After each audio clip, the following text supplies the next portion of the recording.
Yes, friend? My patience is limited. Let's hear it.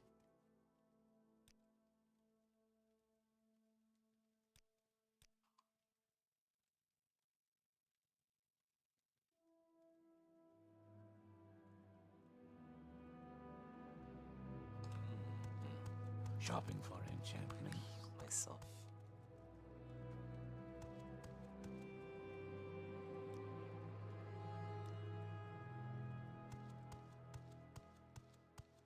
What's this about? Yes, Outlander?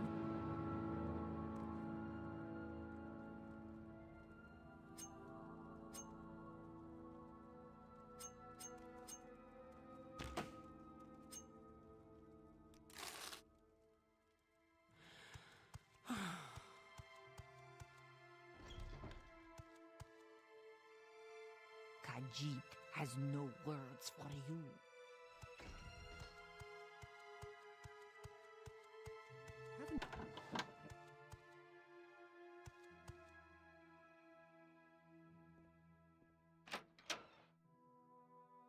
Is running into random people's houses, seeing what they have in their fridge. That's what Morrowind is all about.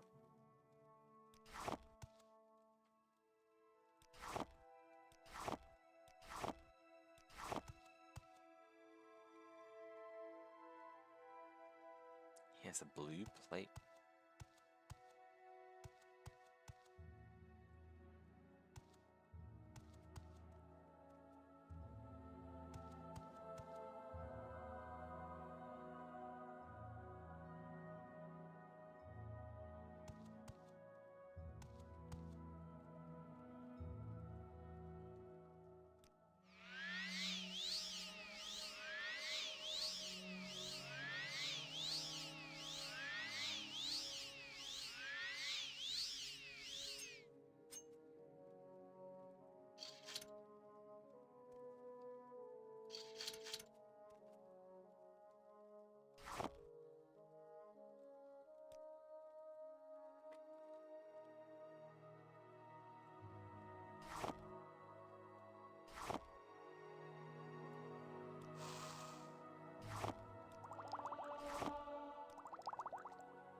Say your business.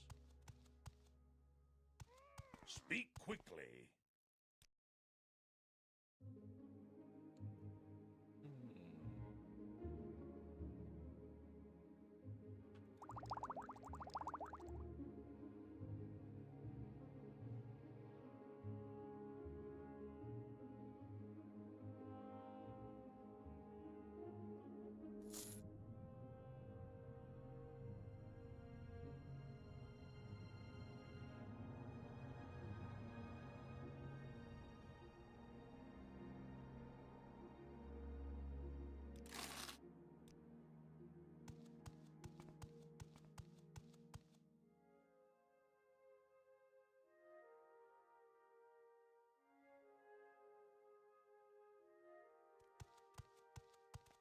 Yes.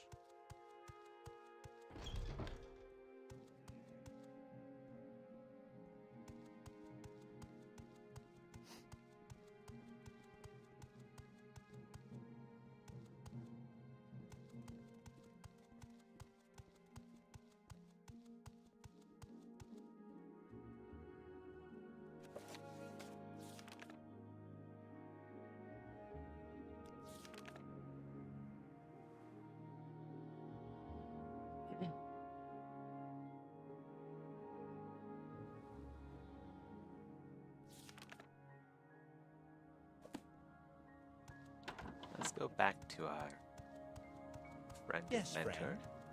Caius Cassanis. What assistance do you need?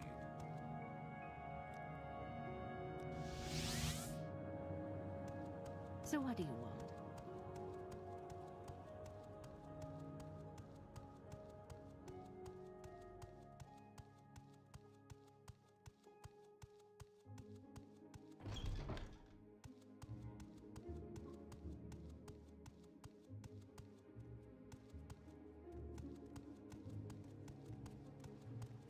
Quickly, Outlander. I haven't much time.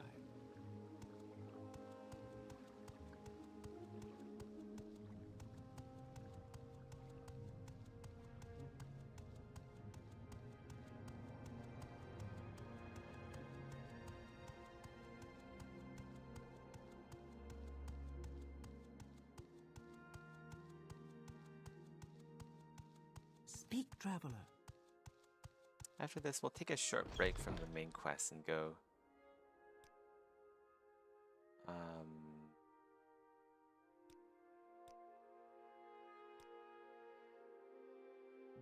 Yeah. We'll go take a short break from the main quest and go do some exploration.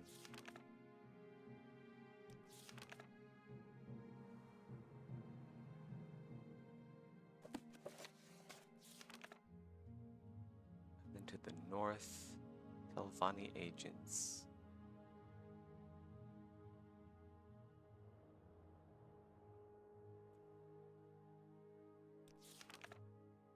Fuel the outlaw. What? We can do that as well as pick up the Dwemer artifacts.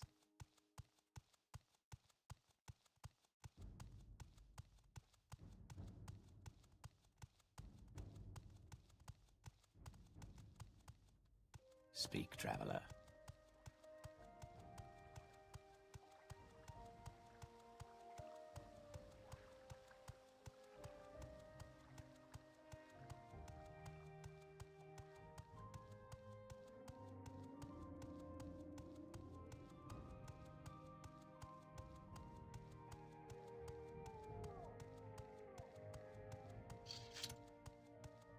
By the way, I installed a new mod that changes the appearance of crossbows as well as adds the missing ones, like silver crossbows, glass, and Daedric crossbows. I have no idea where they are, but they're in the game.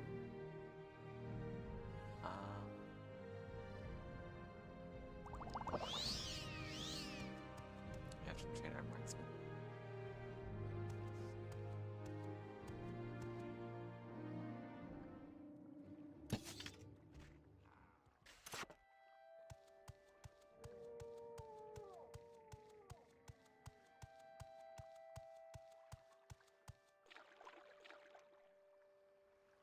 Ooh, diseased. I really need to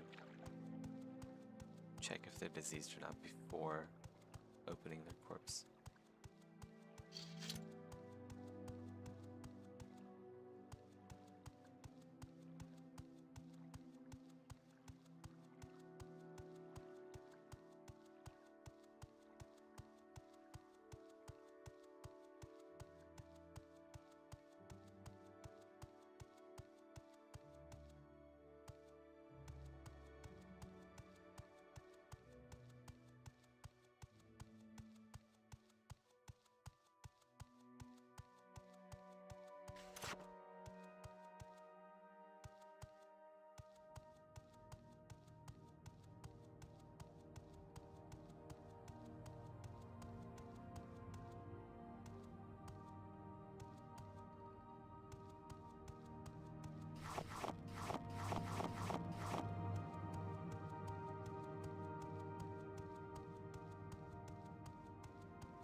What is it, Drew?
think this is Fallout Wad.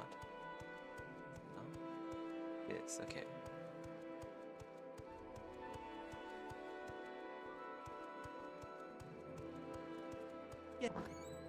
You have Let's drop off. questions?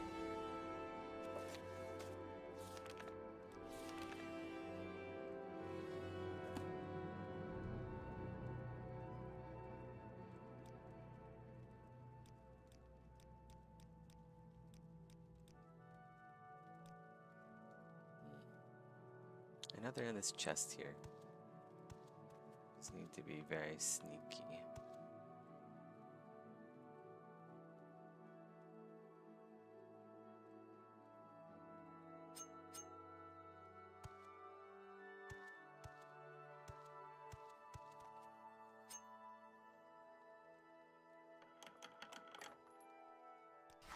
Okay, got them. Time to get the fuck out.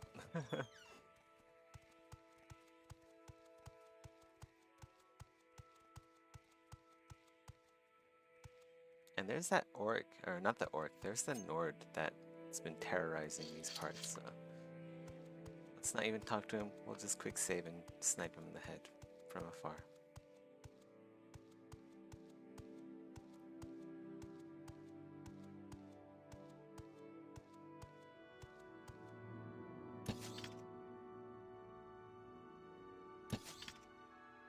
Bolts do not go very far.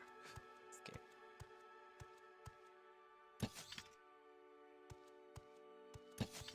Oh.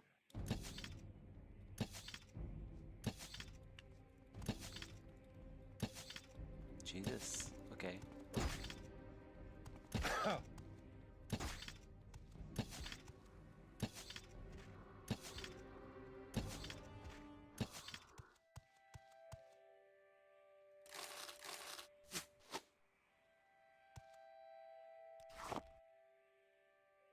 Okay. That should be both quests here done.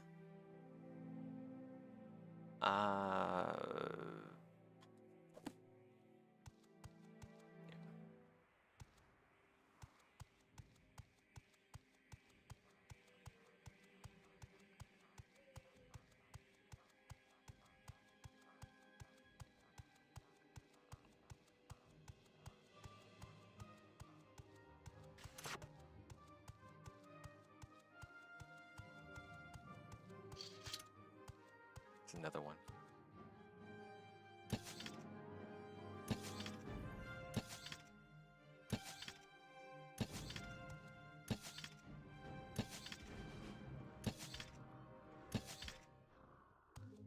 There's a Kwama over there. Where are these guys coming from? There's so many of them.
buy some more bolts.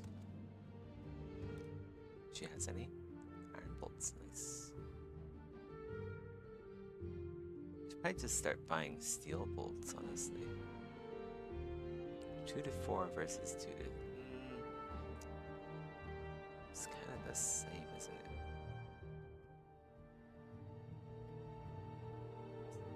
Steel bolt 2 to 5.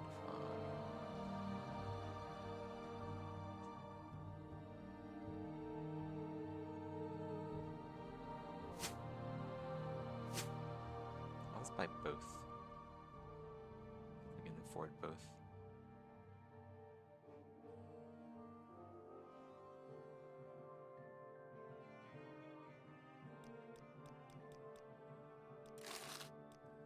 I don't know. You look like trouble to me.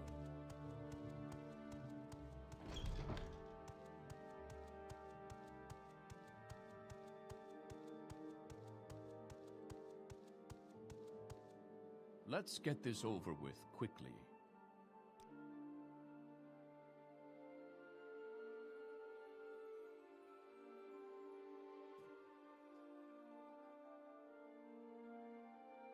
Wait, you can actually bring him back here alive? I don't think there's actually a dialogue option for that. Pretty sure last time I talked to him.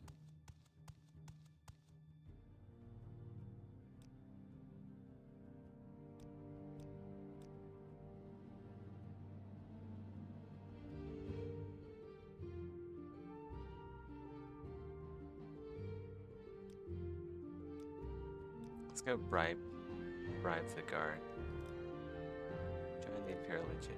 All garrisons are presently at full strength, except perhaps the Death's Head Legion at Fort Darius, the West Gash, village of Nissus. We could go do like an Imperial Legion playthrough. That could be fun. I don't think I've ever done that before.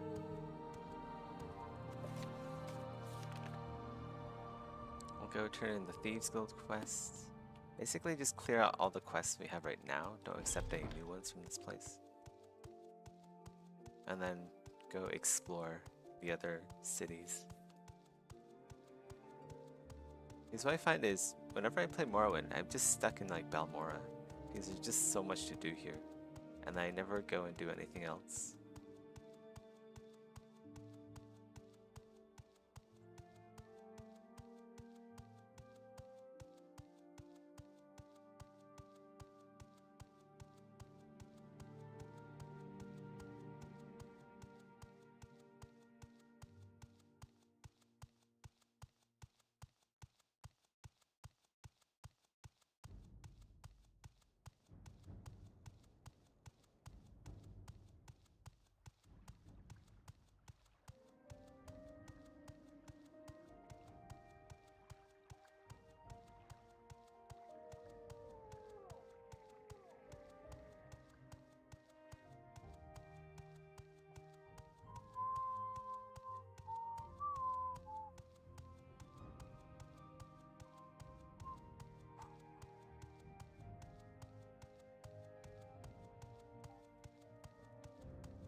The prey approaches.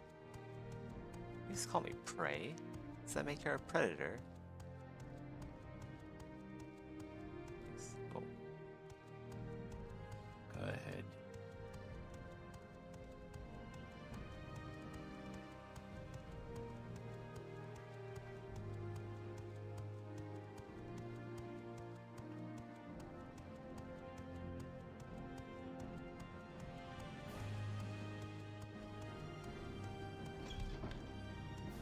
What's your story? Well, what is this about?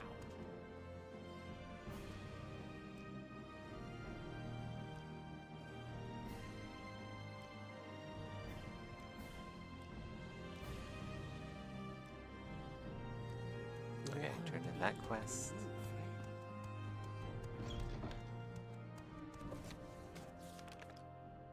Sleepers Awake isn't really a quest I can clear right now.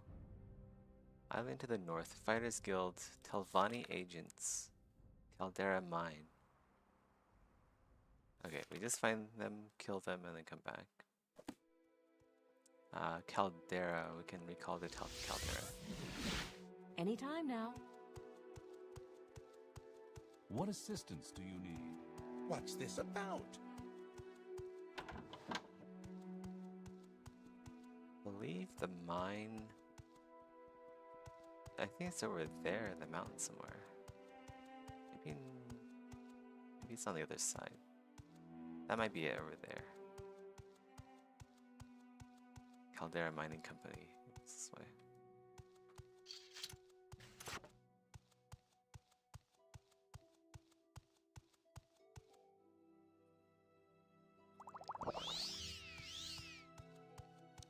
Let's be prepared in case you get swooped on by the Fraser.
It's the Naked Nord.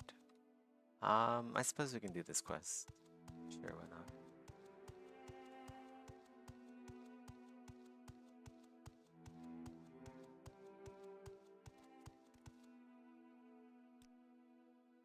I'll help you find her. Cloud River. Wait, she's over here.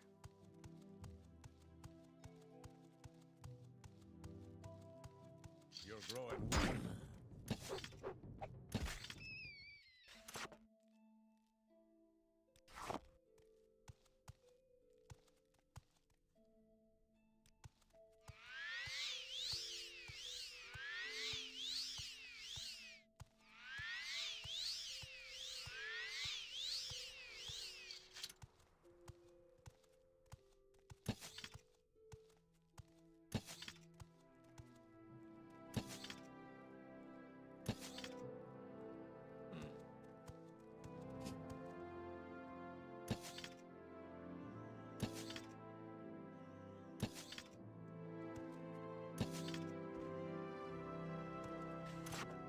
Leveling up marksman.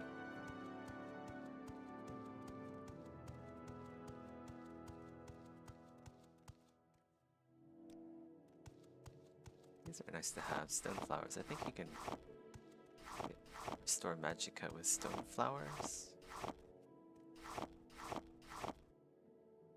Not sure actually. Chokeweed.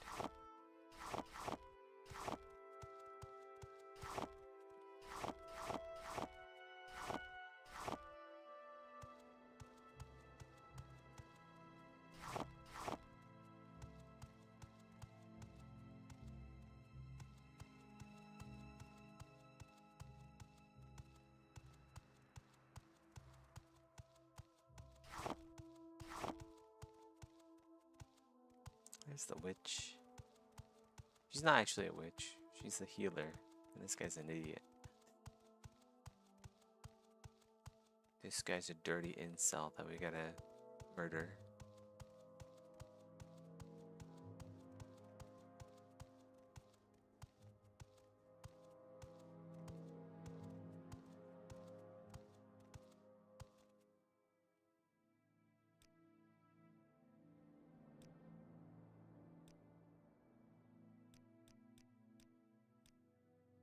Care to tell me what this is about?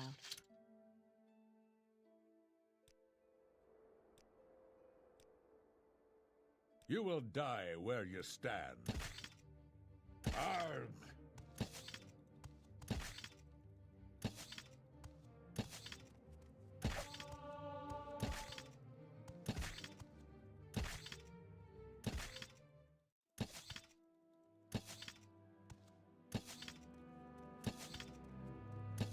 Oh, is he dead? I think he's dead. I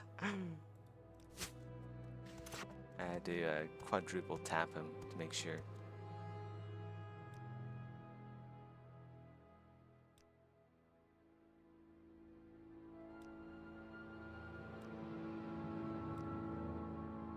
Okay, we got some restore health potions, which will be really useful. We also got his Care to tell me axe, what this which is is less about? useful. Or did we? I don't think we got his axe. I don't see it in my inventory. But that's fine. I'd rather have the potions than the axe anyway.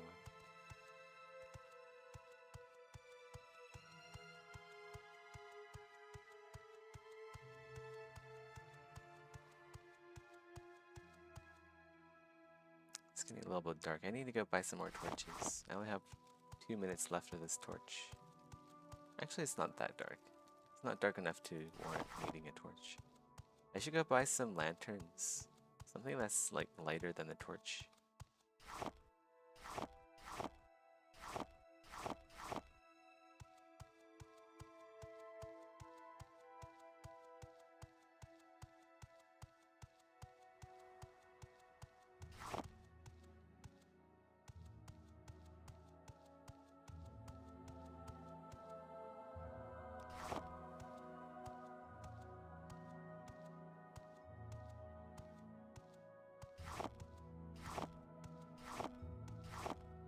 Can we make any restore health potions? Okay, it's marshmallow. Oh, I need to get some more cork bulb root. I didn't know that restored health. Good to know, good to know. Marshmallow and cork bulb.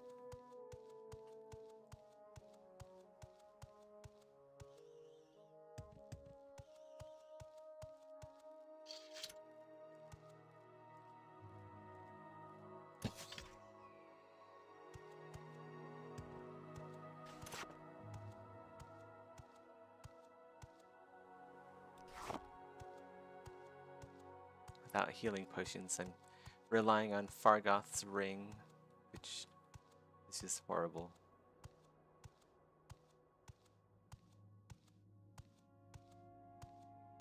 Yeah, let's go to the Caldera Mining Company. Look for the Telvanni mages.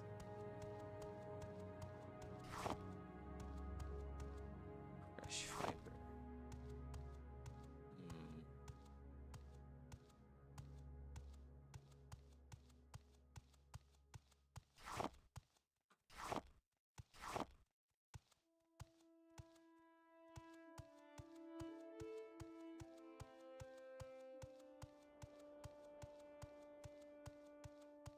Getting awfully dark on stream. I can tell that's like super dark for you guys. We'll go use the torch now. We find a store, we'll go buy some more torches.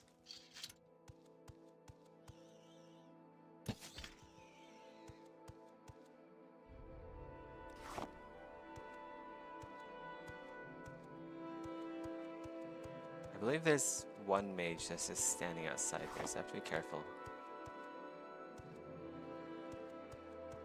Should be one just like standing right up here, maybe? This guy? Maybe not. I think it's this guy. Maybe. I have like... Oh, agents. this is Ah, too yeah, easy. he is one.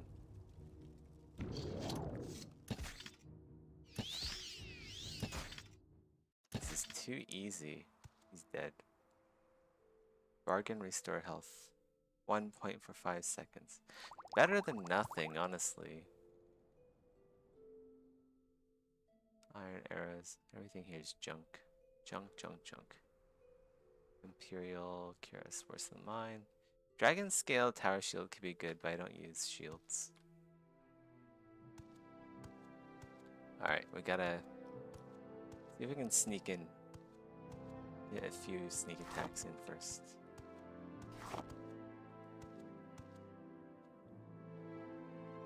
Might as well use some steel bolts here. I don't know how tough they are. Probably not too tough considering we just killed the dude outside in like 3 hits, but...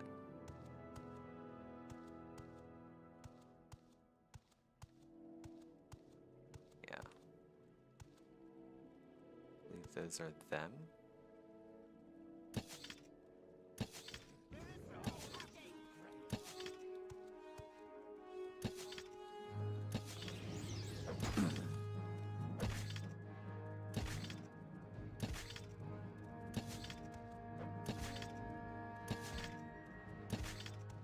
Okay. Have a bloodbath. Got some more cheap restore health potions. Way a ton though. Unfortunately.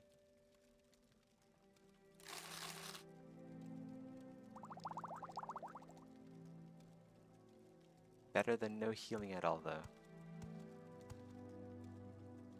What kind of skirt is that? That's a pretty cool looking skirt. Like a dark blue skirt. Ooh, that's not so bad.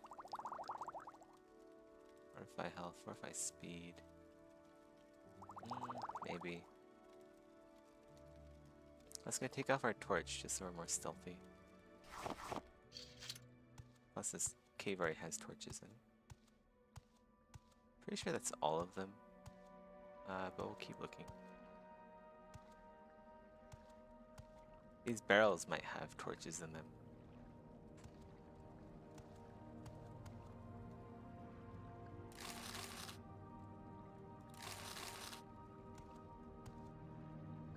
Anyone up there?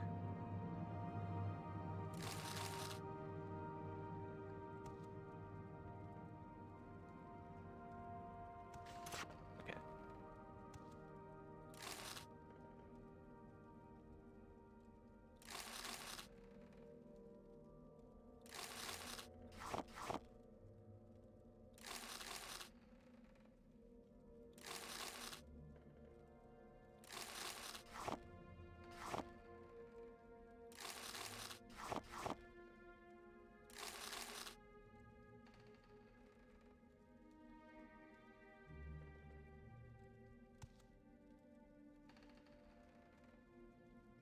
You can drink some sujama. Where is it? Here it is. Wow, look at that. It increases my strength by a bajillion for a few seconds. It's good if you want to carry things out of a dungeon. Okay.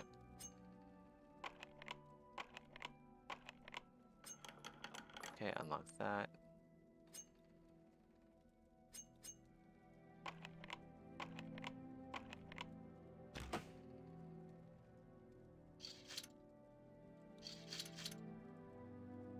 Iron Tanto, 2 gold. Not really worth opening. Outside of the skill points.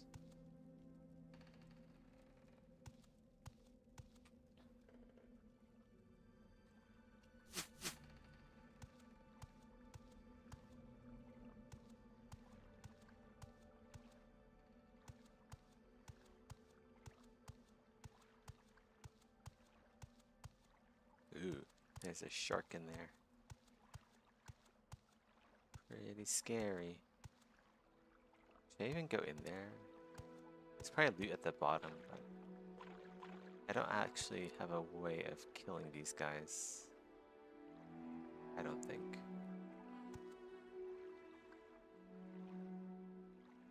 Especially if it keeps moving like that.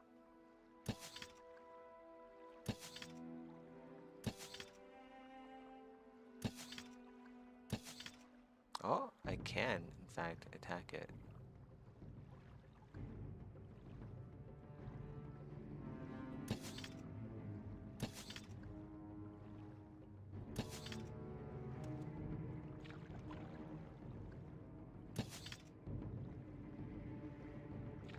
I don't think I can hit it though, because the water absorbs the bolt.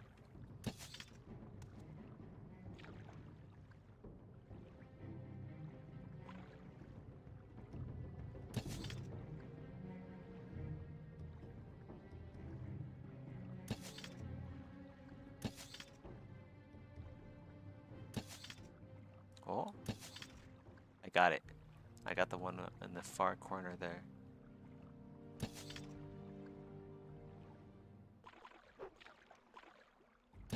Got one. Oh, no, it's still alive. I'll lure it back, dip my toes in the water. Here it comes. Too fast.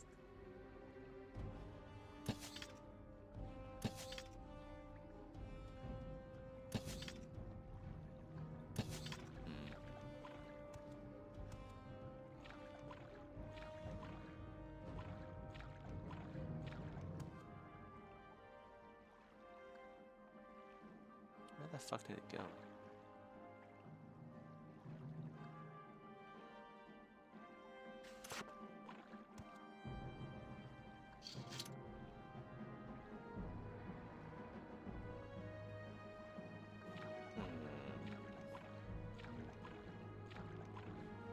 Oh, there it is. Got it. I think there's only 2 here, right?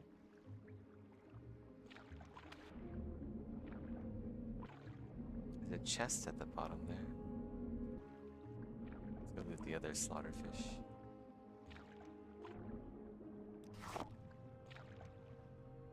That's a skull. Okay.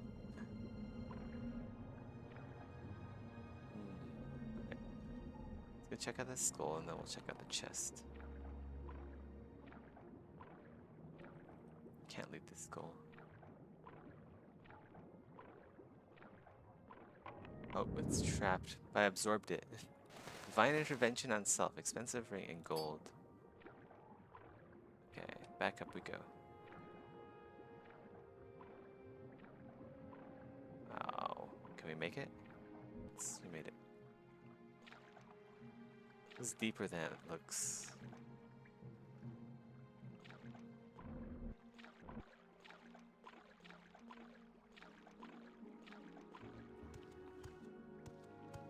I think that's it for this area.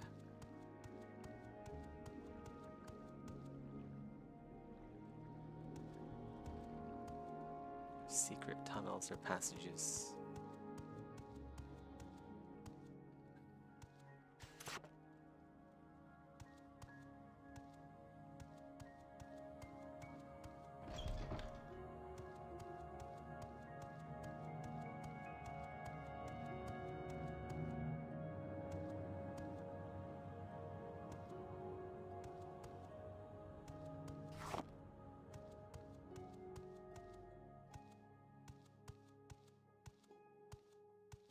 I think it's actually possible to free the slaves here. But that's kind of it for this place. Unless there's another quest that brings me back here. Mining company office. We'll just turn in this quest and then...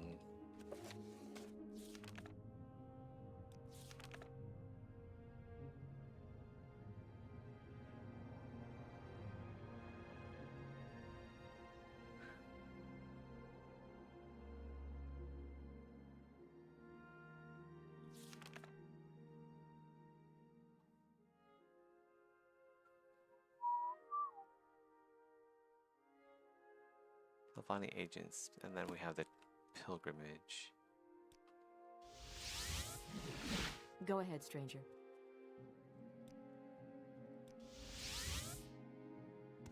Oh, we Yes. should sell via moon sugar to Ajira.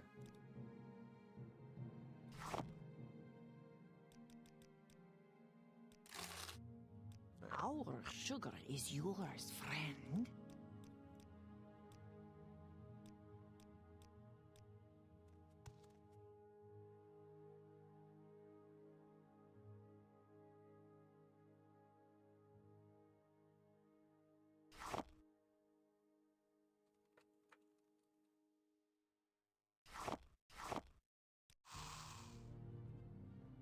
Let's see if she has any reagents for restore health.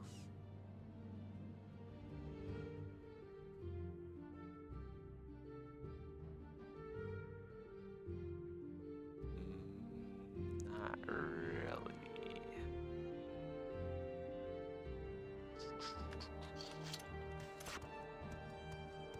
suppose it is my duty to help those less fortunate than myself. Does this skirt even look that good? I don't know. I think it doesn't look amazing. Let's go take it off. Actually, no, maybe we should keep it on.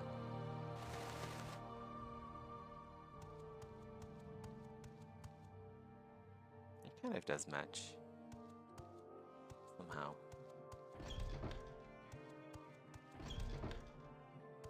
I take it you want something.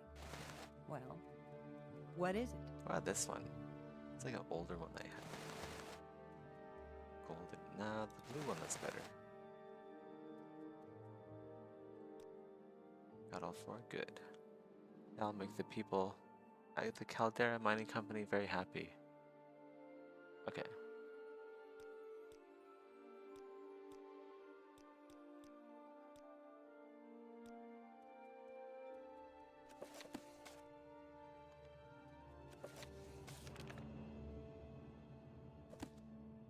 Alright, well, we don't have any more...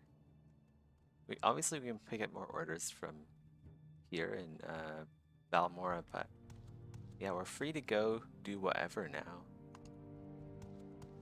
I'm thinking we can go to Old Ebonheart and check out Tamriel rebuilt. Let's go prepare for that journey. Something. Old crossbow. 20, 25, 24. Steel crossbow. Interesting how they're like, the attack has been adjusted from like 20 to 20 to 20 to 24.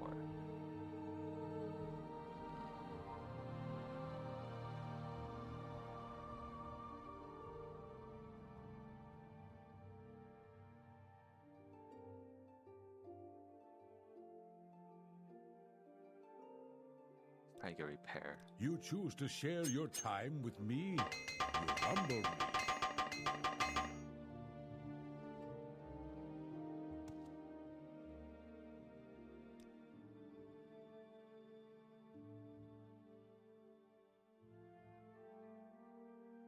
I want to buy these silver bolts.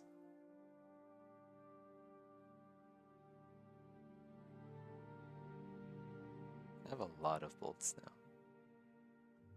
Let's not buy the silver bolts. Actually, we have enough. I have too many.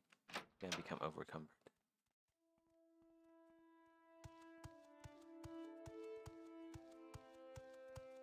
Is there any armor we can buy? Any armor?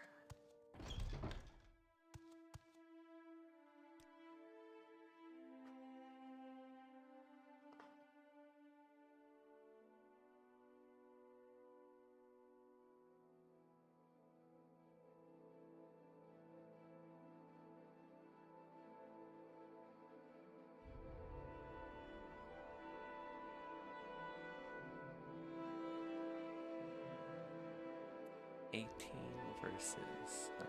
Mine's better.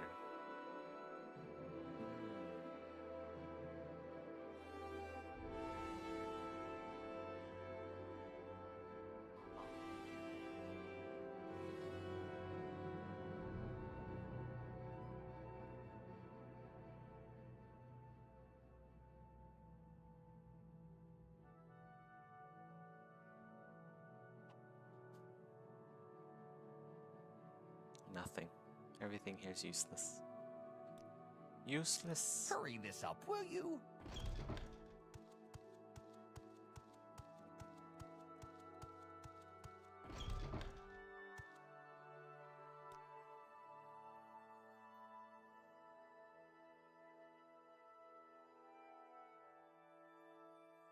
Dragon scale right bracer 23.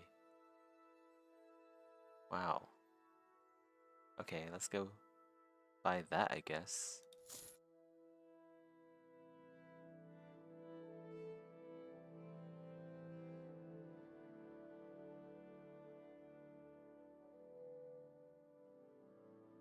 I think I'll sell the skirt. It's just extra weight.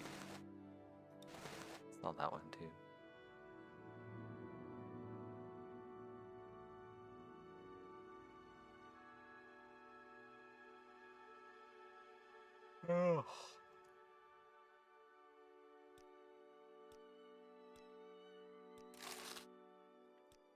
You have questions? How's that look? It matches. Nice. I think gold as well. It's shorter. Go sell. Sweet moon sugar.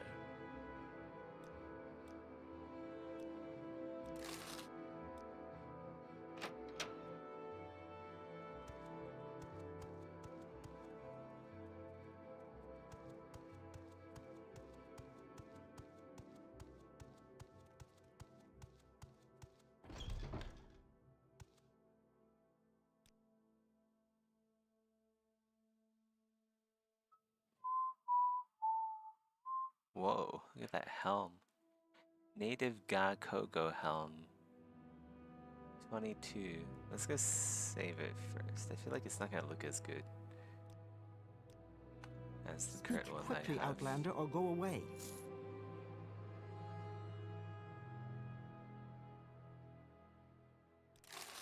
Let's see.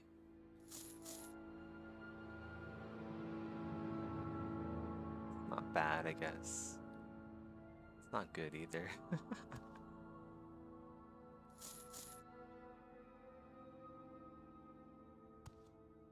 Somehow this one looks better, I think. The vanilla one looks nicer. I mean, this one's not horrible either, but it's just, yeah, let's load it. I'm waiting. This looks better.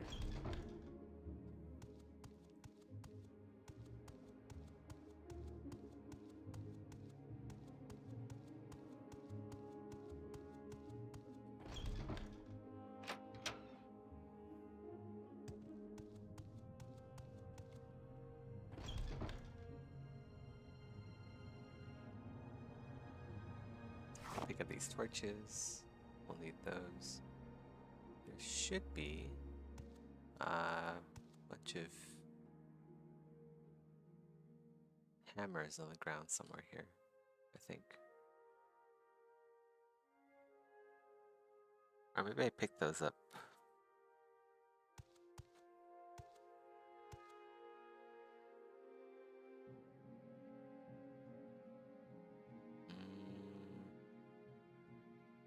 Ah, here we go. Journeyman's hammer.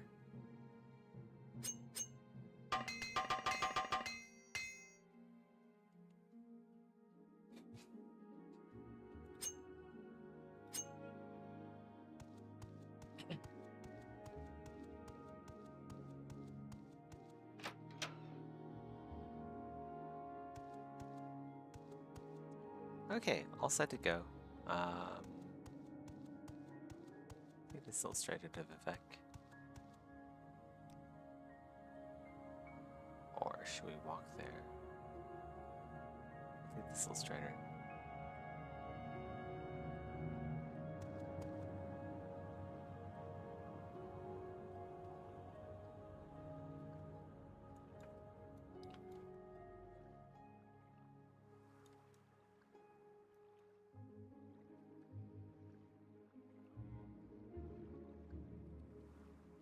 Yeah, and do some work now.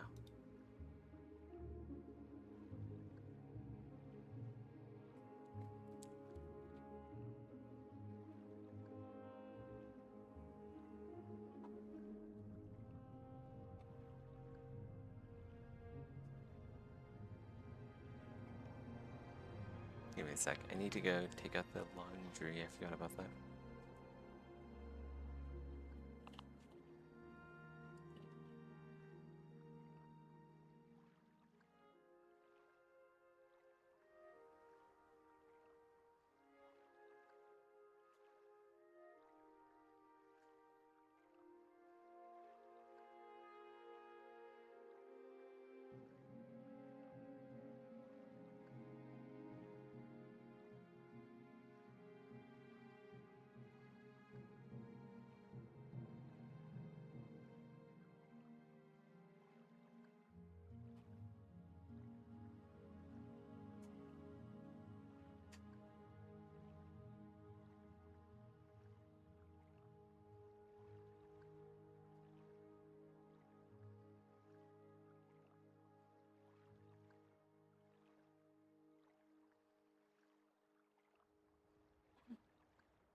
Sorry for the wait, I'm back.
We'll go listen to some brain rot. For fun. Minutes in a COD lobby is not, nor has it ever been, a valid excuse for men to act like pieces of human garbage in gaming. There's one thing that people like this need to understand is that needing an excuse implies that they're accountable to you. Men are not accountable to you. People do not have to live up to your standards. Nobody has to accommodate you. Nobody has an obligation to behave in a way that makes you comfortable. It's just not important to anybody other than you. I have to play a game Yeah. where all I say is hi and the whole game is thrown and I'm in hell for the next 40 minutes because men are being emotional about it. That is not normal, and that's not how the old COD days were, because I promise you, as a man, you have never had somebody throw on the basis of your gender. Good that morning. doesn't happen. You can say it happens. You're lying. I'm sorry. I don't know why that's such a common thing. She's right about that. Girls do get treated a lot worse on, what do you call it, on like voice chat. Like that's 100% true. In the comments of my videos, you guys want to be oppressed so bad that you'll look at a man calling me telling me he's gonna tell me to get back to and say it's not a woman thing, and say that happens to you too. It doesn't. There's a reason that historically male-dominated spaces are known for being toxic and unsafe. That goes for gaming. That goes for sports. That's what I said. Male-dominated space is a bad. The what thing? Well, it's not bad. It's just not for you because you're a woman, so you Oh, wouldn't no, fit it's in still a in male there. space. Yeah. Like that's I put really it in the the reason. fridge. It's what makes sense, right? So, like what she's saying is that she's not going to fit in a male Do you space. see it? It's up there. Obviously not, because you're not a male. Like that's fine. Oh. That's not. You're not wrong. But neither are they. Like you, and also like she's, and this is the problem, right? Is that, like part of what she's saying is true because like girls do get like harassed like crazy based off of being a girl. But here's what I think she's missing. The beef one is that really a nice. lot of people get harassed like it's not that. based off of anything that is non-normal at that like in that group. For example, You can write a so, note like, that for says no example, spicy. if you have a Middle Eastern accent, people are gonna make jokes about like Al Qaeda or some sort of like Muslim shit. If you have a British accent, people are gonna ask if like your teeth are fucked up. If you have a Southern accent, people are gonna ask how many guns do you have and are you dating your sister or your cousin. If you have any accent that sounds anything that is not normative, people are gonna use that and make fun of you. They're gonna stereotype you. Yeah, they will just use the stereotype on you. Like black people, it's the same thing. Indians, same thing. Mexicans, same thing. So people are going to use anything that they possibly can to shit on you. So like, it's not just being a woman. Like she thinks that it's all about being a woman. No, it's not. Go say like, how many of you guys, for example, have had this happen? You have like tell me the reason why you get made fun of on a lobby. And like, I want to show this. Yeah, I'm gonna just pull it up real quick. For being fat, nationality, diabetes, French, black, German, Scottish accent, from Florida, accent, skin, mouth breather. Yep, there's one. Southern accent. Yeah, so everybody gets this on online games. It's not just being a woman. Like, being a woman is just one version of it. Eastern Europe? Yeah, absolutely. How are they going to know you have diabetes in a game? Just talk about food. That's not me being sexist. That is me saying there is an inherent issue with the way that you guys have your locker room talk that makes everybody else feel unsafe. I don't know. Well, it's not really everybody else, right? Because, like, men are 50% of the population. So, like, why can't they have a space where they can just act this way? Why are you in a male locker room anyway? Like, I guarantee you, bro, like, if you go to, like, a nail salon, there's probably women saying nasty-ass shit in there. Absolutely. It's probably not the same shit that men say, but it's probably a different kind of nasty-ass shit. It's crazy how, like, women act like this, that they don't do this. Like, bro, oh my god. Like, you guys think guys are bad? Jesus Christ. Okay. You ever see any of these leaked DMs from, like, these girl group chats? Holy fuck, man. They're worse. Yeah, they're worse than we are. Oh my god. How you could possibly find it fun to make other people feel unsafe. No woman is asking men to make... The reason why they find it fun is because, like, young guys use it as a form of bonding. Like, it's basically... yeah. This is the best way that I can explain it. And I also want to say that, like, with a lot of this, like, I'm not trying to write off, like, the really, really crazy, like, extreme bad shit, because I think everybody agrees, like, that's bad, like, nobody should be doing that. But, like, I'm talking about, like, just general trash talk and, like, aggressive behavior. I don't think it's bad. The reason why guys do that and they're aggressive to each other, I think, is that it's a form of bonding, because it's like testing each other to see how you're going to act whenever you're confronted with something that is inconvenient or annoying. It's kind of like a test to make sure that you're not unstable or emotionally weird. And I think that's the reason why a lot of guys do it. And I think that's why, like, if you look at it in a bigger abstract, like, that's why I think a lot of military operations and, like, other types of, like, anything that, you know, is like a high stress situation, they put you in those high stress situations as, like, a means to figure out, like, how you can deal with them. So yeah, we poke to weed each other out. Exactly. Yeah. And, like, there's definitely times whenever people go over the line, though. Like, I'll say that for sure. Gaming, a safe space with sunshine and rainbows and everything, but could you please be normal? Yeah. Because I want to be able to enjoy playing the game without my life being threatened, without my body being threatened, because I'm existing as a woman. And men are the ones making it unsafe. And I do not care if you feel targeted by me saying men, or if you feel attacked by me saying men, you are part of the problem. No, see, this is the problem, right? And she is the problem. You talk about who's the problem. Is you're the problem. You're the one coming into the space, and you're the one who's mad. You're the one telling everybody. Everybody else is fine. You're upset. You're making a video. You're not unsafe because somebody says something in a voice chat lobby. Like, that's just like... that's like such a first world take, you know? Somebody says, I'm a huge fan. There's something that's hypocrisy from you I want to hear your opinion on. I'm just going to ban you. I don't want to hear what you think is hypocritical. It's probably stupid. It's not worth responding to. It's a waste of everybody's time. Anyway, let's keep going. If you feel attacked by that, you're part of the problem. Yeah. If you say just mute them, you're part of the problem. Well, like, you absolutely should just mute them. Like, what would you do? And this is the problem, right? Is that people like this live in a fantasy world. If she had a daughter and this was happening to her daughter, she would tell her daughter to mute these people that are being rude to her. Anybody would say this. Is it's a common sense opinion. I guarantee you, like, if she's a streamer, I bet you can find 50,000 fucking clips of her muting or blocking or silencing people in her stream. So if it doesn't work, why do you do it? Because it does. Of course it's effective. Or block them. Yeah, like... so dumb. You sit there and let them say that to me and you don't intervene, you are part of the problem. No, people are not part of the problem because they're not your personal fucking white knight. Like, not everybody wants to go out of their way to fight your battle. Like, she's entitled to having somebody else get in the line of fire and protect her. Okay. Jesus Christ. To intervene? To save you? From what? I have a lot of male friends, normal male friends, who don't say slurs and don't threaten people and just play like normal. I understand it is not all men. But if you are not one of the men doing this, it is entirely on you to help stop the men who are. If you don't understand... No, it's not. No, it's not. If you apply this logic to any other group and anything else like that, it would immediately seem terrible. Like, it's not your shared responsibility because you share an immutable trait with other people to be mutually accountable for their behavior. That's just not the way things work. Like, we've had points in time in history whenever people have thought that's the way things work, and every single time that's happened, it's been bad.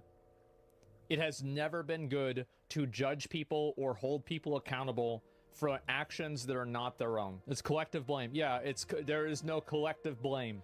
That, and you don't understand power imbalances and gender hierarchy. It's not my place to teach you. I'm not your mother. I'm not your teacher. Close the game for 5 minutes and educate yourself. But stop making this a bad experience for everybody else who's just trying to play the game. So this is a video she did. A lot of people are mad about this. Men are the problem with the gaming community. This actually got like the original ratio, which is the 3,000 likes to 6,000, almost 7,000 comments. So yeah, you want to be in a community, stop trying to change the community. Men in gaming get targeted for everything, including their gender. Yeah, like if some guy has like a gay voice, right? Like, even if you're not a gay guy, people will bring that up. Like, I've seen this happen all the time. Like, if you have a more effeminate voice, people will bring that up and call you gay. Like, absolutely, this shit happens. Like, it has nothing to do with being a woman. Like, she acts like this is some unique cross that she has to carry by herself. No, that's not true at all. Zizrain gets it all the time. He does. He just had a daughter, and people not going to know that. Like 2 days ago, congrats to him, by the way. That's amazing. But the truth is that people say that about him constantly. In this economy, everyone gets toxic comments. Not everybody. If you have anything that's not the norm, you get toxic comments. It's the same as in real life. Like, whenever you're in school, right? People are going to make fun of you for, you know, they made fun of me for having big front teeth, right? Other guys did that. They make fun of you for being too tall, too short, for being fat, too skinny. It's just the way guys are.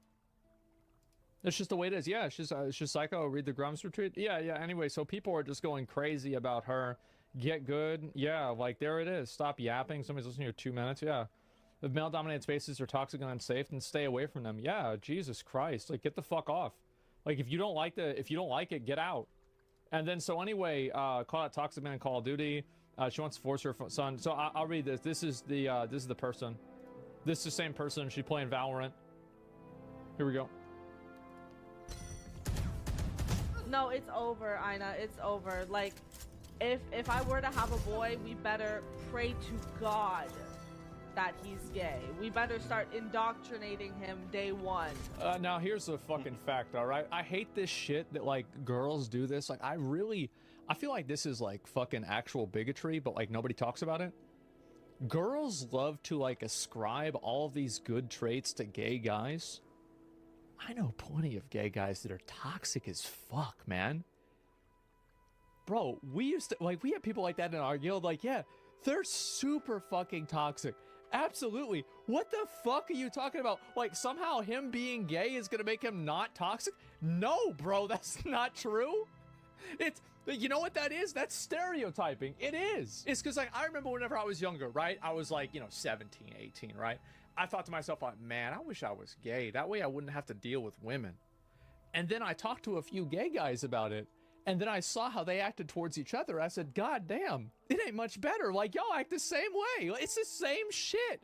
Yeah, it's not like, y'all, it's any different. It's anything like that. No, it's the same thing. Yeah.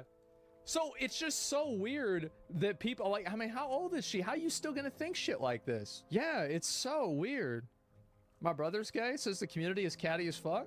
Of course, yeah. I mean, it's not even just being gay. It's just normal people. It's just how people are. The problem is that this is like an example of like positive discrimination, right? It's like people that are like, oh, Asians are good at math, or like some other variation of that.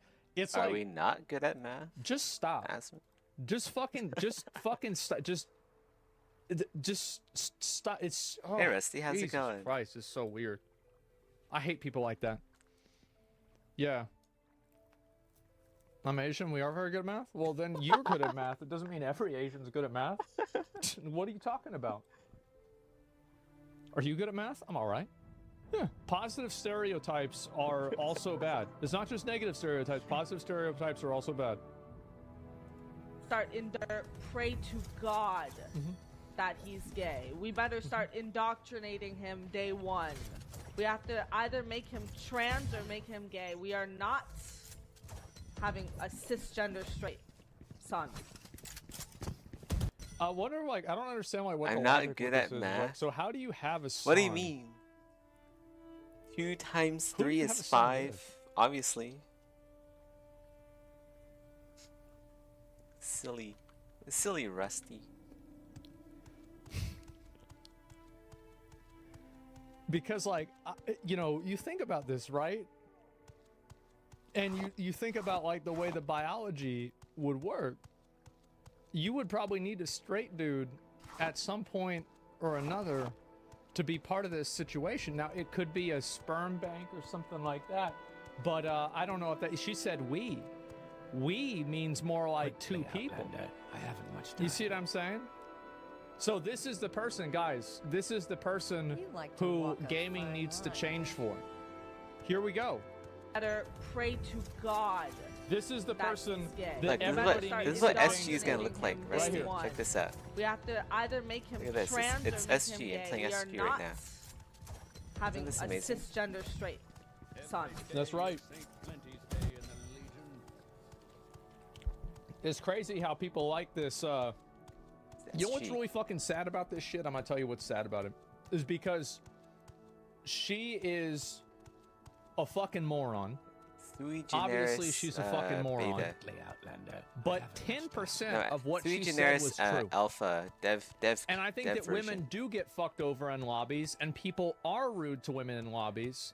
And I think the fact that she puts her fucking her like influence and her, like puts herself into this, she now makes it harder for men to take women seriously in lobbies.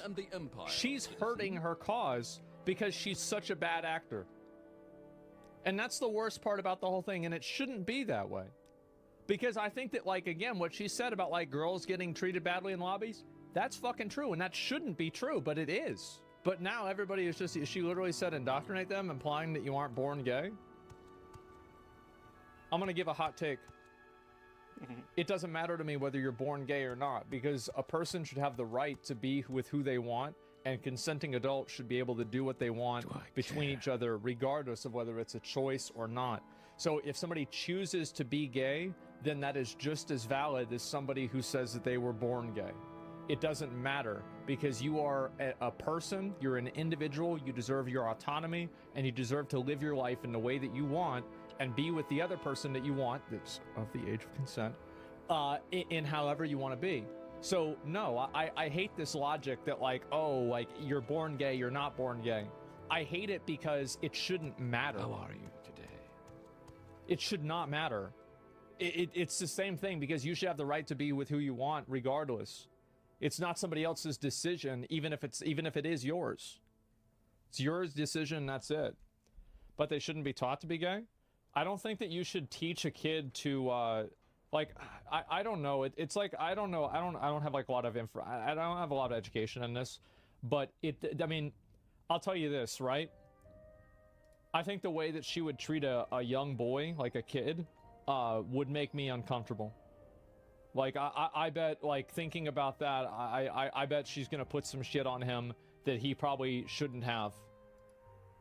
You know, she's really describing child abuse.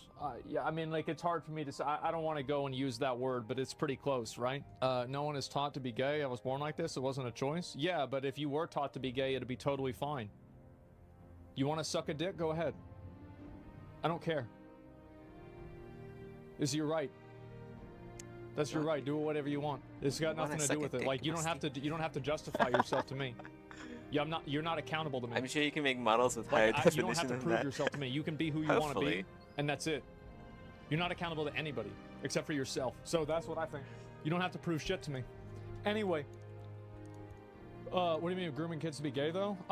Yeah, it's like I think the trans thing, like the non-cisgender, like it's hard to say whether it's grooming or not because like it didn't really happen. Like, what does she really mean by this? But this is definitely like if I saw this. Like, I'll tell you, like, I would not want to have kids with somebody like this. I'll tell you that.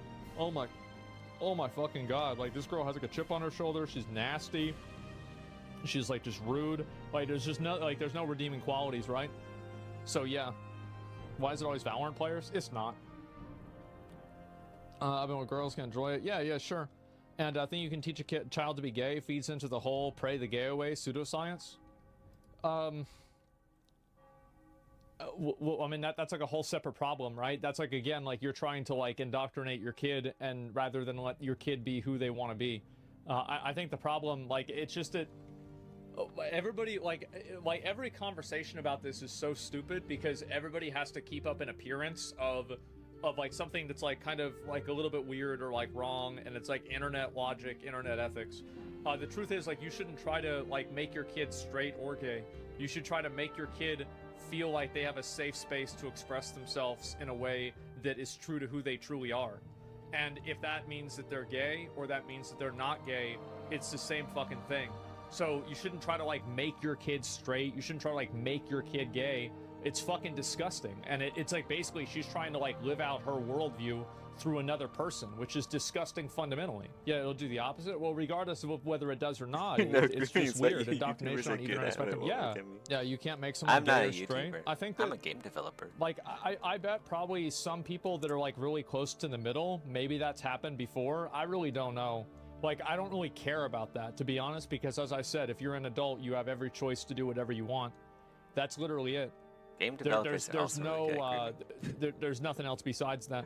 So you should just provide a safe space for them to be who they are. Anyway, we talk about this forever. It doesn't matter. My point is that she's a piece of shit. It's crazy how like somebody can come and act like, oh wow, everybody else is the problem, and then she talks about like this weird shit with like having a kid. Like, Jesus, man, it's so disgusting, bro. Like, it's so nasty. But you know what? That's the way it is. And this is the good thing about the internet, is that people have this out there. And now nobody's going to take her seriously ever again. And you know what I think? For good reason. Thank fucking God. So yeah. What, your problem too? I'll read a few more comments about this. And I want to go ahead and talk about some other shit, get into some other things. But yeah, that's my opinion on it, right? I feel like I've been pretty fair. Like, I didn't insult her, like the way she looks. I'm listening to what she's saying. I think that she's wrong about what she's saying. If she gets offended or like gets her feelings hurt over that, then just go lay down. Go lay down for a couple hours, get up, you're gonna be fine.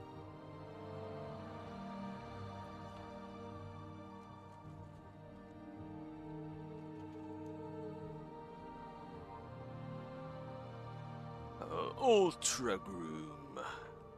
Mega Groom. Godlike. What is this? The dumbest gaming drama. We're gonna listen to some more brain rot. We're gonna listen to stupid shit to make ourselves feel better about ourselves. I feel like this has been one of the dumbest gaming dramas that's happened for a while. It is, because like there's so many different angles to it that are dumb. Like you really have to sit down in Star Wars. And no, I think this is way worse than Star Wars. It's way worse than Star Wars because like Star Wars, you can't go back and be like, well, historically, there was a girl in this Star Wars, and then, well, this other guy said there wasn't. And it's like this fucking argument about it. No, the Assassin's Creed is way worse. So we finally know what the official name of Assassin's Creed Red is. This is the Assassin's Creed game that's going to take place in Japan. It is officially called Assassin's Creed Shadows. We got a cinematic trailer. Oh, is and it this as again? you can see from likes to dislikes ratio, there are some aspects of it that people are divided about. So there are 3 videos of this worth watching. There is the world premiere trailer. There is this right here, who are Naoe and Yasuke, the 2 protagonists of this game. Also, likes to dislikes ratio, not great. And we have Assassin's Creed Shadows Explained, which, this again, one's even worse. likes to dislikes ratio-wise. There's certainly quite a bit of division. Let's talk about why these trailers... You know, like, it's kind of weird to me that, like, nobody actually really, like, people don't really want to, like, figure out what's true or what's not true. They just want to, basically like prove that they're right. It's really sad. Are being negatively received. There's the aspect of the bold choice of one of the protagonists that definitely plays a role. But to me, the greater issue is anti-consumer aspects of how this game is being sold and monetized. I think that to me is what should be the focus. But in terms of what's going on with the protagonist, well, you've got a Japanese woman here, Naoe, who is a shinobi character.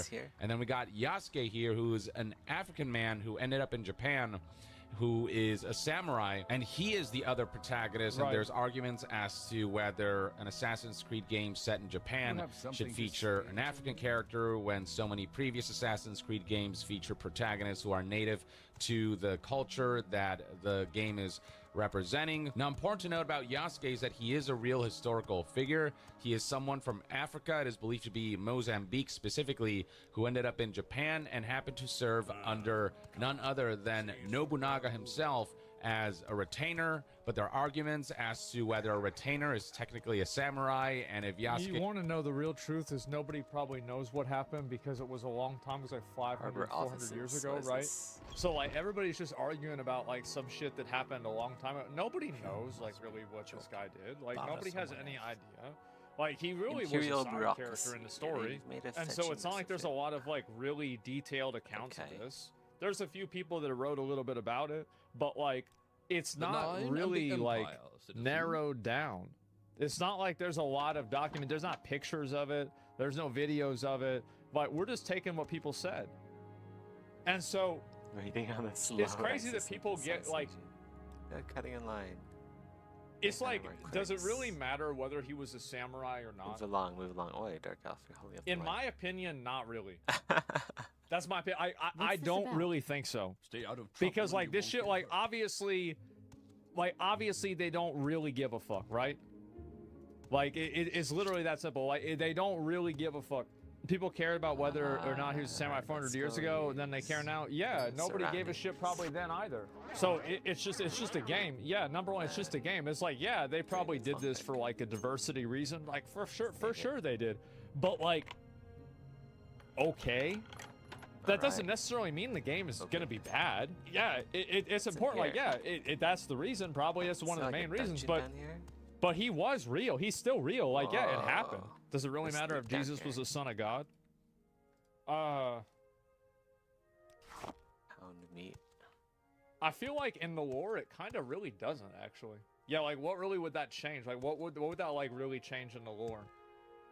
Because like God could have just got rid of original sin on his own because he's the one that did it. Millions have died for this question. Yeah, a lot of people got killed over this shit. Yeah, that's a good point. Yeah, you're right.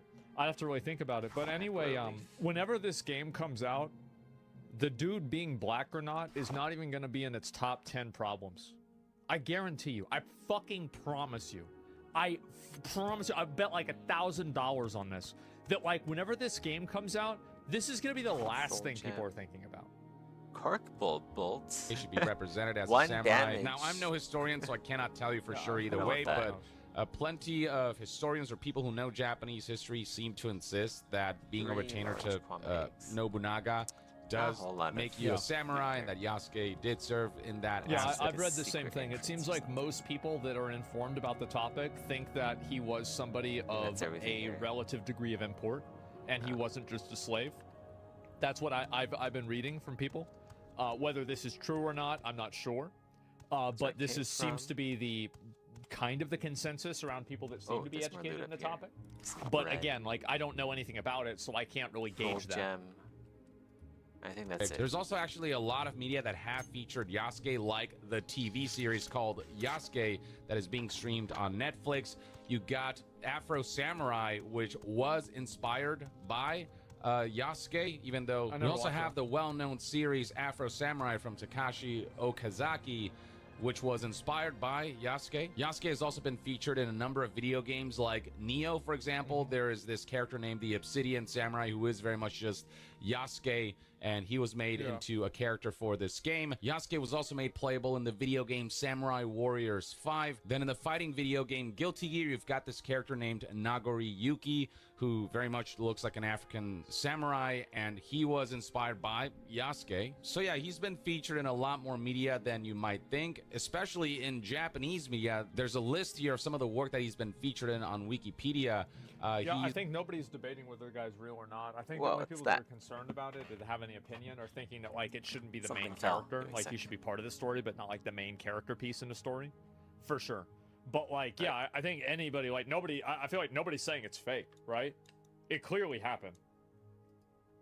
You know, quite the sort of outlier, obviously, in that era of Japan. And Ubisoft decided to lean into that character, make him a... The reason why not is because basically people say that he did not play an important role in like that time period, and he's not representative of the culture.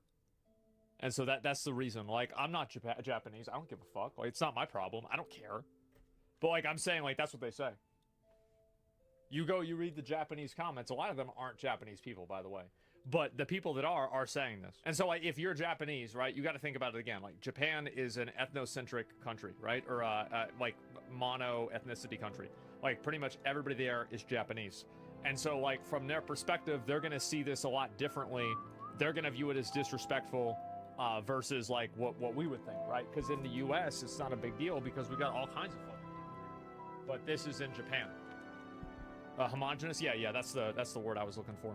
Protagonist, and that's an aspect that's causing rifts and divisions among people who believe that, you know, I think both of these characters should have been Japanese or whatever. I personally, to be honest, don't care. I think it's a bold and interesting choice, and whether I like this decision or not will obviously just depend on the execution, what they do with the character.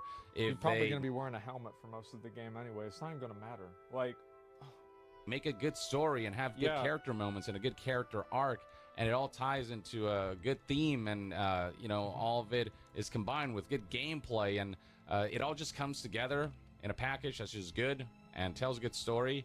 And this character feels like, you know, there's purpose to being chosen as the protagonist of this game. Then great. This is different. I don't know. Like, that's the thing. Is that like this is what my take on it. Do you think he was a samurai? If I had to guess, I'd say yeah, probably. Yeah, probably. Like, sure, right? Why not? I mean, I bet all kinds of crazy shit like that happened. But like, I don't really know. I'm just guessing. Like, I mean, you guys, like, I don't like, fuck. If somebody says yes, I say yes. Somebody says no. It's like, okay. Do you even know what a samurai is? No, not really. That's why I'm not arguing about this. That's my whole point, right? Is like, I don't know. Like that's what I'm trying to get at. Is like, and also like the majority of people that are fighting about it, that have an opinion about it, I guarantee you they don't know either. They don't really know. I'm not a fucking expert about this. I don't give a fuck whether he was a samurai or not. Like, it's got nothing to do with it. Am I crazy for thinking this? Like, that's not really the point. I know I don't know about this, so move on. Well, like, what I'm saying is that, number one, somebody asked me the question. This a move on, or anybody that ever types move on gets permabanned. I hate move on people. Jesus Christ, so obnoxious. Anyway, I think that the way that they included like him and also that girl, I think it was done for like a modern like social reason. Like I think that was a deciding factor of that. But I think that, and at the same time, I also think it doesn't matter and it won't affect the game. So like, it doesn't really make a difference who the main character is if the story is fun, and if the gameplay is good. So there's a lot of games that have like woke elements to them, and they're still fun to play. So it's not like this is a kiss of death. It won't matter. Like whenever the game comes out, this will not matter, guys. Different from what I was expecting, but that makes it all the more intriguing. You know, it makes me more curious about what they do with this, and if they can take that thing that is so unexpected and make it into something compelling, then you know, I'm all for that prospect and possibility. In terms of historical accuracy, I don't know. Again, I'm no historian, but also Assassin's Creed isn't really known for its historical accuracy. Like when you think about how Ubisoft utilizes a lot of famous historical figures throughout the Assassin's Creed games, it's kind of nuts and very inaccurate to real world history. Assassin's Creed has always been historical. Give me a second, guys. We're back.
Okay, I'm back.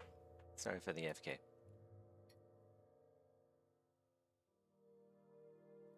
Fiction, I dramatized. think that a good way to say it is that Assassin's Creed games have historical context, but not historical accuracy.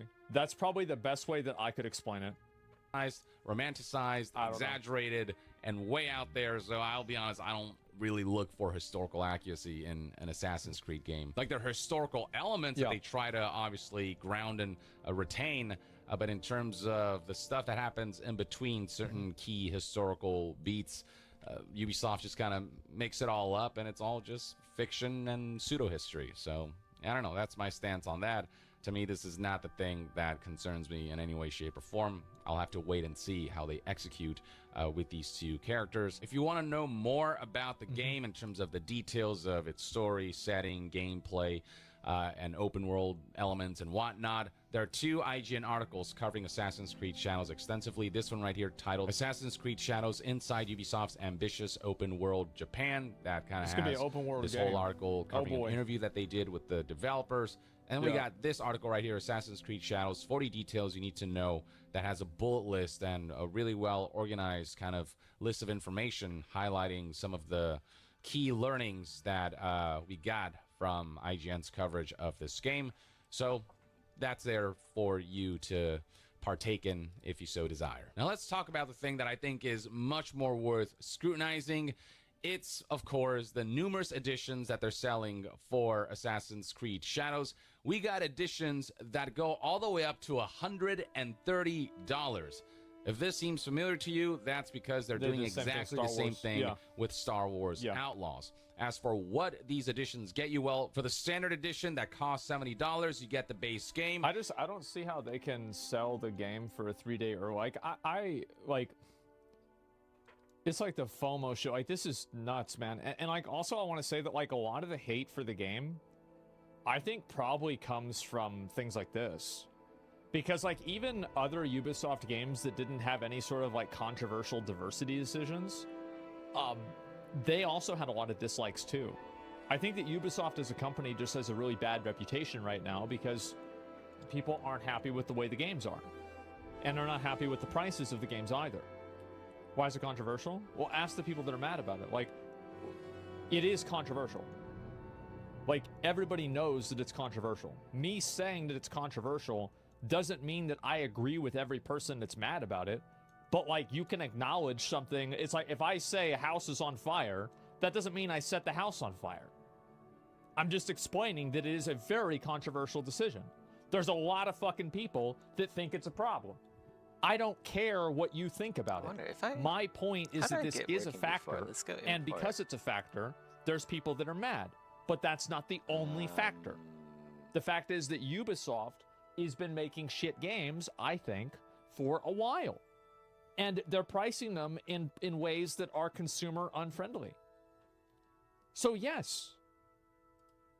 And you have to pre-order if you want to get one of the game's missions. As you can see right here, one of the pre-order bonuses is that you get an Assassin's Creed Shadows bonus quest thrown to the dogs. Whoa. So already we're getting locked content if you don't. You pay $70 and you don't even get the whole game. That's what it is. You pay $70, you do not get the whole game if you don't buy a pre-order. Nicer to look at. I just order the game like before it comes out. nuts. And what's egregious about these pre-orders going up right now is that we still have not seen gameplay. And there's no reason to have a pre-order, by the way, because like Assassin's Creed, so like the way the game works is that Ubisoft already confirmed this, is that the game will not require you to be online after you've downloaded it. So you do have to obviously have an internet connection to download the game, naturally. And then after you do that, you can actually play the game completely offline. It's a single-player game. So there is really no reason. You can't make an argument for server space for a pre-order, even in this situation. Like, a pre-order creates literally zero value for the customer in any way. That's it. And I think that sucks. Assassin's Creed Shadows, they've shown off this CGI cinematic, and all of the Assassin's Creed CGI cinematics look great, and they always get you hyped up, but they're seldom representative of actual gameplay. The actual game, for me, always tends to be a little underwhelming and nowhere near as epic and as enticing as the siege. Somebody goes, people want to play as a Japanese samurai game that's taking place in Japan. We did not play as an Asian Spartan in Assassin's Creed Odyssey. Chat me up. I'm not going to chat you up. I'm going to read how many times you typed about this. Shot ban you. Asmongold is louder than you. I'm not talking right now. I didn't say that also, you're. I was just scroll up, read some more of his right? messages. He's annoying. He's gone. He's done. Anyway, so like, yeah, you So have every he's a right to have that streamer, opinion. Professional streamer. Yeah, that's fine. You can have that opinion. Sure. He like, talks you want with his like, I'm not diaphragm. going to argue with you about that. I think it's totally valid opinion to have. Projects with his diaphragm. But you're banned because you're annoying. CGI trailers make them be. So I always wait for gameplay trailers before making decisions or before kind of deciding whether I'm excited for this game or not. To see Ubisoft put up pre-orders for editions that go from $70 to $130 while having showed off zero gameplay, nothing about how the game actually looks and plays, that is already a big red flag. No pun intended. Okay, and I on can't- top of that, the fact that in order to access another quest that is a part of this season What the pass, heck? as you can see right here, the Assassin's Creed Shadow So season. keep in mind what he's saying, right? He's saying that there are two separate things that you have to pay money for, two separate places hold on. in order to get the What full if game. we just like do this? There's the pre-order and a season pass. There we go. I feel like the document is like a 3D Pass object includes a wave bonus far quest away in on the day back, one and it's with snapping additional to that. unlockable content as well as to upcoming expansions. The fact that you have to purchase this $110 edition, that's $40 more than the base game to gain access That's to a cool. quest Pretty loud, that's actually. ready, that is available on day Okay. one, that they are artificially deciding to paywall and lock behind this edition that includes That's this. this is crazy that people are okay with this. I'm so disappointed that gaming has gotten to this point, man. I really am, because like now you're buying, like, you're not even getting the full game. Like, you're paying a premium price, like this is a $70 game, and you don't even get the full game. They take there's two things that you don't get, and one of them is just because you didn't pre-order the game. Why? That's so shitty. Welcome.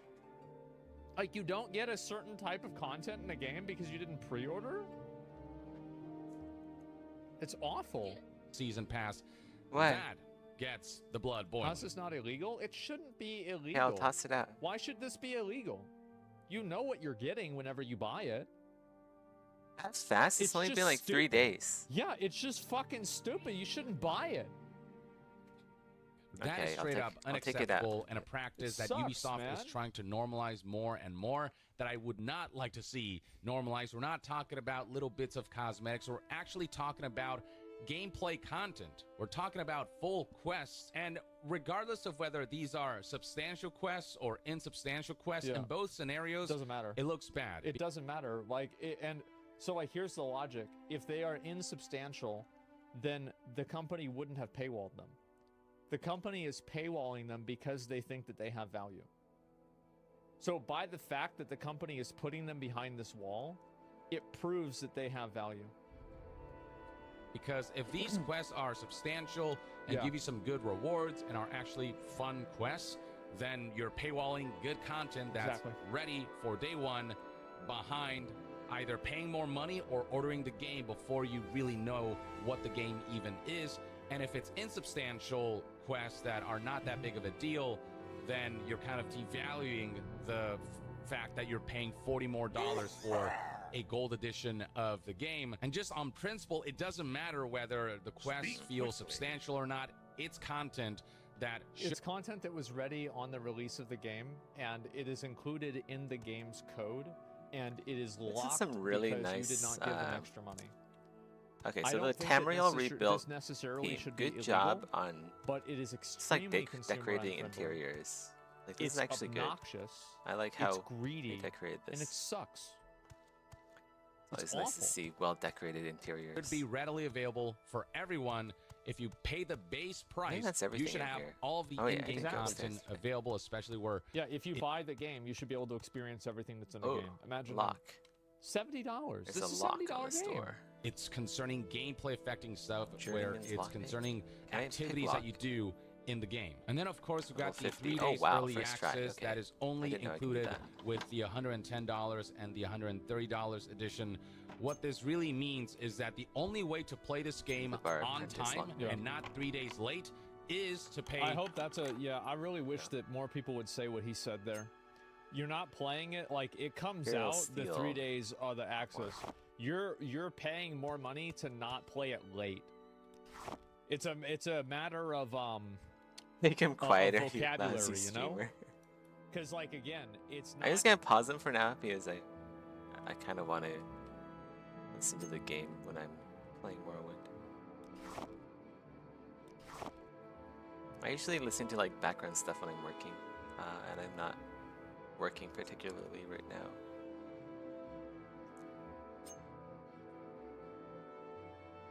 What is this? Old Ebonheart docks. Is it like the roof? Ah, there's like a porch out here. Ah, it's the top of the let's sneak first. Quick save it. Just in case. Oh, okay, nothing in there. It's like the top of the wall. It's like the ramparts. Miniature ramparts. It's cool. Like a small dock that goes down that way. Guess I can jump off. It'll be fine. Well, that's that for that building. Let's go explore the next one. See what's in there. Don't forget, like a bunch of die-hard Morrowind nerds made this for us. So we gotta look at everything, scrutinize everything. Can I? Oh, it's marked as owned, so I can't steal it in front of everyone. What is this? Imperial Navy Command Post. I'm a busy guy, so if you could hurry this up. He's a busy guy. I gotta hurry this up. Whoa, look at their armor. Imperial Marine. They're wearing Imperial Marine armor.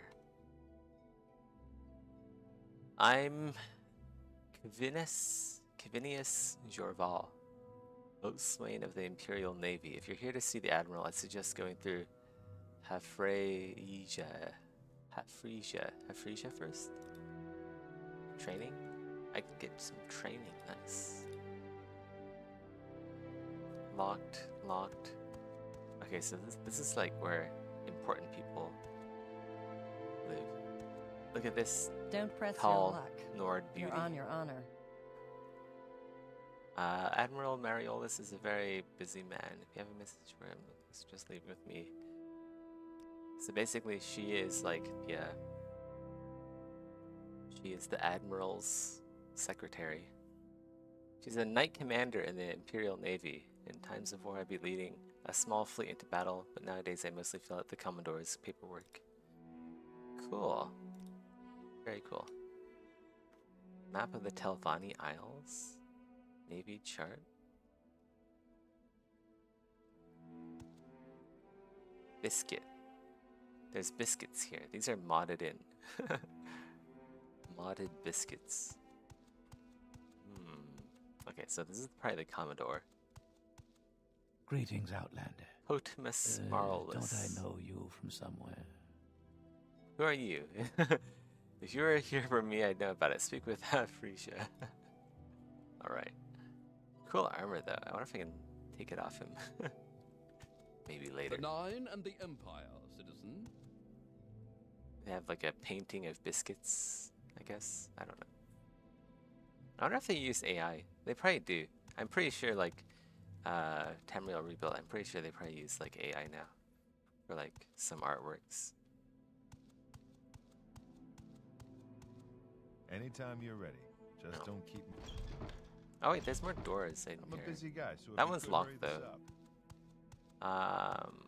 I probably can't pick a 85 lock level 85 door. That's probably above my skill level.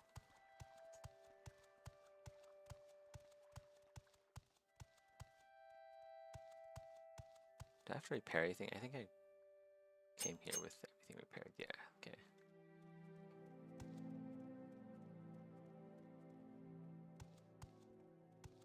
Eastern Watch Barracks. I can steal from here. No one's around. Wow, 20 hound meat. Nice. Jackpot. Barracks, huh? What's in the barracks? Ooh. What is this? It's like a room with a note. Unfinished letter. I'll read it. Beloved daughter, within the walls of the city is deceivingly like home. Patrolling the streets, I sometimes imagine myself magically transported back, but the illusion fades quickly with every meal. The food is a constant reminder of just how far away I am from just how far away from home I am. I have been told it's an acquired taste, but I still bless the flow of commerce that keeps us with a small but steady supply of familiar foodstuffs.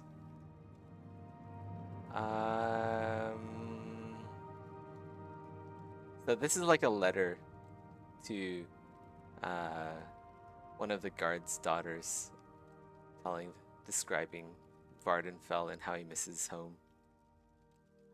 I've acquired a dagger of native make, which I have enclosed. It's a curious thing, made from layers of resin and insect shells, but viciously sharp. So he's gonna send that chitin dagger, chitin dagger. He's gonna send that over to his daughter, which is pretty cool. Very nice world building.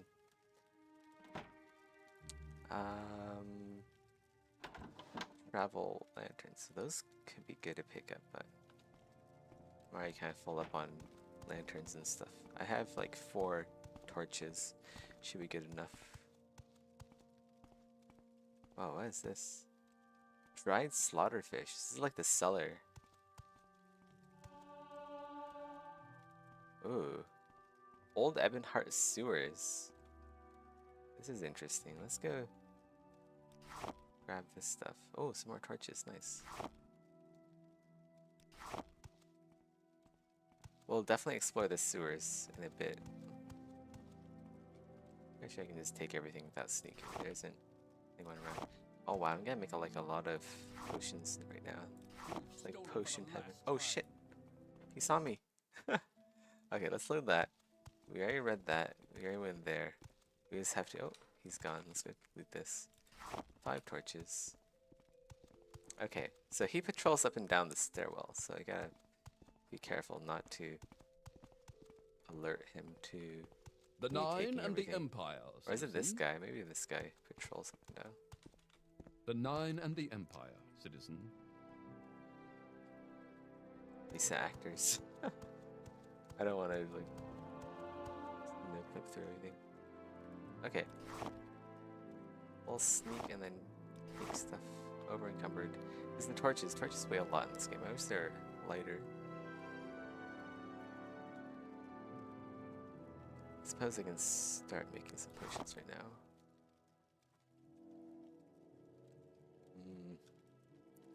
Let's go drop some torches for now. We'll come back and pick them up once we go into the sewer.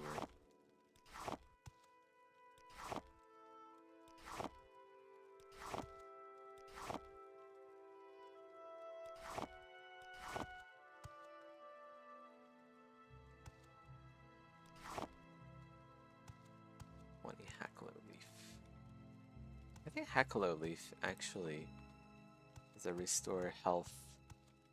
It has restore health, doesn't it? Pretty sure it does. Okay, let's go make some potions.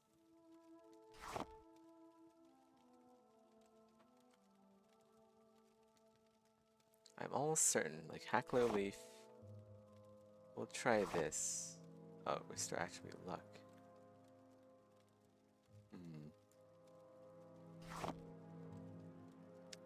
Well, maybe not then. We'll get rid of the Kwama eggs.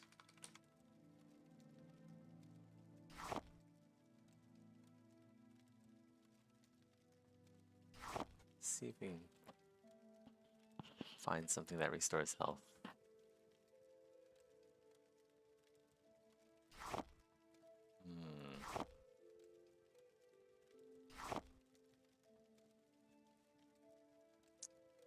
It's annoying. Okay. Restore fatigue it is then.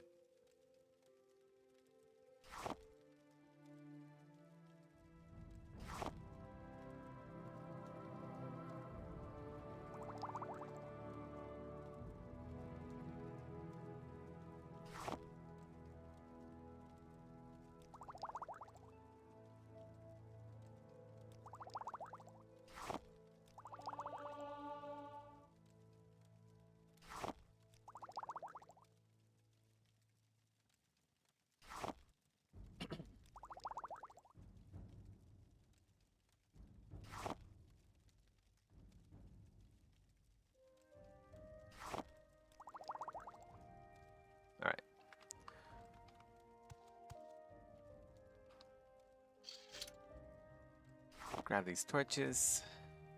Actually, you know, there's a lot of torches. Save it.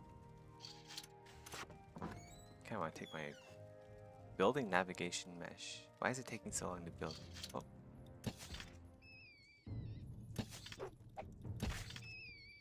Okay. Ooh, this is creepy. Diseased rat, I shouldn't touch those.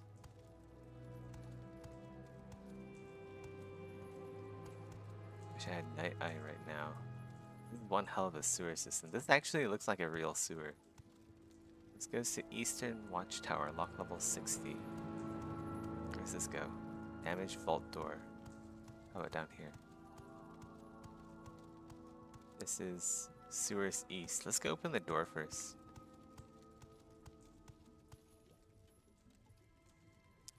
Probably need the journeyman's lockpick for this. Quick save it. There we go.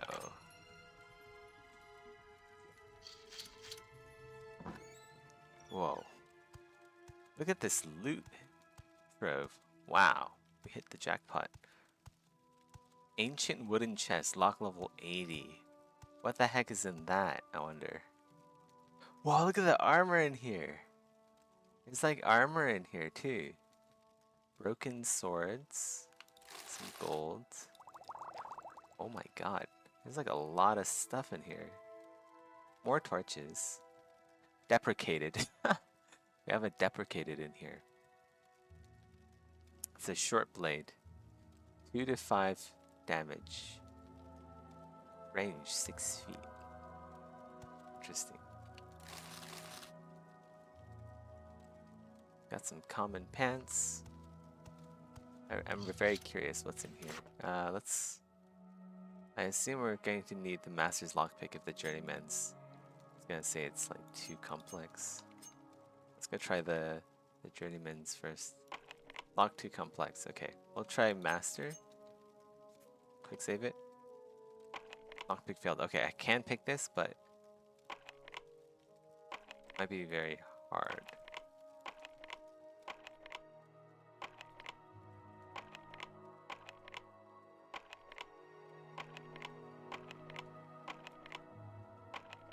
Let's go pull out another torch just so I can have some more light while I'm doing this.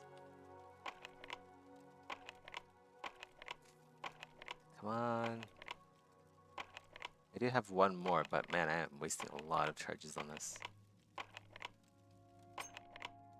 Balls.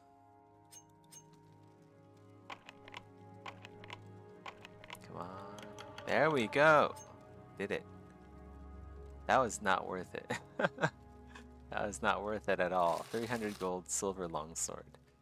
I'm not gonna pick up because it's heavy. But we did get some points. Iron candlestick. Some more light sources. Very nice.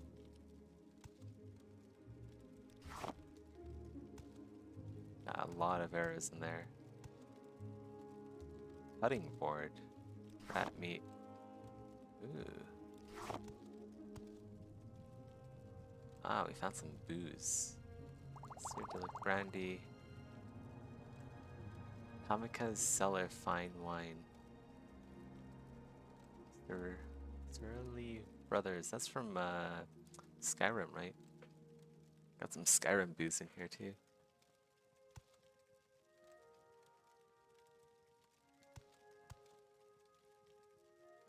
Five large Palma eggs. Just what I needed.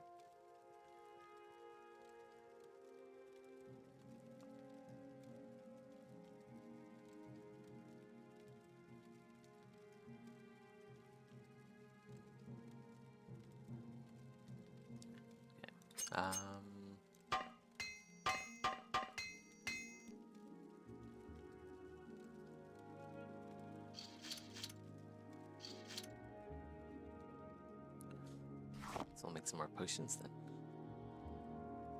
I can do the dishes later.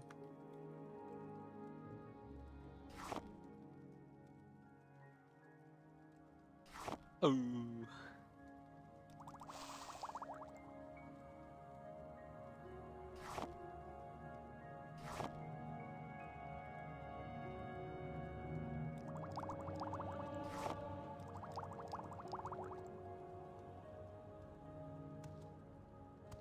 I have a lot of potions to sell now. Where does this go? Eastern Watchtower.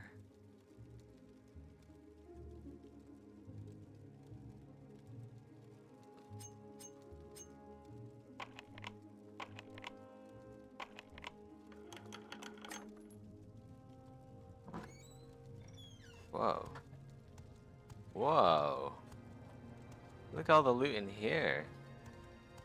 Oh my god.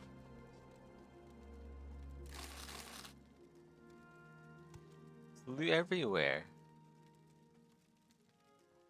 Too bad none of it is like medium. There's like a little bit of medium armor in here, but... Hmm.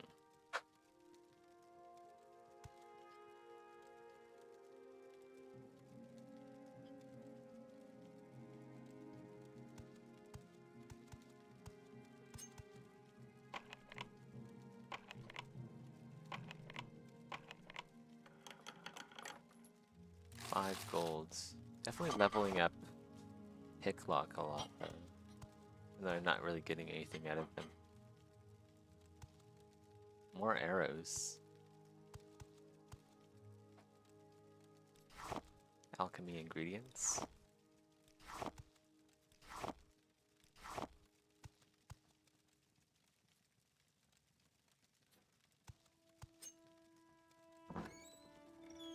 Alright, oh, this is behind the lock level 80 door.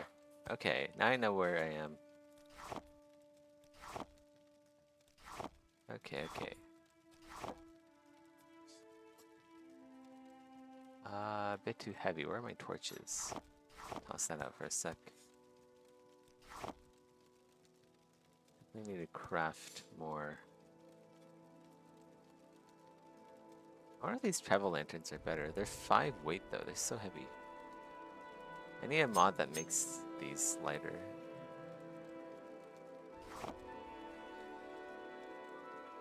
Or just do it myself.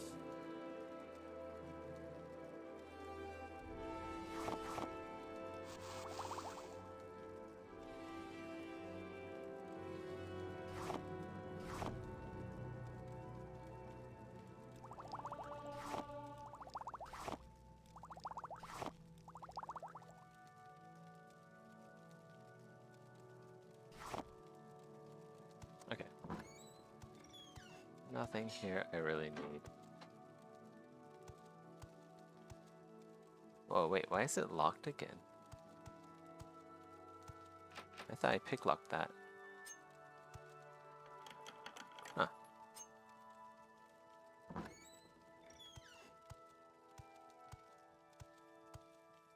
Is this one also locked?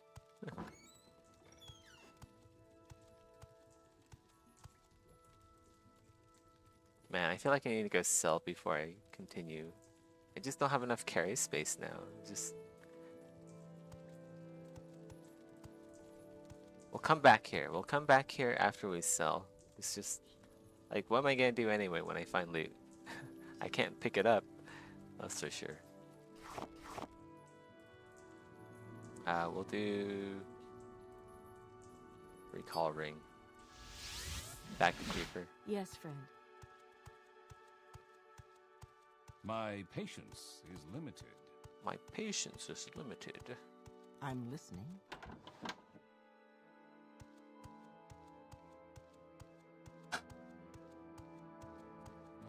Where did I put it? The scent is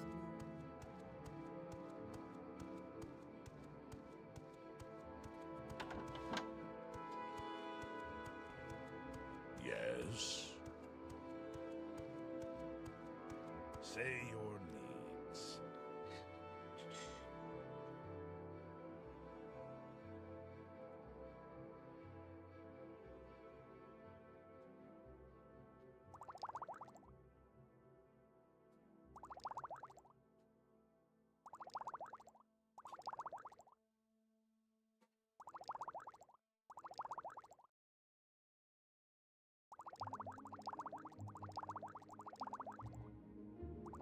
Any restore fatigue that is heavier than 0.1 I'm going to sell.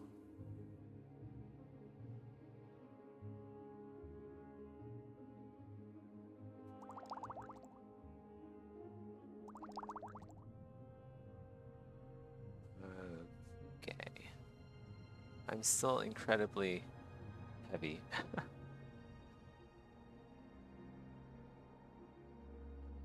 Hmm.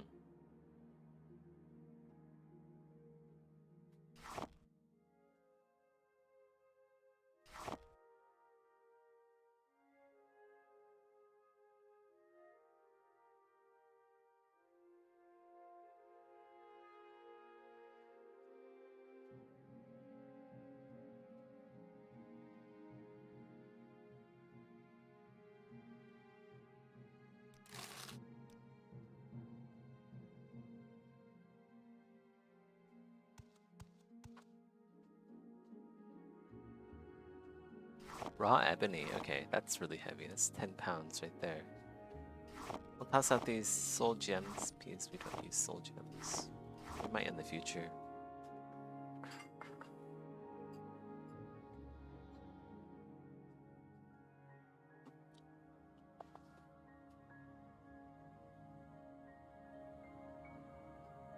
I have a ring of divine intervention, so I don't need the amulet of divine intervention.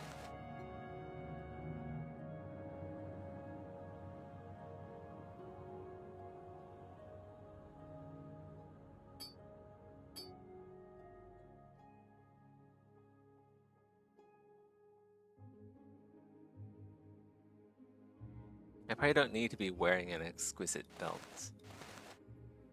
It's just 1 extra pound for no reason.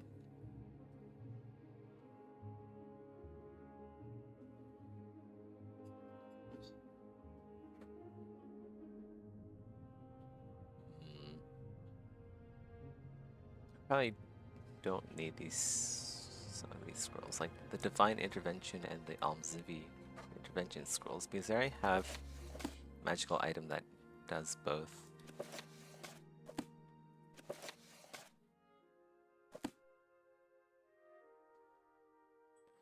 Pilgrim's Path, you kind of need. The torches are really heavy. That's like 36 pounds right there of torches. But we'll use them quickly, I suppose, if we're going in the dungeons.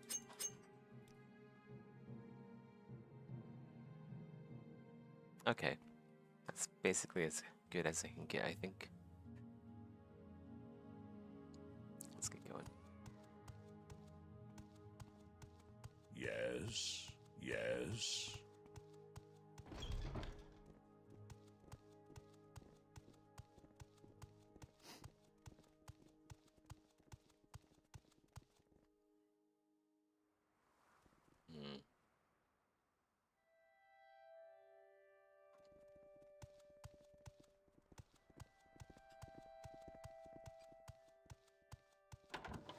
I'm listening. Go ahead. Yes, friend.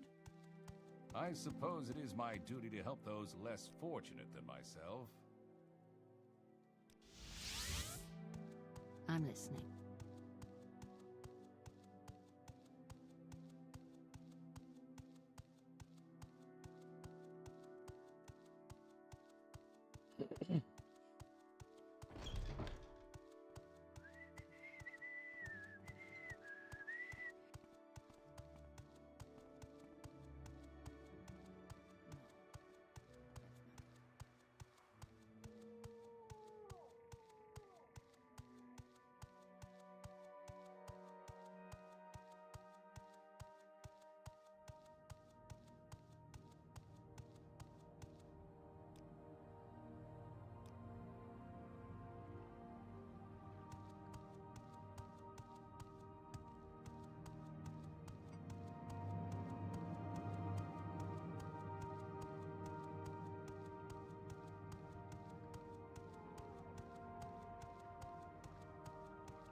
What say you?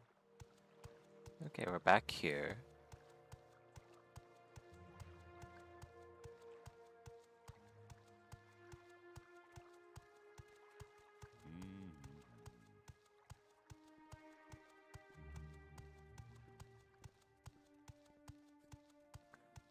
Go explore the sewers a bit more. Here to see the castle? But before we go and do that, I'm gonna go do some work before going down one of these passageways.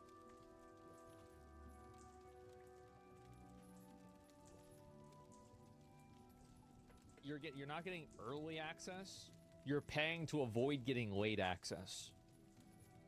$40 to $60 more than the $70 base game price. That's, I think, where more of the discussion should be based around, because those are just objectively anti-consumer bad decisions. They are. That, if successful, Ubisoft might push more and more, as they've done with other monetization tactics. And I'm gonna let y'all know, like, $70 Hogwarts Legacy pre-order is the limit.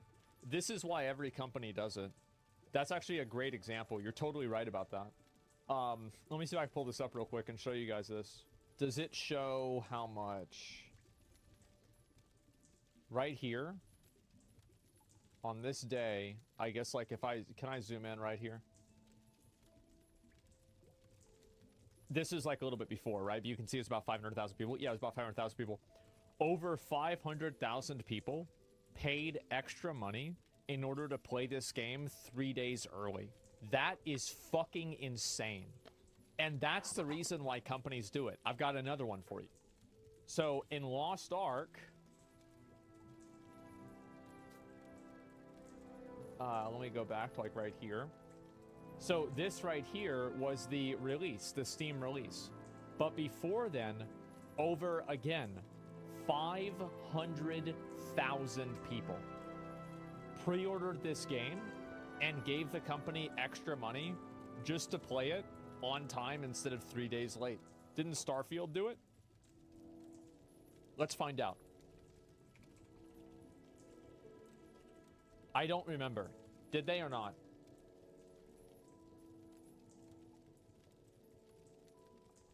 Yes, they did. It looks like they did. Starfield sold a quarter of a million, basically, copies. Sorry, no, excuse me. These are concurrent players. So I would assume this is probably like 5 or 10x. This is probably 5 or 10x the amount of people. So they sold probably easily over 1 million copies pre-ordered. Guaranteed sale. Blizzard is doing this too with The War Within. Are they? Where does it say? Where does it say? It doesn't say. Am I not seeing it? Why am I not seeing it? Oh, God. Wait, that's in the big edition? No, I was looking at these. I assume that there's no... So you can...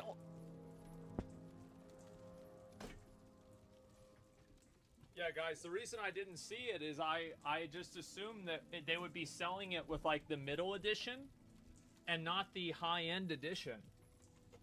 That's the reason why I was confused. No salt? I should get the salt, honestly, for this. I really should get the fucking salt. Final Fantasy XIV is also doing this with Dawn Trail. I'm so sick of dick eaters, man. It's like every game. But I just want y'all to see this. You pre-order the game at no additional cost and you get 3 days access. Wait, hold up. You're saying that this isn't true?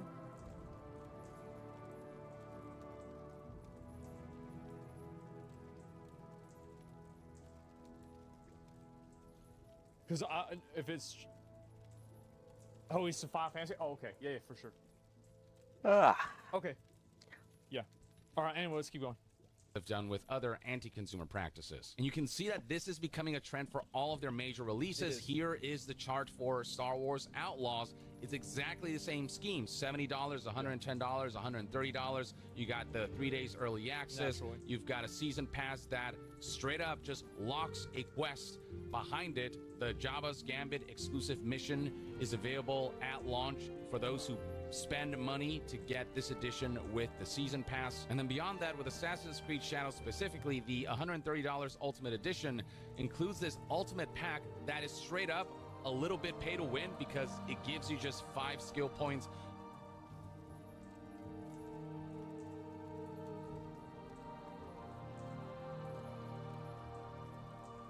this is single player game, bro.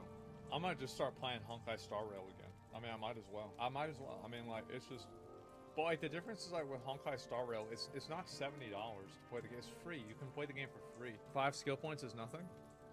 How do you know that? How do you know that 5 skill points is nothing? They played the other games? Okay, so you're right. I bet they probably aren't that much. I bet it's probably not that big of a deal, which makes it worse. Because it creates a frame of reference, because people that don't know anything about the game will think that this advantage will be big. You see what I'm saying? So like we know, oh, 5 skill points, you can get infinite skill points maybe, right? You just get skill points every 10,000 experience or something like that. But like for a person who is uninformed, or a person who's like a dad gamer, he's gonna see that and be like, oh, I get something advantage out of this, right? So that's the reason. It's like, it's like Dragon's Dogma. This is actually, bro, that's exactly it. It's like Dragon's Dogma 2. Because, like, you know, like, if you played the game, like, I put 100 hours in the game. I'm level 100 in the game. I beat the fuck out of that game. And so, I know everything about the fucking game. You don't need to buy a fucking port crystal. You don't have to buy a fairy stone. But, if you don't know a fucking thing about the game, you might think that you do. That's the problem. On top of all of these, you know, cosmetic elements and bits and pieces of gears and weapon sets and whatnot, you're taking something that could be really exciting for a lot of people and staining it with elements that kind of give the efforts of the developer. Somebody goes and they say, this is an IQ test? Nah, bro, you're not smart because you played a video game before? You're not smart. No, it's just a matter of somebody who's uninformed about a topic. Stop it, bro. Unnecessary negative PR that make people question and doubt whether this is a game that they should engage with, whether this is something that they should support. And it sucks because I am rooting for Assassin's Creed Shadows to be good. It's, you know, again, I'll play this 100%. I'll play it when it comes out. It's not even a question, right? But, like, I want to let you know, like, I'm going to be Jesus on the cross playing this. I'm going to play it so you don't have to. It's like original sin. And so, if you guys want, like, watch me play the game, I will give it a fair fucking shake. Because you know there ain't no goddamn way they're going to sponsor me after what I've said about the game, right? There's no way.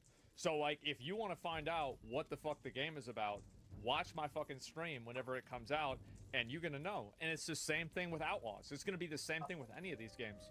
Like, I will eat the shit, and I'll tell you what it tastes like. That's it. I'll do it for you. Like Jesus. Just like Jesus.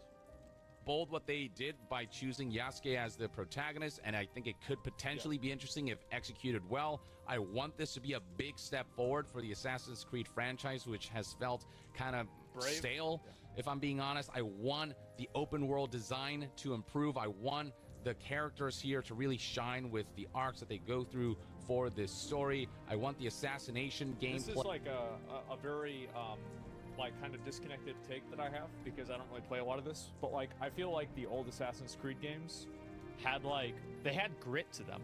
They had like a certain amount of edginess, and like you see that with like Black Flag, or with the I think his name's Ezio, right? Ezio, I don't know how to say his name. Like they had like that. It was like flamboyant in like a cool way, you know? I don't know, Ezio? Yeah, is that it? Yeah, I saw it, but, yeah, great, like, and this is also, like, by the way, this is my opinion as somebody who's, like, obviously, I don't know a lot about it. This is a vibe check for me. It's a vibe check, that's all. To feel as good as it did in some of the older Assassin's Creed games and make me feel powerful as an assassin. And I also hope that the warrior samurai gameplay offers a combat system that is in line with some of the more renowned open world action adventure games. I actually, like, bro, whenever I saw is it Yasuke or Yasuke? I don't know.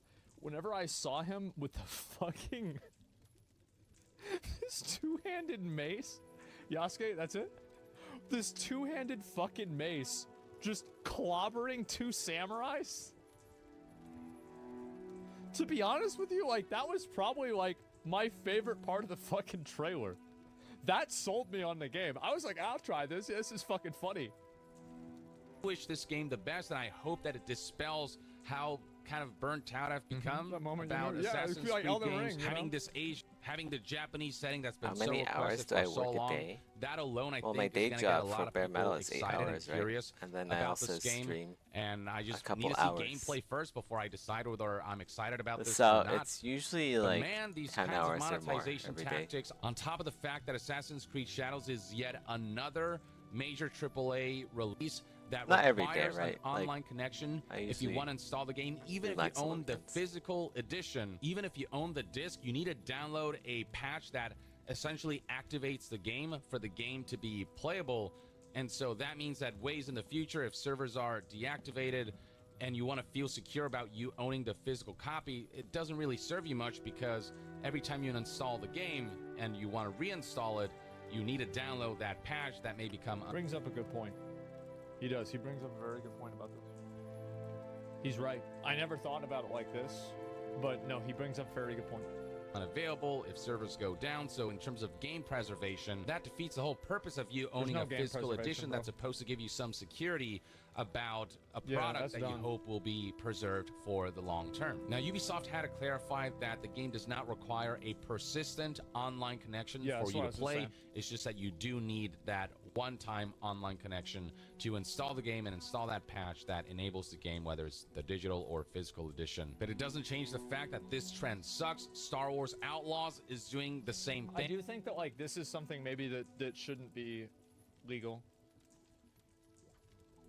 Because yeah, I don't know. I'd really have to think about it, but I actually see this as being a legitimate problem. I'd really have to think about this in like a few different ways. Accessibility, yeah. Because like you're buying something that you don't technically have, and you're buying it with the assumption that you do have it, and you will not have it. It's a difficult question to answer. Yeah, I actually find this to be much more problematic. Like on like a, you know, like I think like in terms of like regulation, right?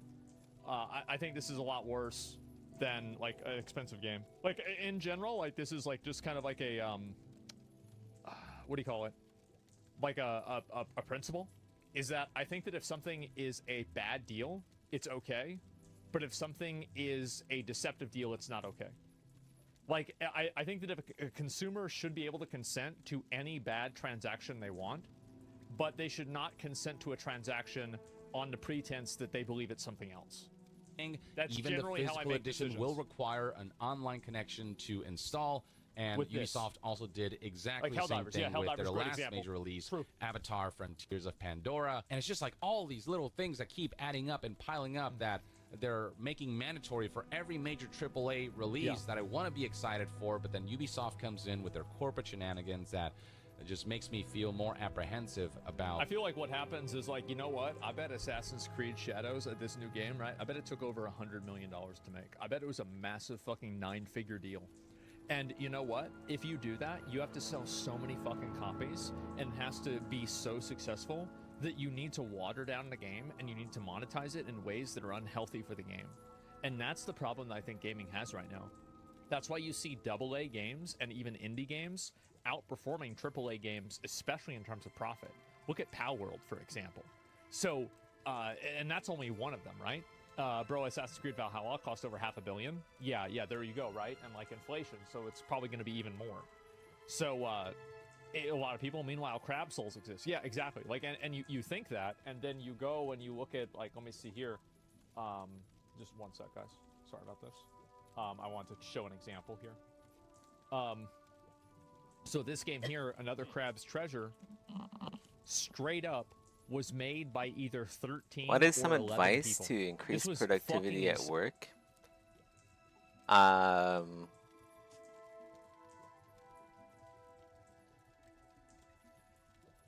heard a good one from Steven Zapata. He's another artist here on YouTube. Way more famous than I am. But basically, just think about, like, just don't think so much.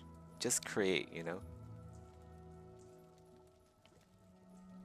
I feel like a lot of the reasons why productivity goes down is because, like, I think about things too much.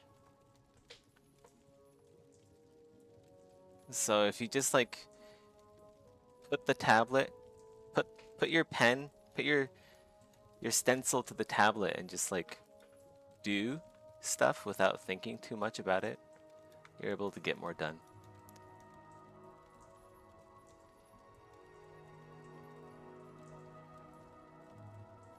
So I hope that helps. This game is so good. This game is amazing. You're working on the Godskin Noble as a personal project. That's really cool. Insane. Like, good luck with like that. That last boss fight was like, what the fuck?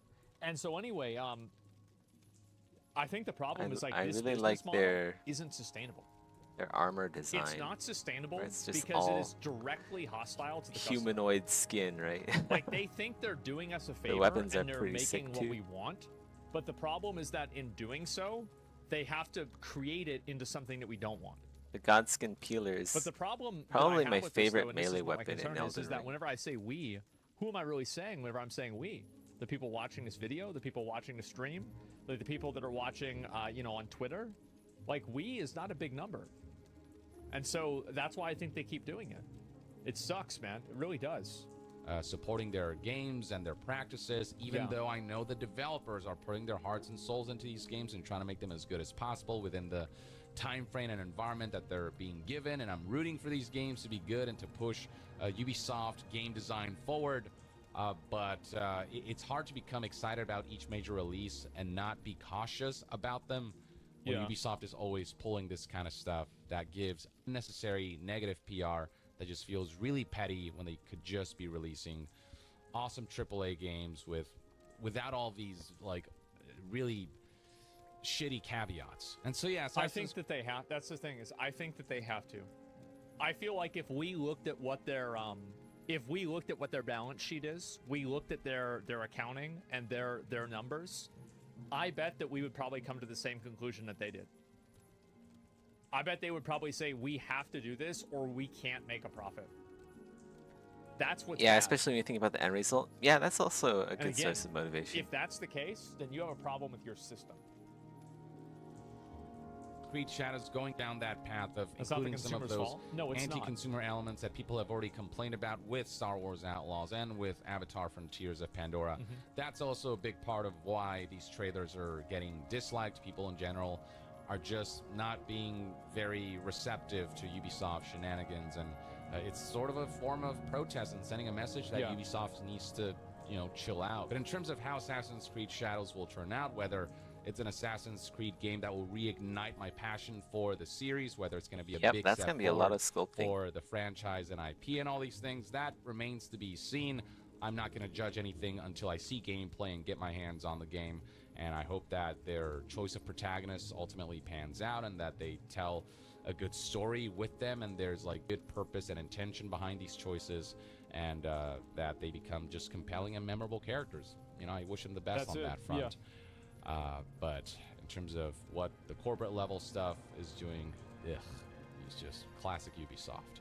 Which is a publicly traded company, by the way. Let me know in the comments below what your thoughts and opinions to keep in are on mind. Assassin's Creed Shadows, what they've shown so far with the CGI trailer, and all of the information that's out there, what you think of the game. Somebody says if we stop pirating games, will they lower the price of AAA of games? The protagonists and the monetization practices surrounding the game. Share your thoughts in the comments below, and to be further updated on all things gaming news, reviews, and discussions, stay tuned right here on Young Yeah. I'll see you guys next time. Young out. I'm really glad that he made a video and he talked about all of the other problems that the game had, aside from just like the characters, because I feel like nobody's really talking about that as much, and I think that's actually a much bigger problem, especially because like there's literally 2 quests that are locked, that you're locked out of. There's the video right there. Give it a like. That was really good. And I also want to say, so with pirating absolutely at a certain point makes the developer have to increase their prices. Do I think that's happening with AAA games?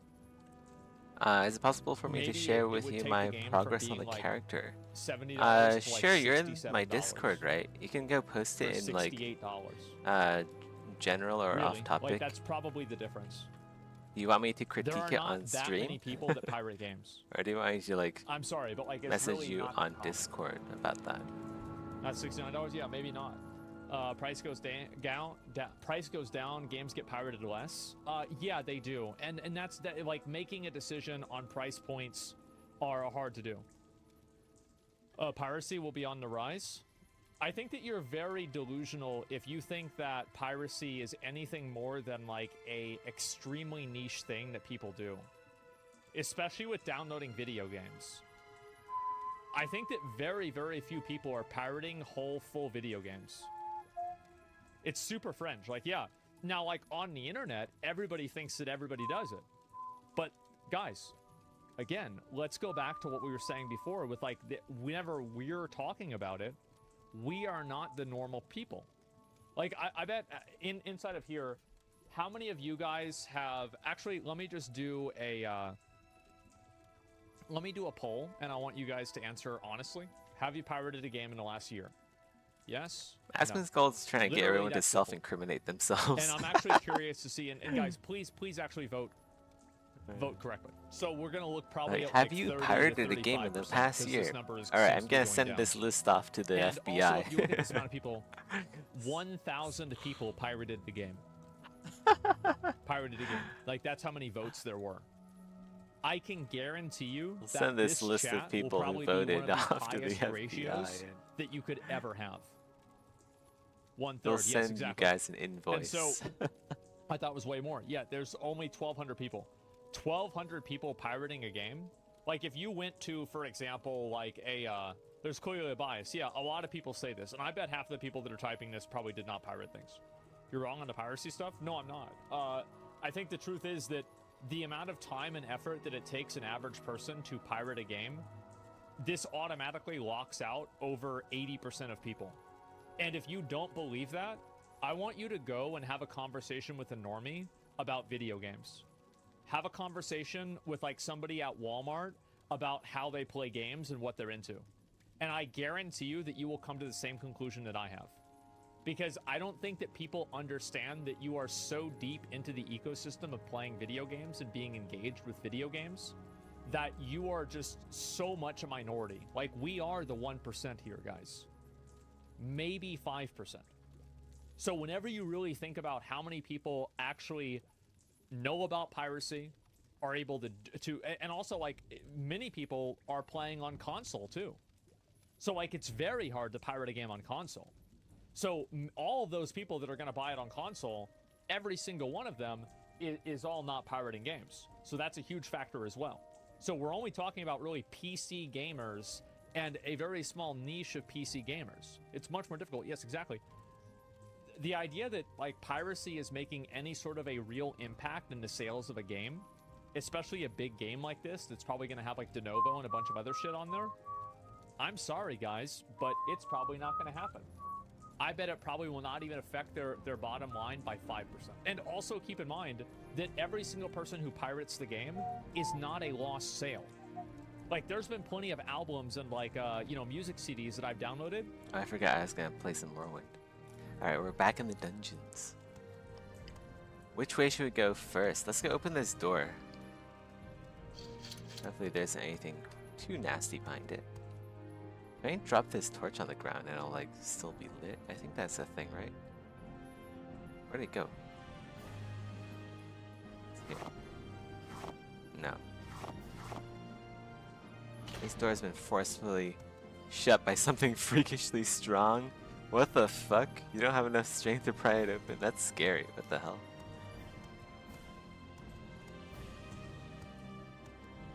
It's been forcefully shut by something absurdly strong. It's probably like the Morrowind version of Sir. Alright, let's go try it going through here. Sewer is east. Oh my god. Look at this place. This is terrifying. There's rats everywhere. These rats require 2 hits to kill.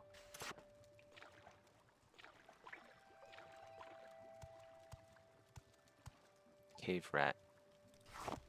Not diseased. These look like traps. What the hell?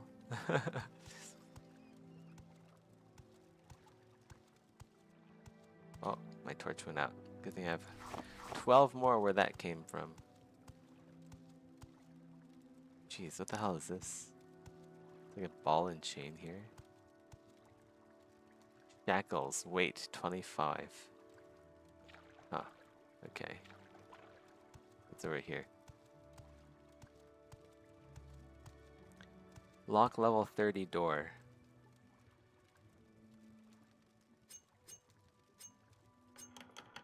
There we go.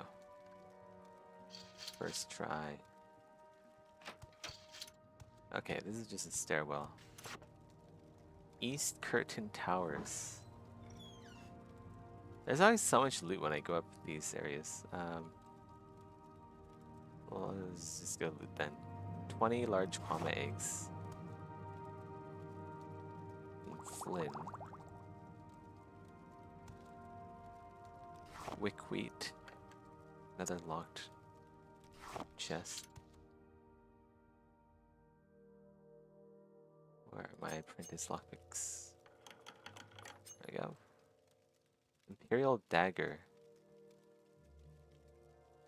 Huh. Short blade, one-handed.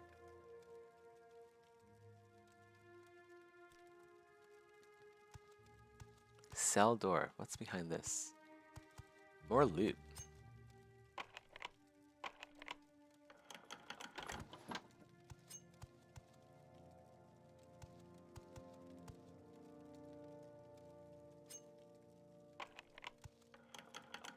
Ooh, 103 gold. Rolled paper. Imperial Netch blade. Quality restore health, that could be good. A couple of those. I normally don't grab things out in the open world, but...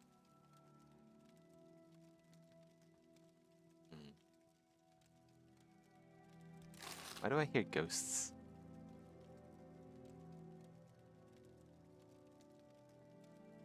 Scroll of healing.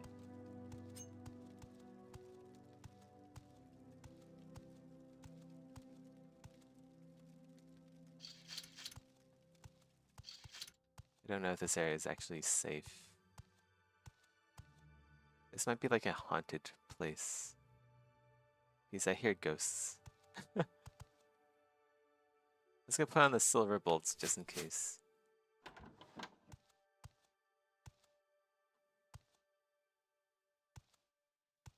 This is like an abandoned guard outpost. More torches. Got some gold.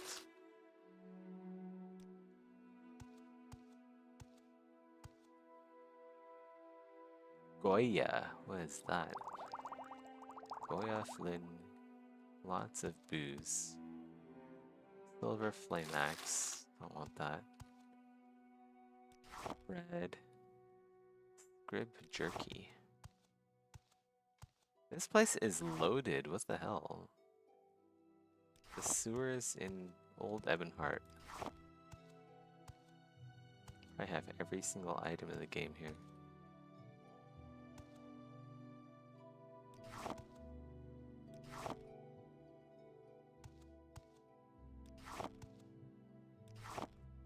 Over encumbered. Ocean making time.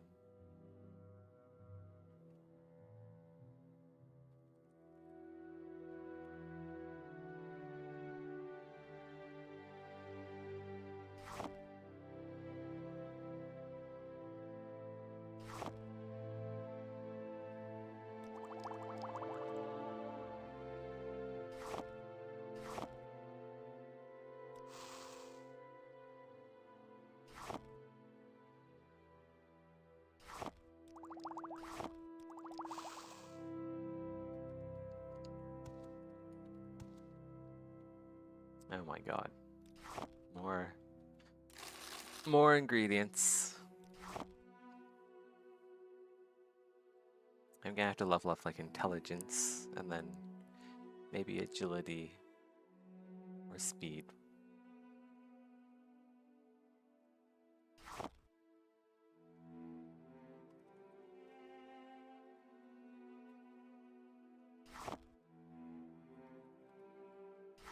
Ah, look at that. Nice.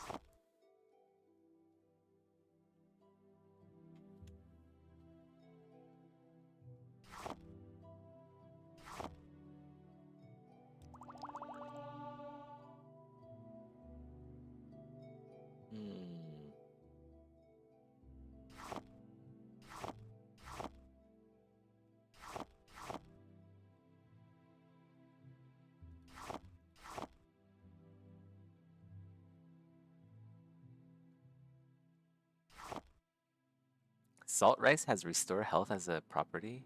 Damn. I didn't know that.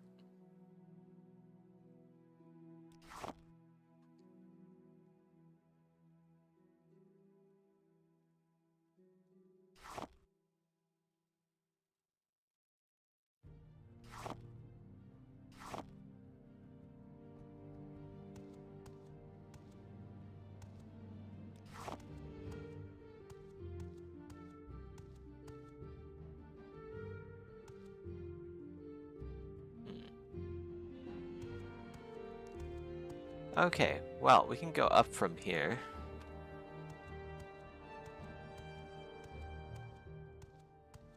Hopefully this place isn't haunted.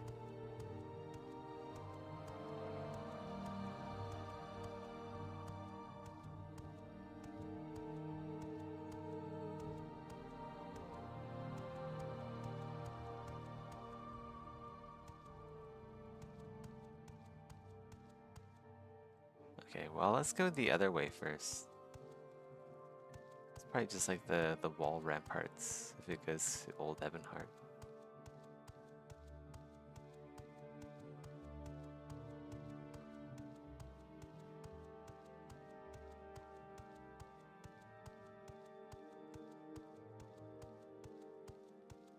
Old Ebonheart, Old Ebonheart. More torches. Definitely not running out of torches anytime soon.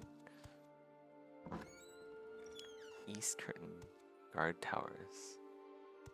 So we can't open the windows here. Lots of arrows. Place to get arrows. Travel lantern.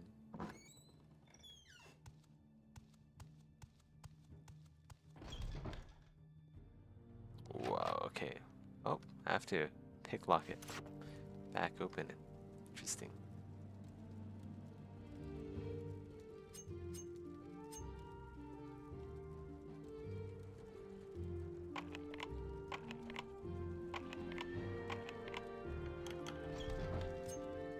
What is security anyway? It's intelligence, okay. So I should be leveling intelligence anyway. Because I need that for lockpicking.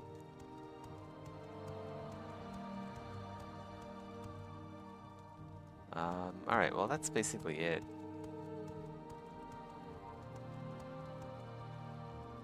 I hear ghosts over here. Is there anything behind, like secret doorways or anything? Doesn't look like it. They just decided to make this place extra spooky for some reason.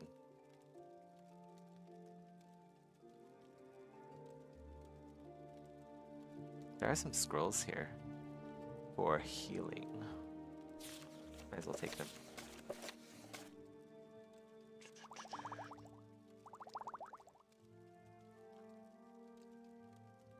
Cure common disease as well. Sure, why not?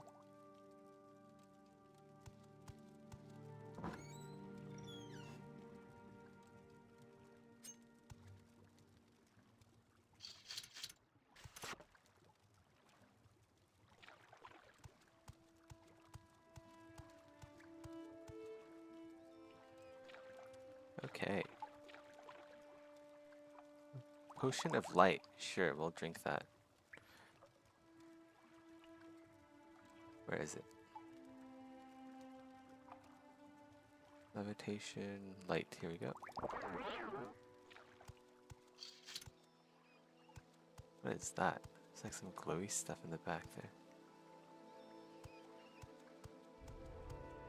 Not scary at all, this place. What the fuck? Look how there's like people here. What is it, Sarah? Scared the shit out of me. He has like red eyes. He's a rat catcher. Dude's a rat catcher. Trespassing in the Ebon Tower sewers is punishable by death, so don't be caught.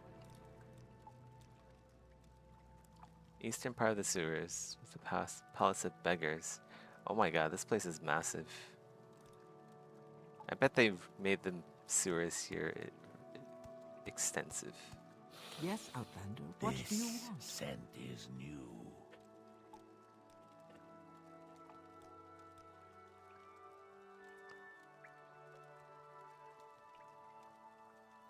Okay, well, it's nice that there's some friendly people down here. Even if they are just weird homeless rat catchers. Old rotting barrel full of shoes.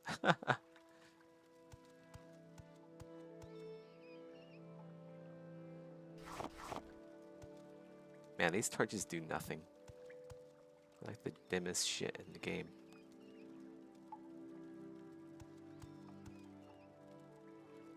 They make the Exanima torch seem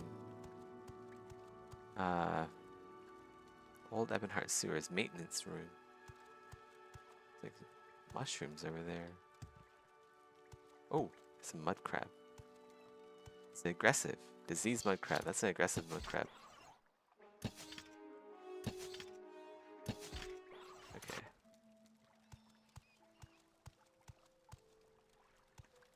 Old Ebonheart Sewers Central. Jesus, this place is massive. Great. Some Draggletail.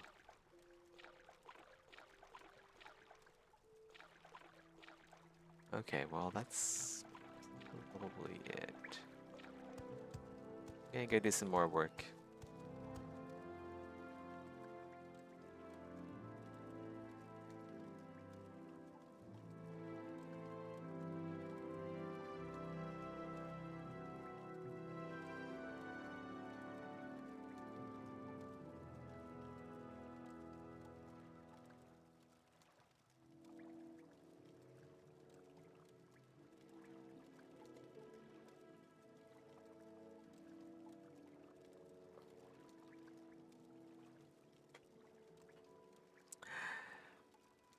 Ooh, there's a new video.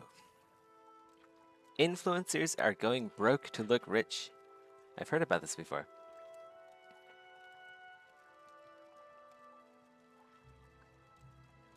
I figured I'd watch this, it'd be good. Money, welcome back. Oop.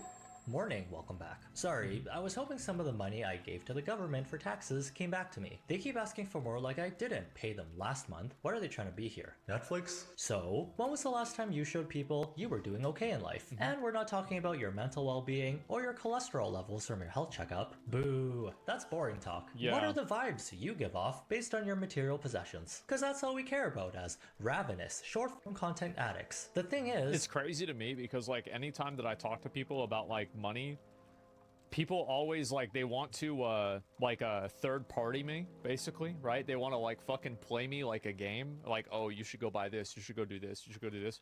Like, people can't comprehend the idea that buying an expensive thing will not make me happy. It's crazy.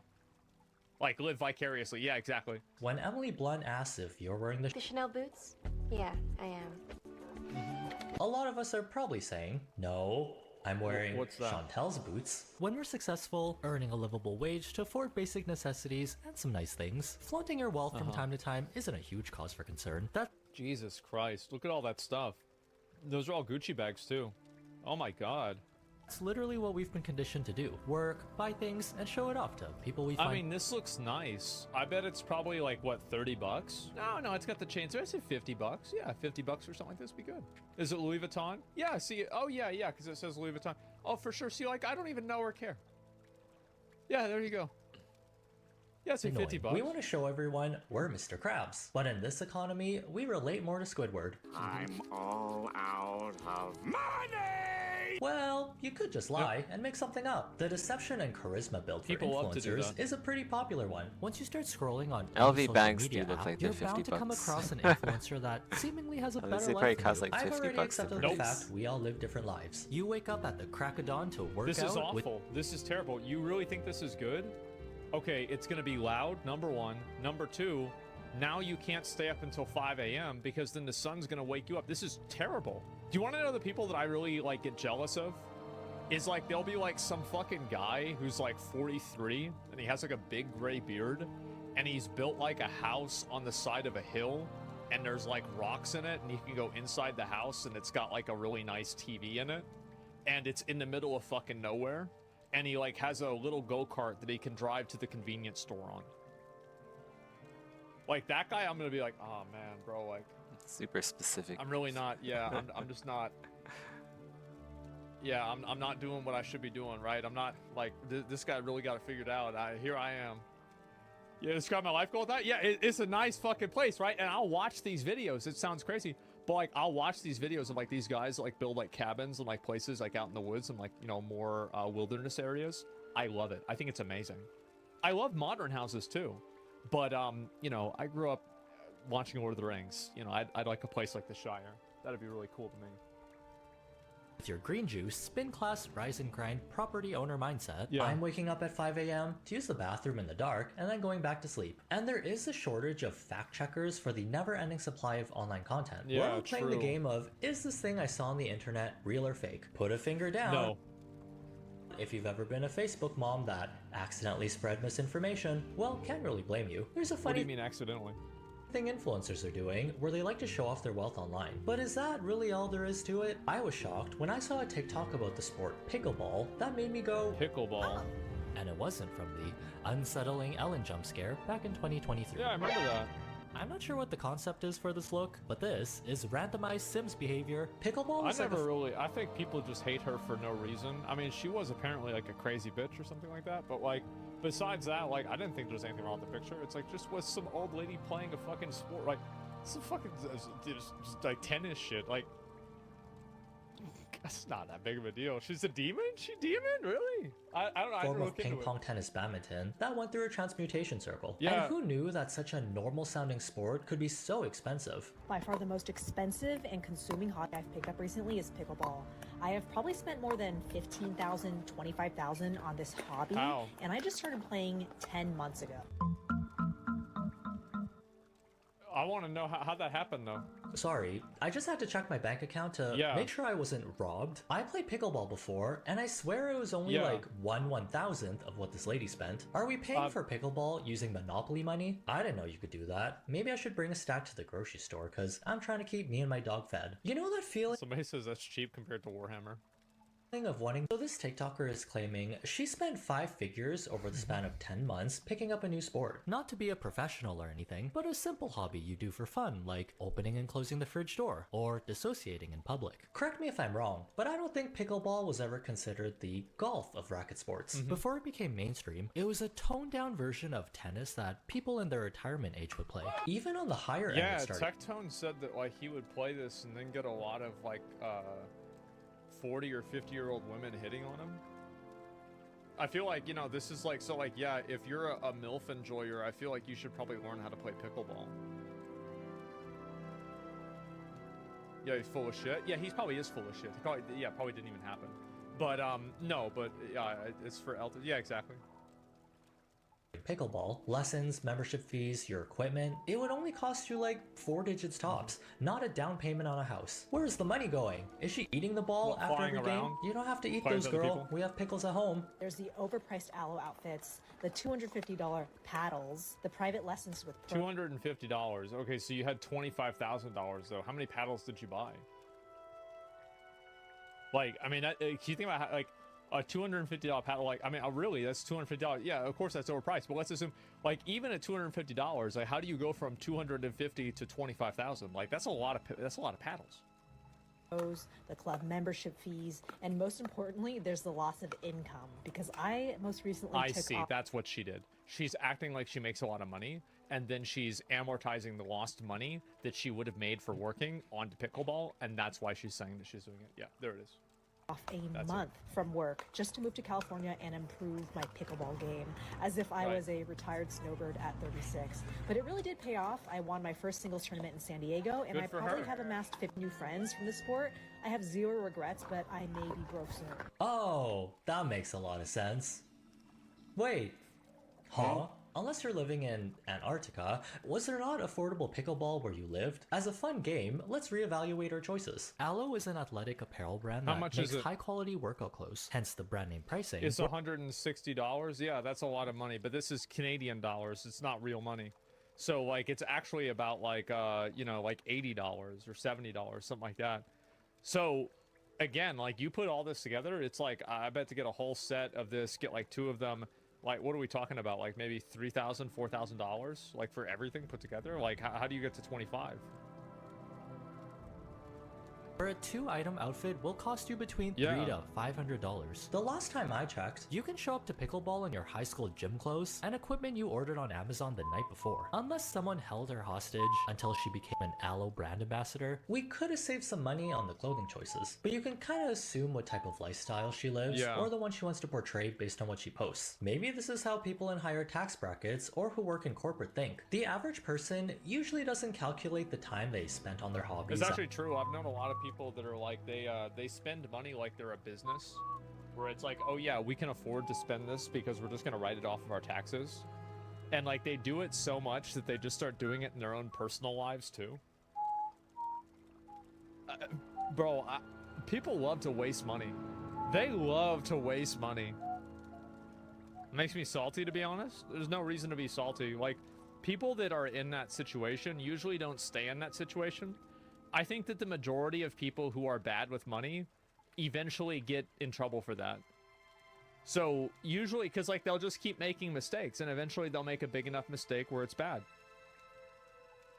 Eventually, yeah, so don't worry about it.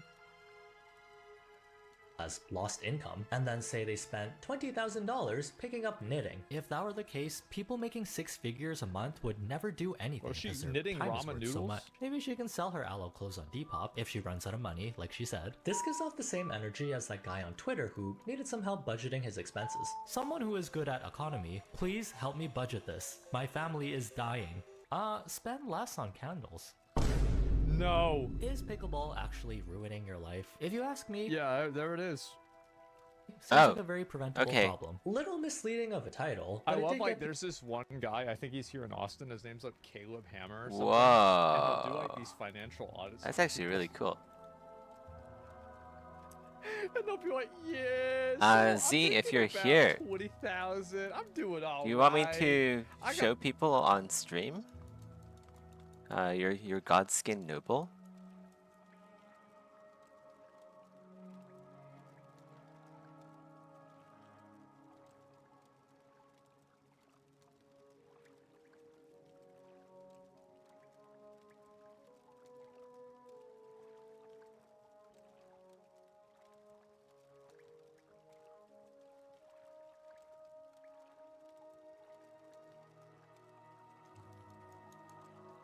Looks pretty cool.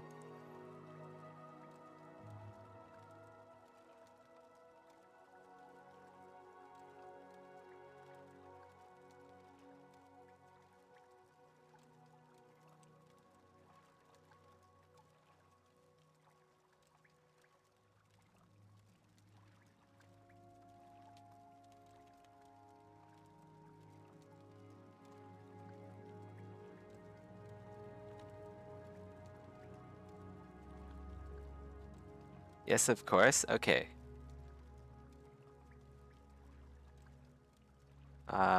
Wait, let me go do this instead. Like, open in browser. We'll open all of these in browser.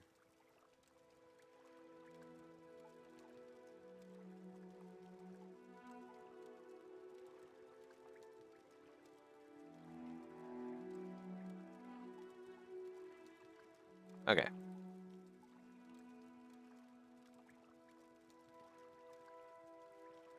Very cool, very cool.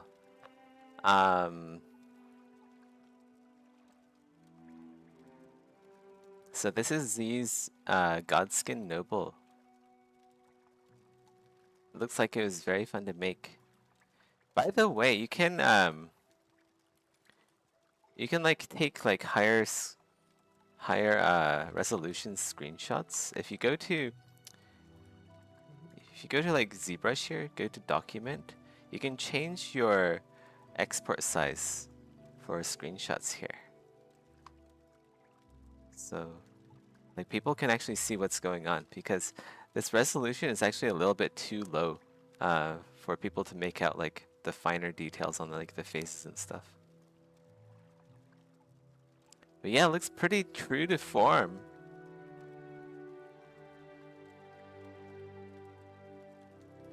There's some hairs here on the back. Are you gonna add in like the hairs? Isn't there like a beard or something on, or maybe that's like the Godskin Apostle. But I think there's like some hair on some of the fur. The face looks good. You did a good job on the face, the Godskin's face.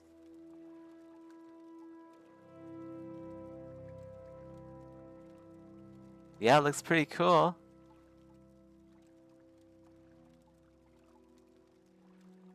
Some of the details are a little bit harsh.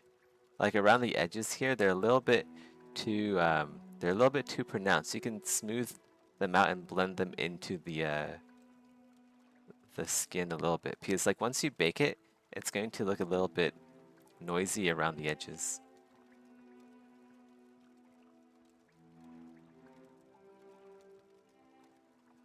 Yeah, very cool stuff. Sword looks good as well. It's a little bit short, right? Wait, how long? Wait, let's go. Yeah, this sword is a little bit short. I think his sword is like that long. Like it goes all the way to my cursor out here. At least that's what it feels like in the boss fight. Like he always manages to skewer me for somehow. But yeah, very cool.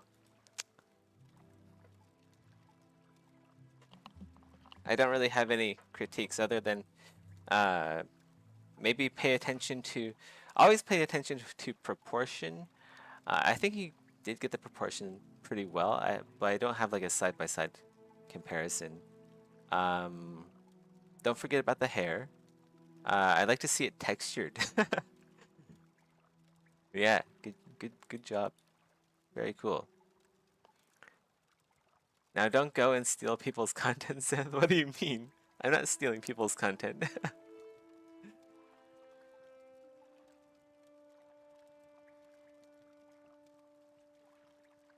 Alright.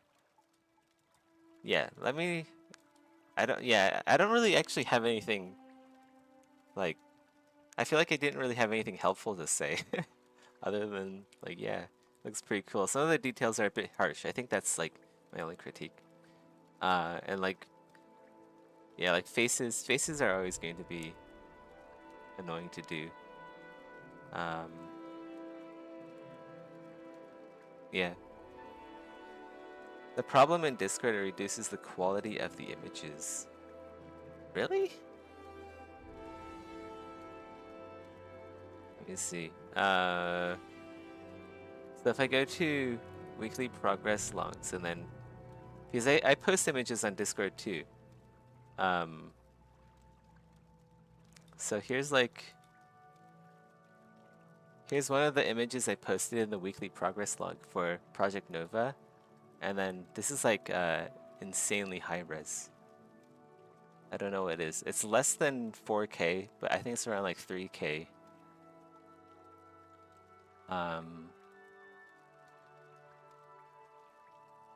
Yeah, you can try posting.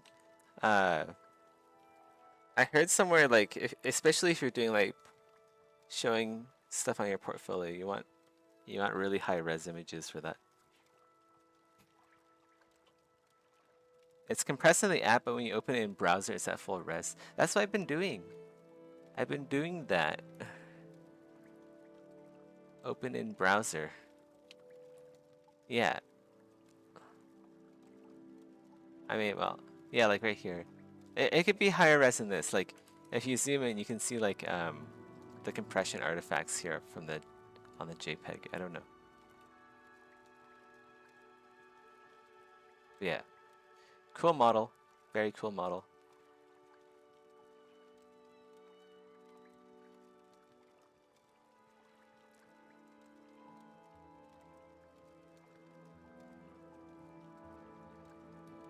got my own place. I got my own car. And he's like, how much is your house payment? It's like $3,000. How much is your car payment? $2,000 a month. And he says, you're making $20,000 a year? And she's like, yeah, it's all right. And then he's like sitting there, he's like, dude. Right. And that's it. And the thing is, like, he's here in Austin, I'm pretty sure. It's fucking crazy. Shit's so funny. Yeah, he's ruthless. He is. But, like, the thing is, he's doing them a favor. Did you see the boogie one? Nah, I didn't. I did not. People talking to drive up her engagement. Hey, if I could take a month off work to get really good at tennis that it causes a dinosaur extinction, I quit my job too. Yeah. When your online brand is based on your image and how you appear to others, of course you're gonna sprinkle some seasoning on your content to make it Yeah, spicy. they can be smoothed out. If you smooth them out just a little bit, straight up lies, and but then maybe go over exaggerate them a again little with bit. like Only normal show the brush, goods. Flex culture in Asia. you make them I've been spending too much time to make on, them look more on thick, Instagram. like Whenever I leather. hear spicy I think they'll content, get good it's one results thing. that way. So yeah, I think that anybody that tries to put, like, for me, I feel like I probably should try to put on less, like, put on more of a show, actually. Because, like, I will just tell people what I do, and it's really boring. Good luck. I Like, think you did pretty good already. I, like, will stream, I will get up, and I keep at will it. drive to, like, McDonald's, and then I'll get a drink at McDonald's. It's like one of those models that And then I'll come back home, I'll stream. doesn't really have a and whole then I'll lot lay to in bed, critique. and then I'll get It's just like you just Chipotle, gotta keep working on and it, then I'll eat Chipotle and watch, like, an episode of an anime. which is a good thing, I think. And then I'll lay back in bed, or I'll get back on the computer, and then I'll read threads about myself. I'll probably just read about people talking about me because it's interesting. It's about me. And then maybe I might stream again, or I just sit there and play video games, and then I go to bed. That's it. You having fun? Yes, I am. And that's a good day. That's a perfect day, by the way. That's a perfect day. Now, like, there are other events, like random events that happen, like, oh, there's a meeting. Oh, there's another meeting. Oh, you need to talk to somebody. There's a fire. Oh, fuck!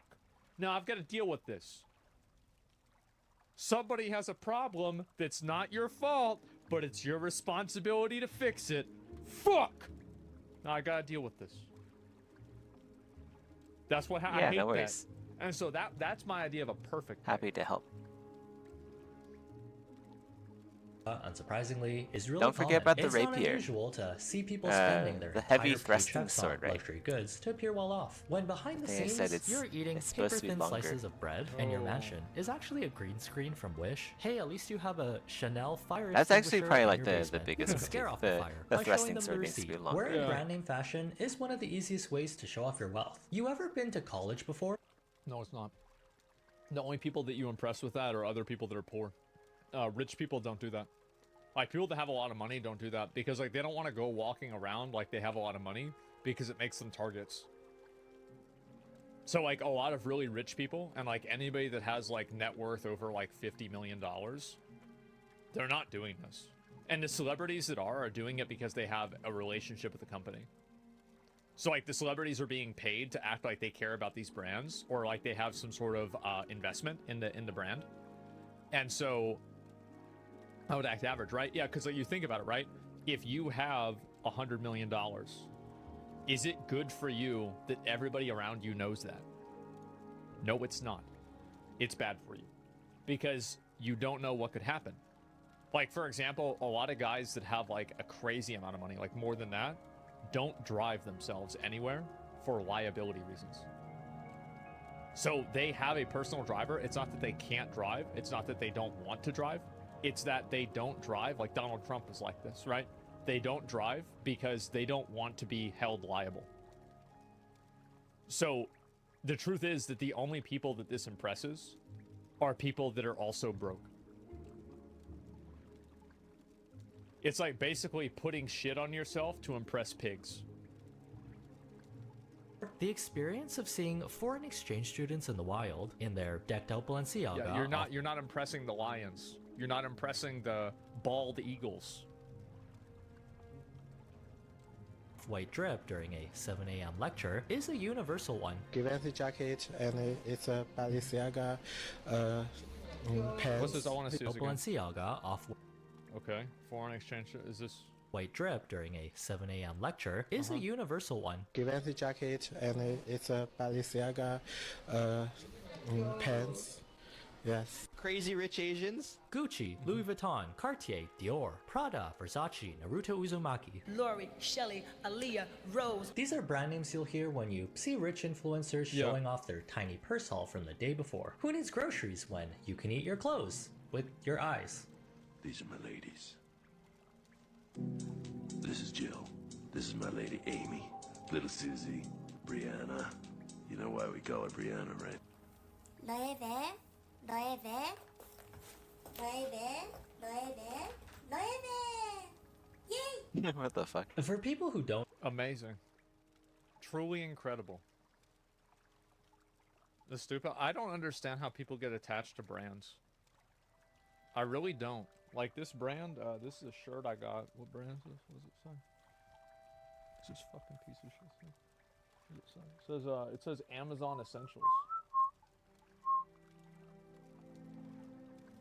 Yeah.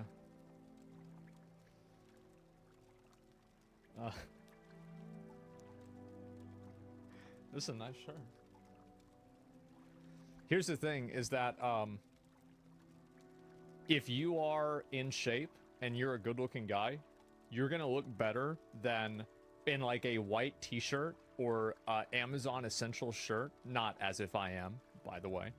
But you're gonna look better in that $2 shirt than some skinny fat guy who, you know, makes $200,000 a year is gonna look in a Givenchy shirt. That's the difference. And it's not even gonna be close. No, Skinny they just fat guy? showed Yeah, it's the someone's worst. yearly salary in the span of 15 seconds. The beauty standards in Asia are on a whole other level, and so is everything else they that's really tied get with into your that. appearance. Yeah, looks maxing is pretty crazy in North America, but that's for regular mortals. Asian looks maxing is on God mode. In Yeah. East Asia, your financial success and your attractiveness are like this. It's a very homogenous society where you're expected to fit in. When everyone's got the latest luxury water bottle from Hermes, and you show up with your Dasani, you become a target and face getting ostracized. Lots of young millennials, Gen Z, even middle schoolers are familiar with expensive brands and what wearing them implies. There was even a case a few months ago when Stanley cups were flying off the shelves like toilet paper. A kid got bullied at school for having a Walmart brand cup instead of a Stanley cup. This is the cup that we got our daughter for Christmas. This is not a Stanley. This is a $9.98 Walmart cup that she said she thought was cute. She is 9 years old. On the $9 second is day a back lot to of school money to after spend on Christmas a cup. break, she comes home. She's not Just crying, use the water she's just fountain. upset. The girls, all the other girls in her grade, I'm not saying all, maybe she said 9, 10 of them, all Just got use your Stanleys for hands. Christmas. And they made sure Scoop to let water her into know your mouth. that this is not a real Stanley, that this is fake and it's not as cool. So she Yeah, just that's people just are what kids crazy. do. Yeah, I remember whenever I was a kid, people did the same shit. Yeah, no, 100% that's what happens. Absolutely. Yeah, like, did y'all have this happen, like, with some, like, not Stanley Cups, but, like, with something else? Yeah, that's a standard, like, dumb kid thing. Like, I don't hold it against them, because, like, they're 9. Like, this kid doesn't even know what the periodic table is. Like, they don't know what a fraction is, maybe. Like, they don't know when the Civil War happened, right? They don't know when World War II happened. So it's like, are you really gonna... Am I really gonna get it? Like, what do you expect, right? Home, she's upset. She asks if she can have a real Stanley. Do I think that a 9-year-old needs a Stanley? No. Do I have one? Yes, I have one. If you're a mom, if you're a parent, and you can do something to keep your child from getting made fun of, to help fit in, you're gonna do it. So we went and bought her a 30-ounce Stanley. How much are, Because of this how peer much are those? Like, I don't even know how much they are. Are they expensive? They're like 40 or 50 bucks. Well, that's good, right? Because don't they have lead in them? That helps kids growing up, right? It makes them sturdier and stronger. Yeah, good. For a cup? No, it's like, there's a big spectrum of stupid luxury goods. There's a huge spectrum, and a $40 luxury good is pretty good. That's pretty good, guys. Like, there's a lot of stupid things that are way more expensive than that. in and be successful in all aspects of your life, paired with everyone's addiction to social media, we're now turning to faking a desirable lifestyle. The beautiful, rich influencers, known for their expensive tastes, might just be cosplaying to build an audience. They're not showing all the beauty procedures they've gotten, or the loan sharks knocking on their door. Did you know you can loan out luxury bags instead of buying them at full price? Pay a fraction of the cost, make a little TikTok, take a cute Instagram, wear it while playing Genshin on Twitch, then return it the next day. It's actually a pretty good business model. The only problem is, how often are you seeing influencers who built their audience by being rich say, "Yeah, I rented this bag like a movie from Blockbusters." Here's a little tea on what some influencers don't want to tell you. So get a nice box like this, and then you do your little unboxing. But most of the time, these bags are loaned. So you get to loan it for a period of time for photos and videos, but you have to give it back. And there are some circumstances where they'll be trays and you get to keep the bag for posts and whatnot like that. So I'm not saying every time, but loaning this from Forward, this Prada I'm loaning, and this Gucci from Reebok. when you see someone with a new luxury bag every month, just know. The thing is with me is like, this is what really always gets me with this is like, if I go and I look at, like, this just looks like a fucking bag. I could see this shit at Target, man. Like, I guarantee you there's something that looks like this at Target. Like, 100%. Like, you look at this, what the fuck is this? Like, this is 100% at Target. This is a leather satchel basic. Yeah, this is a blue item. This isn't an epic. And it's certainly not a fucking legendary. It's just a fucking bag. It doesn't even glow. Yeah, it doesn't glow. What does it do? What does it do? It's a 6-slot bag? No, bro, this is like the old Blanchie's feed sack. This is the 4-slot bag you get out of Blanchie's feed sack. Yeah, it's a bad one, man. Gucci from Reebok. When you see someone with a new luxury bag every month, just know they might be swapping out their old Prada bag for a new one, like a WWE tag team match. I just like, am I the only person that, like, whenever I hear like, oh, they got a new bag, it's like, oh wow, okay. And I'll be like, well, that's cool, that looks really nice. Yeah, great, nice job, man. Yeah, it's like, even if they do have a new bag all the time, it's like, because I know people that make a lot of money, and some of them are really stupid with the way they spend their money. Like, I've seen it happen. That's not really impressive to me. That's just like, you're an idiot. That's what you do. In the air is a luxury only reserved for the wealthy. You've probably seen the memes. The millionaires who take their private jet from their house to their private jet garage, or from the stands to the football field to congratulate their boyfriend. Being crammed into economy basic on a 300 capacity flight with 400 people on it. Poor people things. If you can't afford first class... If you're like a really wealthy business owner, it's actually a good idea to have a private jet. But, like, most people aren't. Like, this is not necessary for, like, almost anything.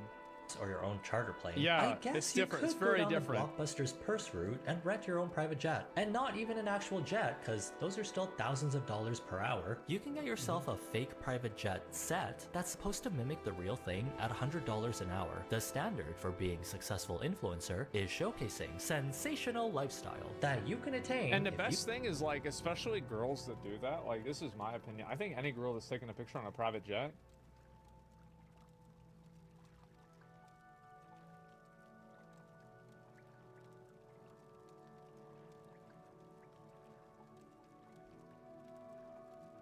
you buy this course. My name is Wally Hughes, and I rent out a fake private jet for influencers to take pictures in.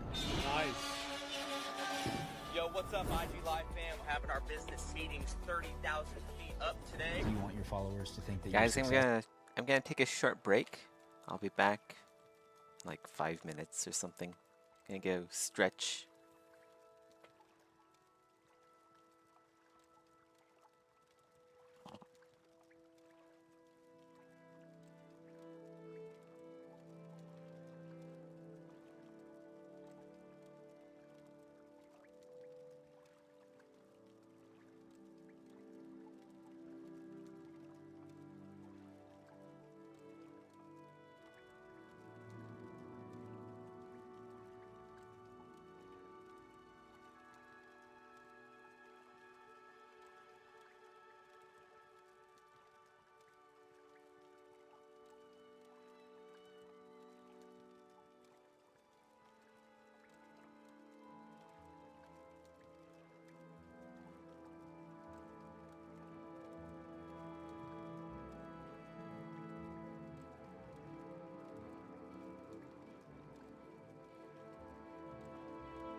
Okay, I'm back.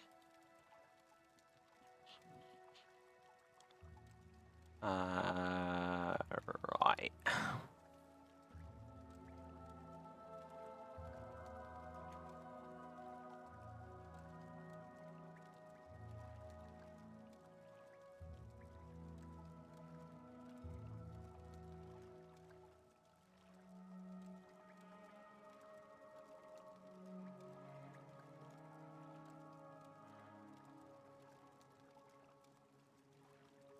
When you hustle, this is what you Or get. do you want them to think that you're with the peasants in economy? I'm on the phone with my Bitcoin advisor here, but I'm also in a Zoom meeting for my advisory business for kids that want to learn how to trade baseball cards. Thanks to Wally and the entire team, my followers will never know that I actually get a direct deposit from my father the first of every month. It's a lot of work to build an audience. Was the 16 live viewers and 18 likes worth it? Not to view shame, but internet users are so savvy, they can smell when authenticity is faked. This is gonna be my home for the next 12 hours.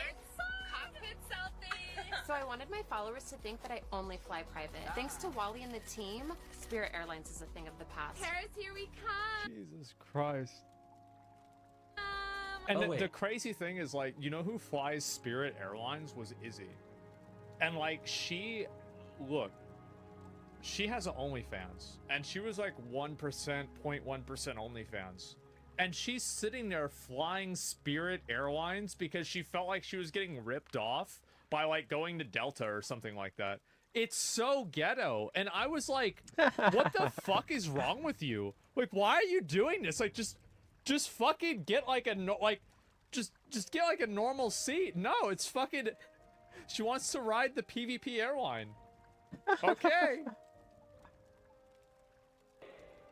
Oh, what the heck is This is a skit? Oh god, I really am a Facebook mom. I have, Well, like, they did a good job. I was floaters. convinced. There are actually businesses that will build sets like this for anyone that needs a private jet Mirrored photo well. shoot. I thought I Comes did with their that choice before. of paper backdrops and worn out yellow couch in the background. Amazing. There have been times when self-claimed financial experts have been called out for making TikToks looking like they fly private all the time, when in reality, a pilot noticed that specific plane hasn't flown This is since even February, crap. and they were only renting it for photo shoots. Even celebrities have fallen victim to the deduction skills of internet phoenix rights. Can't forget the time when the rapper Bow Wow posted a picture of himself about to board his private jet, when he actually just jacked a picture from a car dealership and got caught flying in economy with everyone else. At least... Damn. Damn, that's bad. Wow, I didn't even know. That's... Bro, that is sad.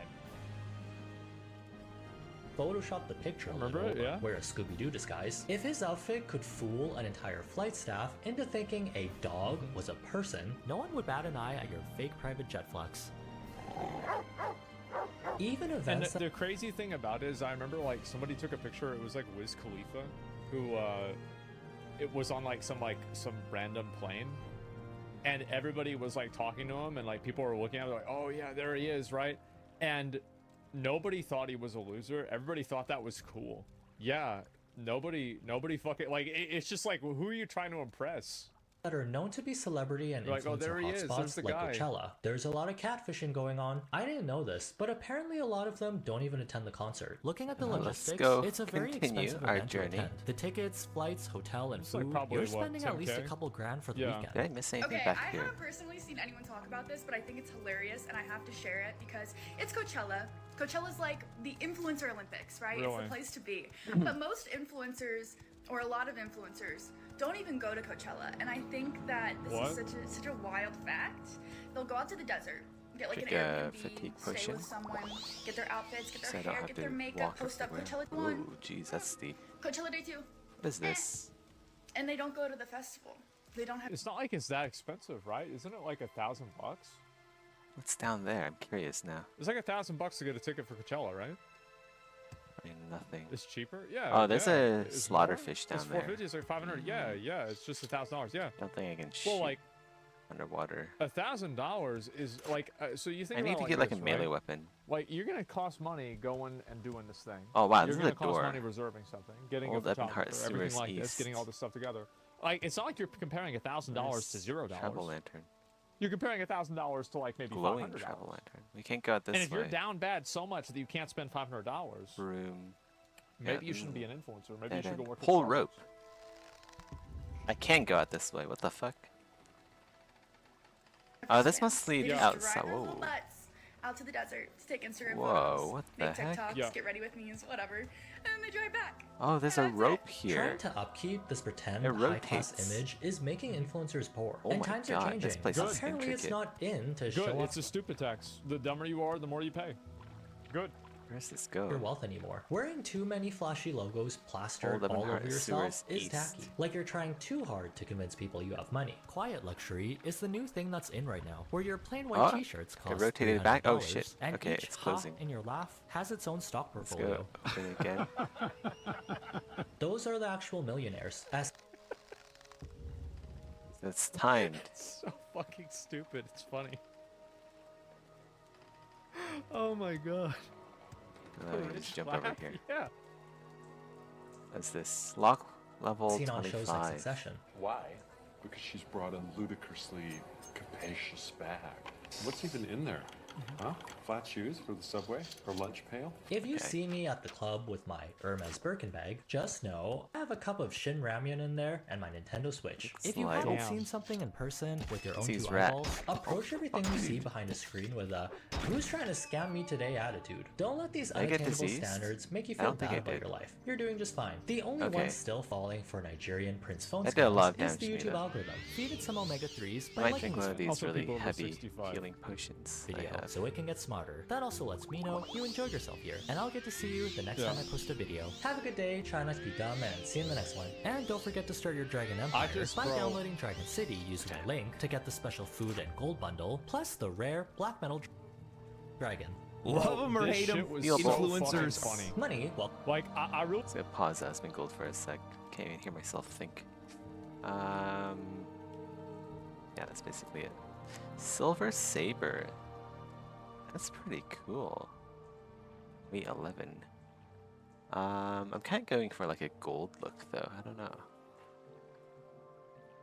Probably will eventually need a melee weapon, just so I can do like underwater areas better. Imperial Navy Command Post. What the heck?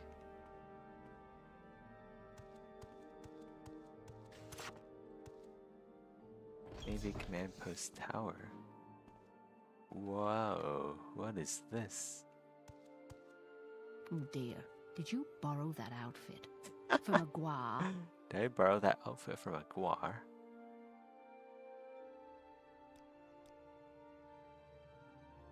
Seven and recruit of the Imperial. Like a mage's. Holy cow, look at all the Dwemer stuff up here. It's a Dwemer helm up here. Oh my god. Dwemer right bracer. We can go for like the full Dwemer look with our Dwemer crossbow. What is this supposed to be, a drone?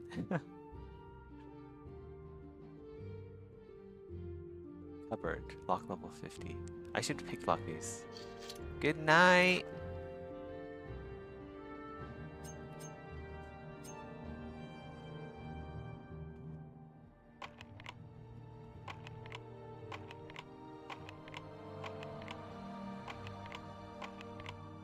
Okay, give me seconds.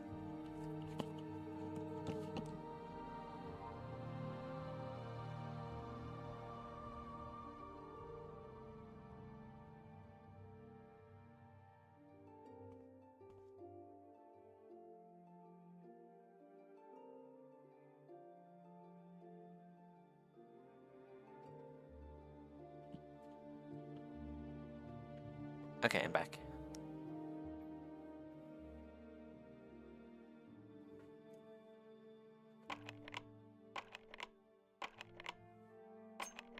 Man. Maybe I should use a journeyman instead.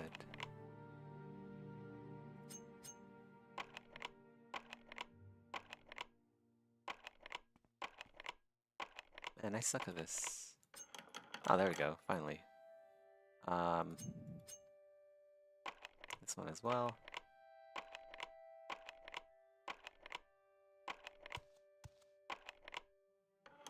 There we go.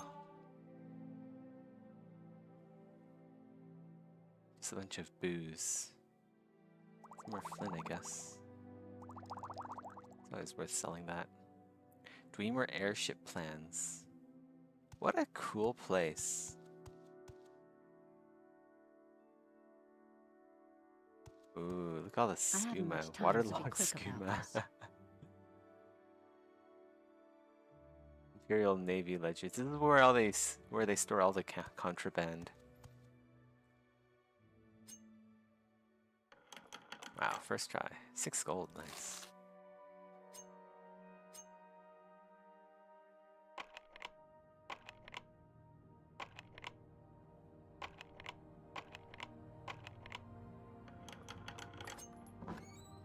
Whoa, where is this? Why is it under all these sacks? What the heck? Oh wow, we're gonna level up some more alchemy, I guess. Ooh. Money.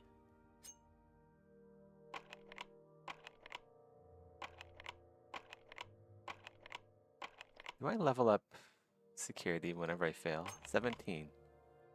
Nope, I don't level up whenever I fail.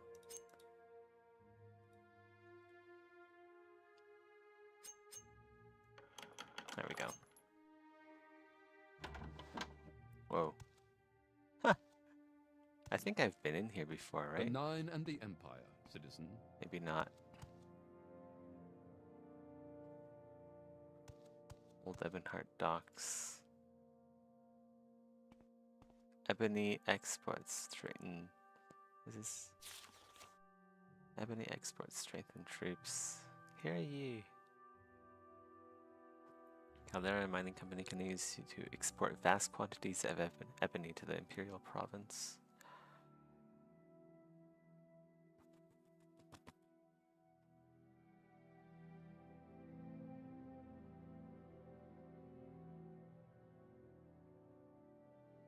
Who milk? Basically, it's just talking about ebony, and apparently someone. Bellman investment tips by master trader. Invest in whom milk? I think they were teeth. I don't know about that. But I'm not sure. The Nine and the Empire, citizen. Gotta picklock our way back into this place. Nice, first try.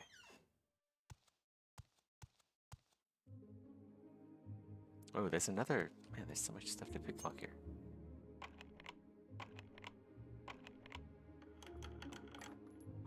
Orcish armor? Yeah, 35 armor. Let's go wear that. Orcish helm. I don't know if... Man, Orcish helm doesn't look very nice though.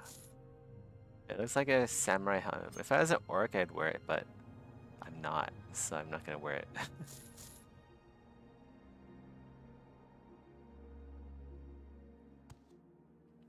Nice. Got some orcish armor now. I want to picklock these too, but it's kind of... Yeah, gonna be difficult with her there. Ah, shouldn't be greedy. Let's get back to the sewers. Or... I can't open this. No, there's no way I'm picking a 85 lock.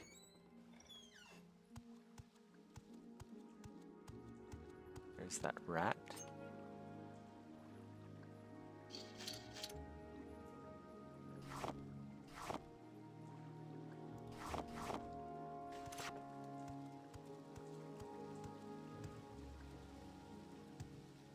I kind of want to see if I can go into that trapdoor down there. Or like, at least what's even down there? Let's go pick up this sword. There's a sword back here that we can pick up. Blade. Chop.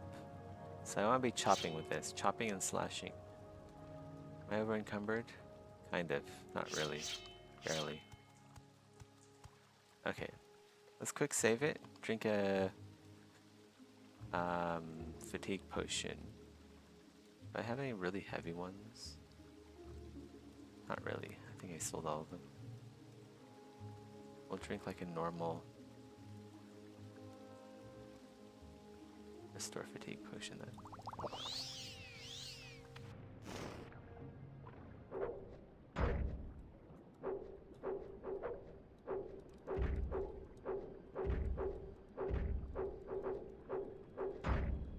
Oh jeez. Okay, I'm not losing that much health. I'm doing fine actually.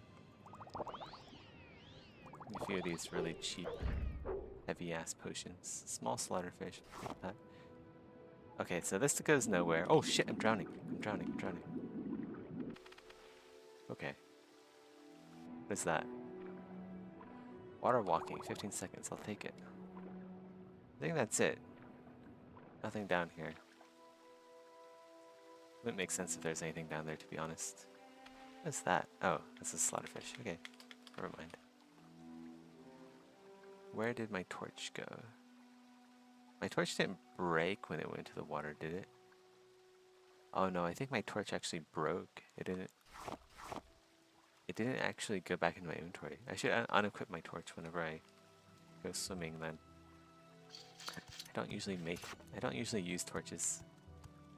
I usually run with Night Eye. Okay, so that's that for that section. I believe if we go further that way, that's gonna head outside. Should go check though.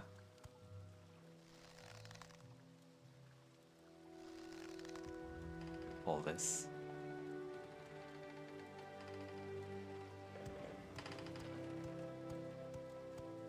Pretty sure this leads outside.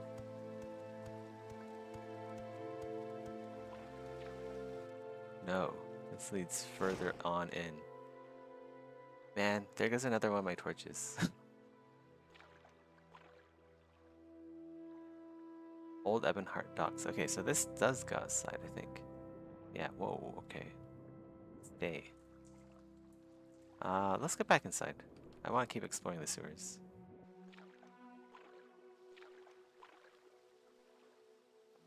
Wait, can I not? Okay.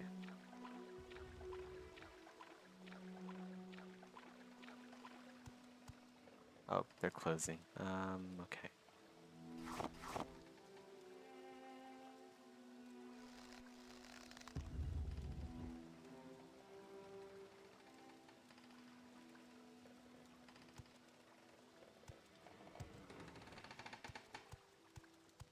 Let's go this way.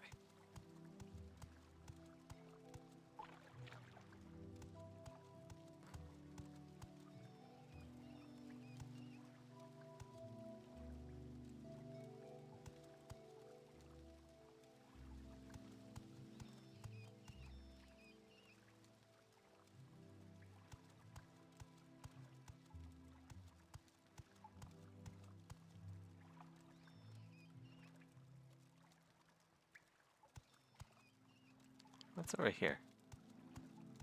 Maintenance room. Feel ourselves first.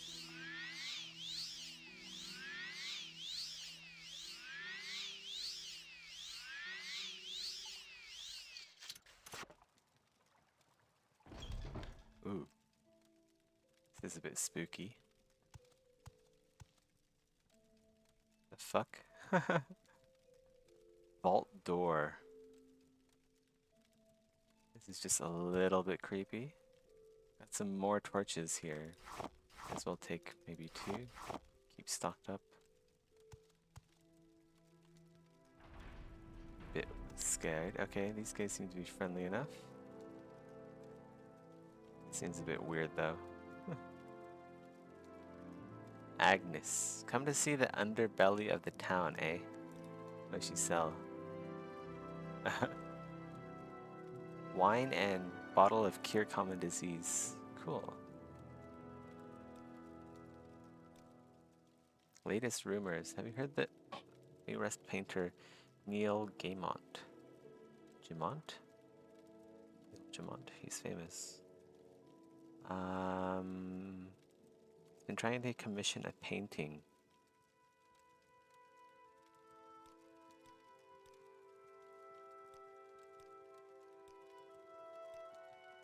Okay. Excuse me. Did you say What's something? this? They're burning Imperial stuff. Imperial announcement. Sewer access to Eben strictly prohibited. Okay. Mad ramblings. This might be poetry, but not in any meter you recognize. The subject matter is rather grim. Got some moon sugar back here with the wood. How wonderful. More mad ramblings. Entius, why don't you go back to the surface where you belong?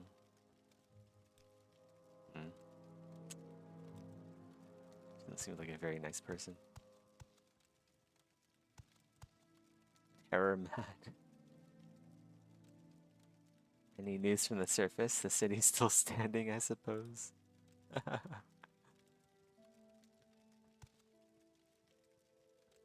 you get lost in the sewers, whatever you do, don't call for help. You never know what you might awaken. What is it now?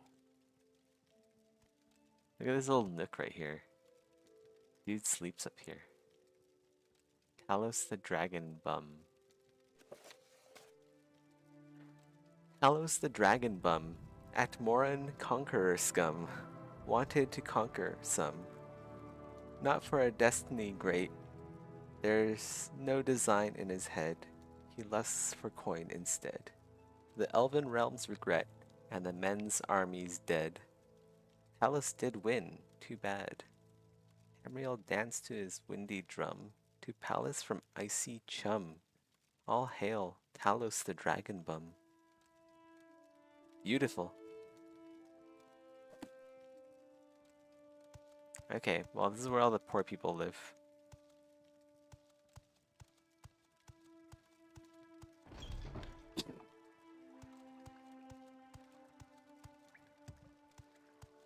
What about over here?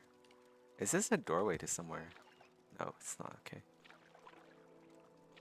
I was gonna say, that'd be like crazy if you can actually go in there as well. Because I know you can go this way. Old Haben Heart, Sewer Central.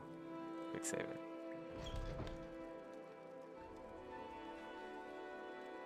It's a bit dangerous.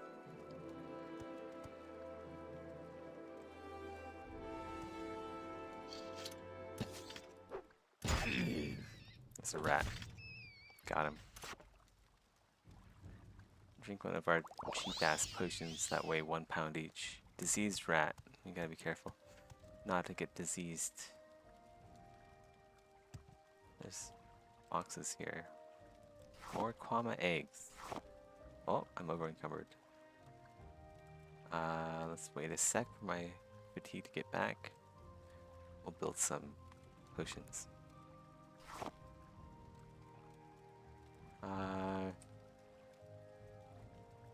Okay, so we have marshmallow and then also salt rice, right? Salt rice is restore health.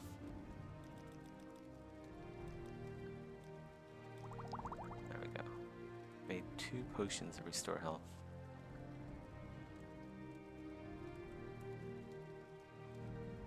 Do we have anything else that restores health? Ash, yeah, maybe. Crab meat. Definitely restore fatigue. Aqua leaf? I keep thinking bitter green petals restores health. I'm always proven wrong. Okay, restore fatigue time.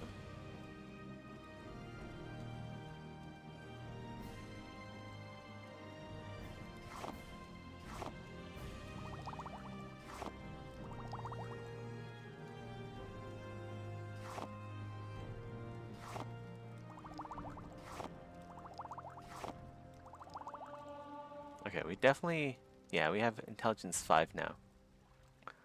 That means either agility or speed.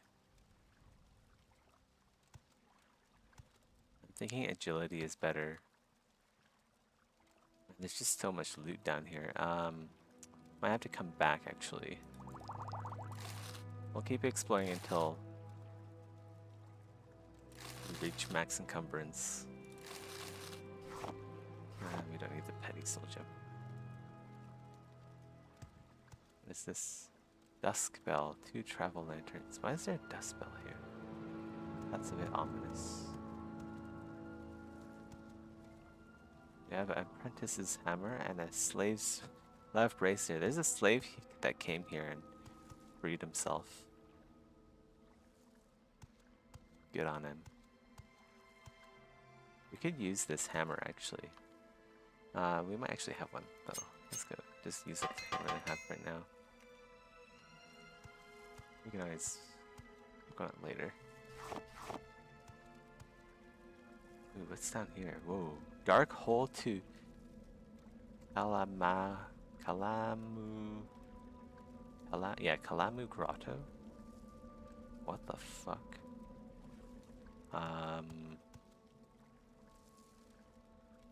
Man, this place just keeps going on. It's like playing Elden Ring for the first time again.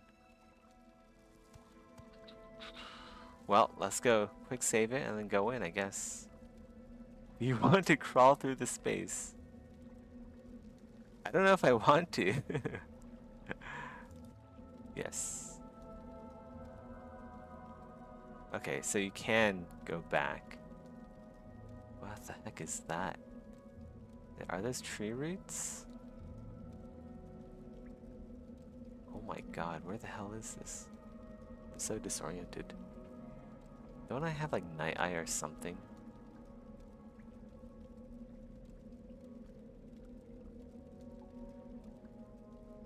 It's crazy I don't have night eye yet.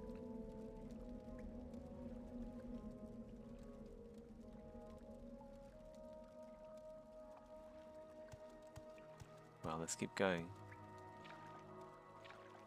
Ooh, this doesn't look good.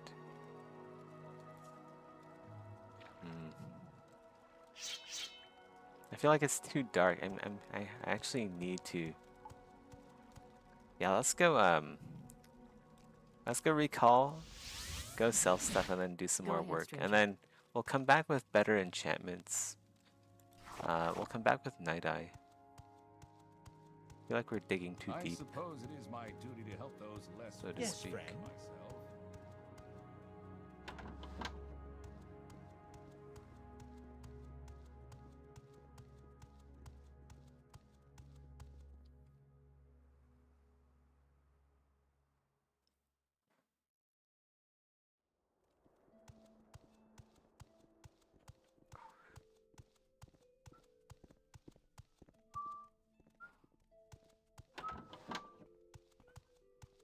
Say your business. Say your business. Say your needs. I'll sell the helmet, the armor, Goya, Lynn.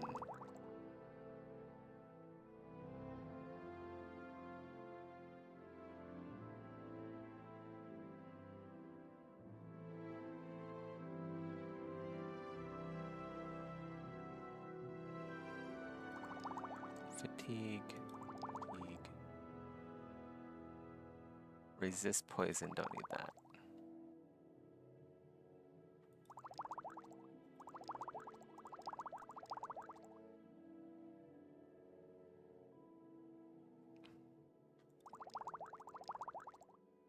Oh wait.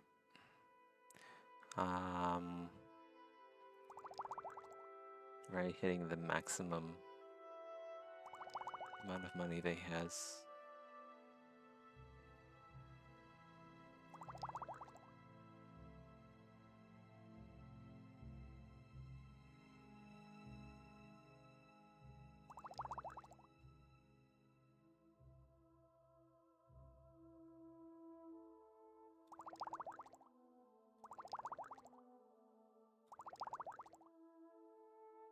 Okay.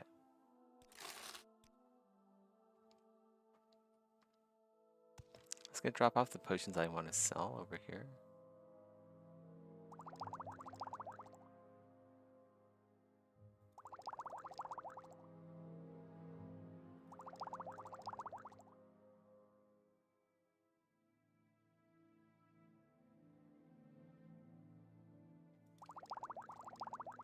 I don't need so many restore fatigue potions, just way too many.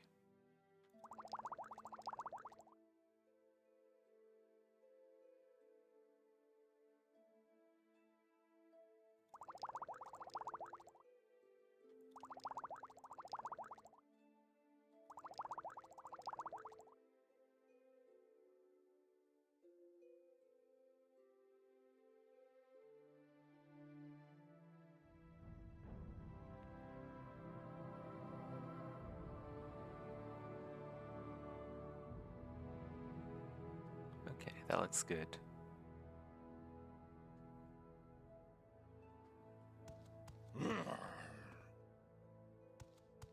I know there's some more orcish armor up here, actually. Question is, can I steal it, though? Am I crafty enough to steal it?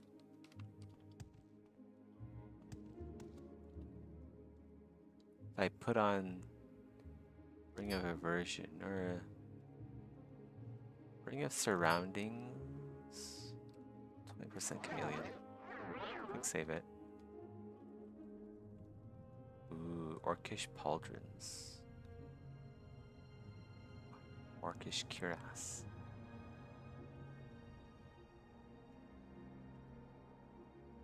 Do you take me for a fool?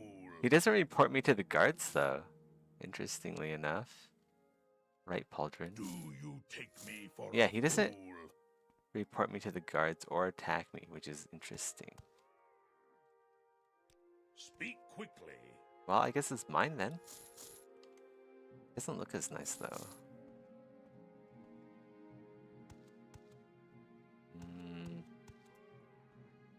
Maybe we'll just rock the Pauldron then. Let's just load it. It doesn't look that nice. It doesn't look as good. Like really the whole point of wearing armor. Whoa, what's up there? Your needs. There's something up there. What is that? It's like a sword up there.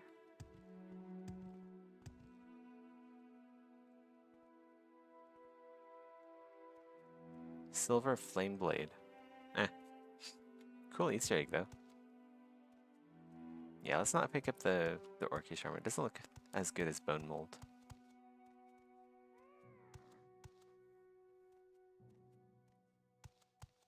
Yes. Okay, we'll AFK here for a bit. Get some work done.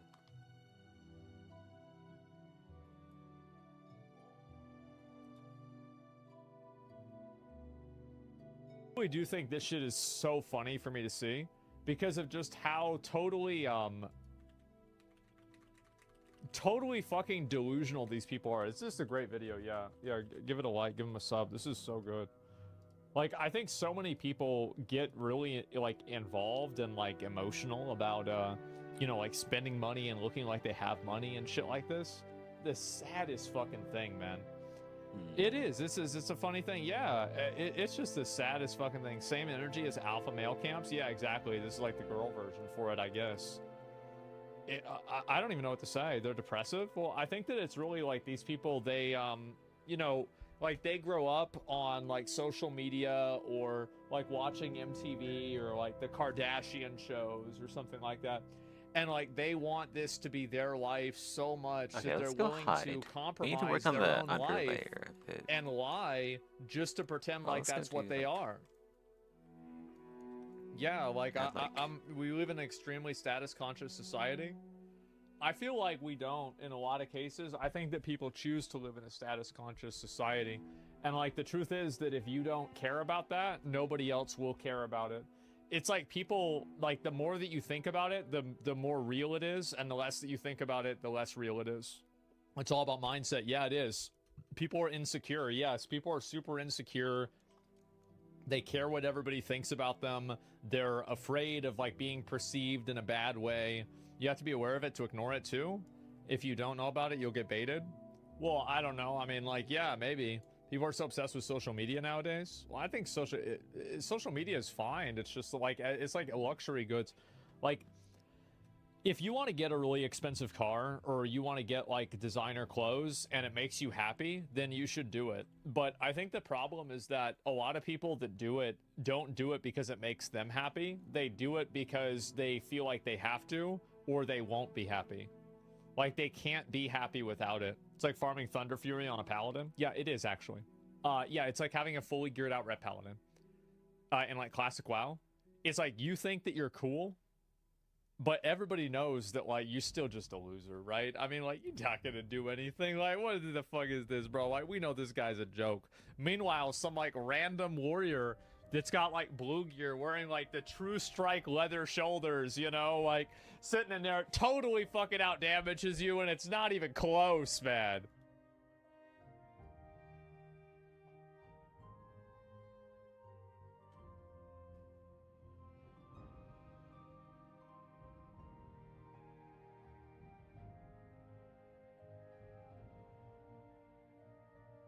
Taiwan swears in a new president. Okay.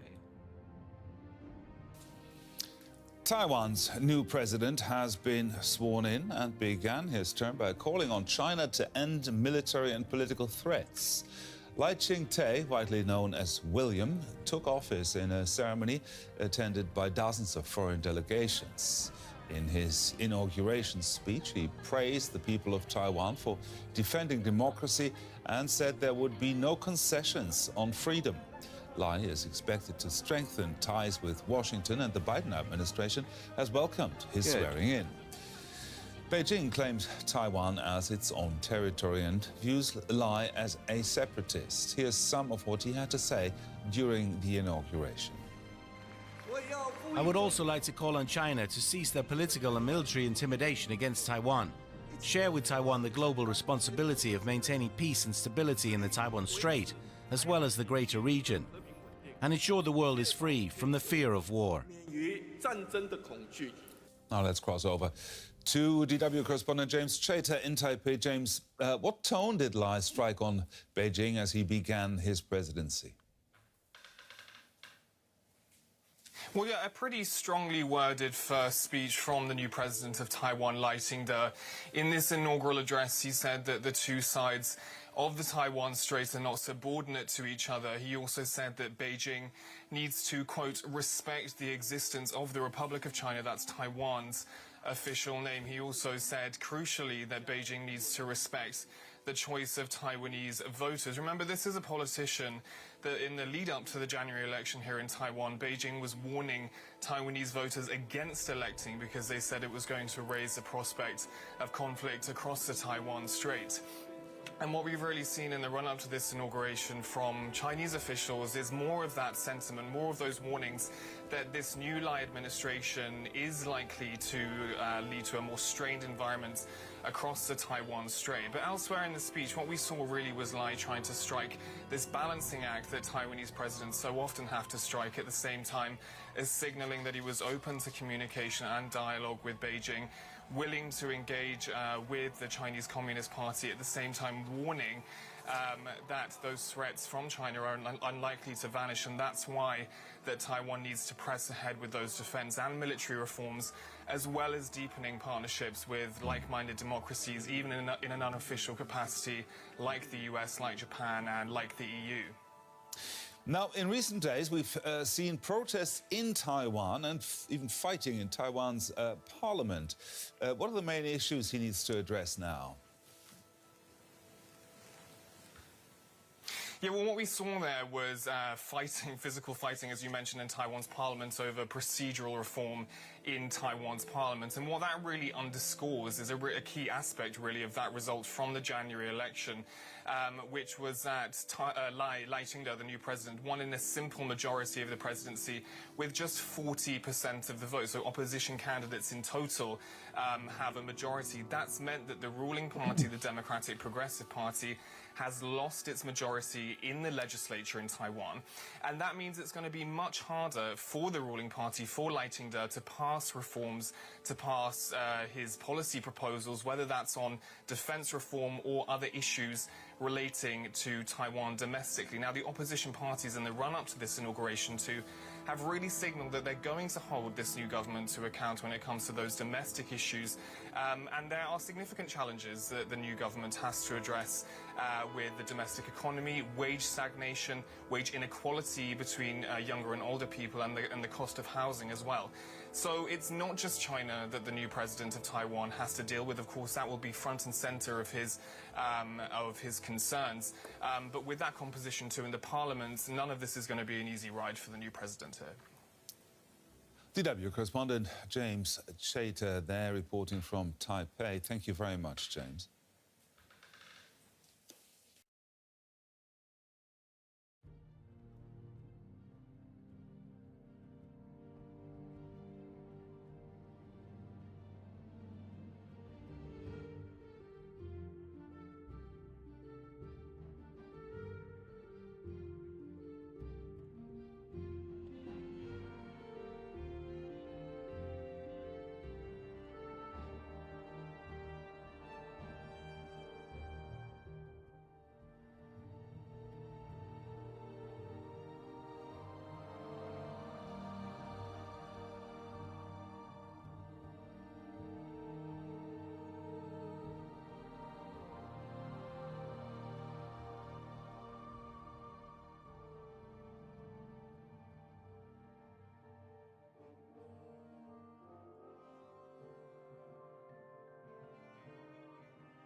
First, though, we'll bring you some more breaking news concerning the UK's High Court, which has ruled that WikiLeaks founder Julian Assange can appeal against extradition to the United States.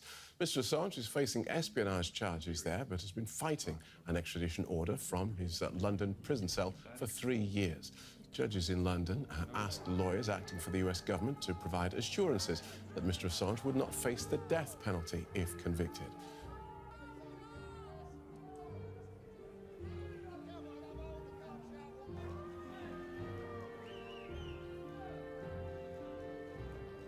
Let's get more from our correspondent, Birgit Mass, who's outside the court in London. Welcome, Birgit.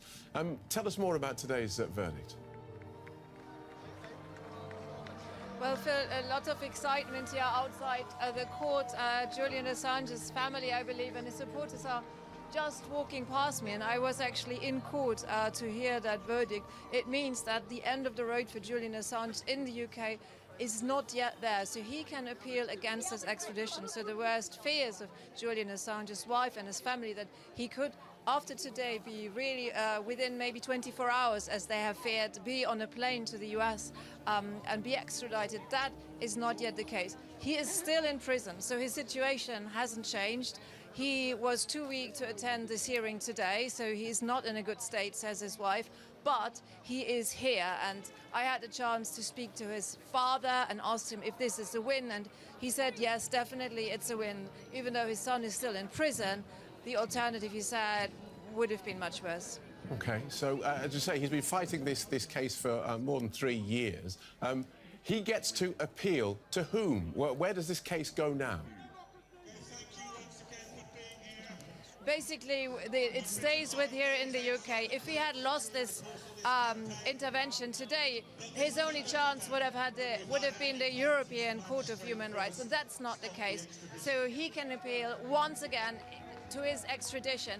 You have to bear in mind that he has already appealed numerous times, and the then Home Secretary has already ordered that he should be extradited, but he is bringing new evidence that basically on the grounds of free speech and on the ground of him possibly being discriminated against in the US as a foreign citizen, that should be heard here in the UK, and then the court should decide again whether he should be extradited or not.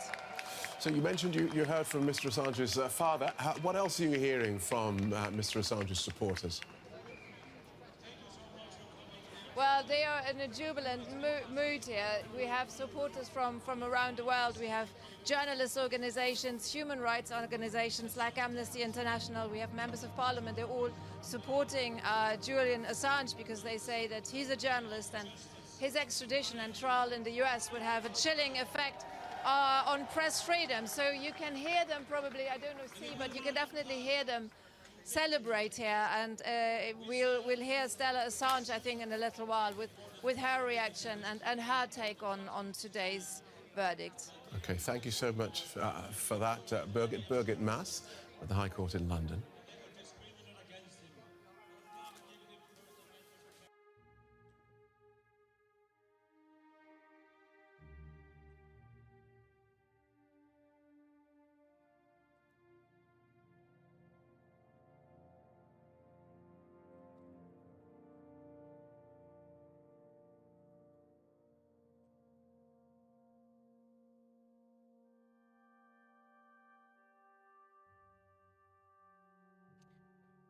Here could be an interesting one. How can I vote with my wallet by Cold Take? Or not by Cold Take, but it's by Second Wind. It's one of his... It's a series by Second Wind.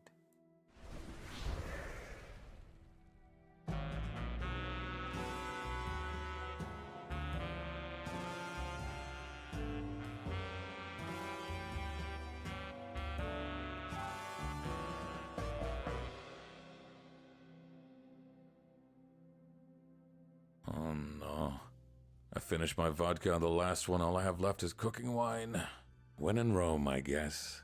Cogito ergo sum. When in France, je pense donc je suis.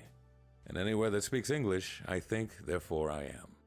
At the core of modernity and Western philosophy is the idea that we can never really know truth. So our perception is just as, if not more, important than reality.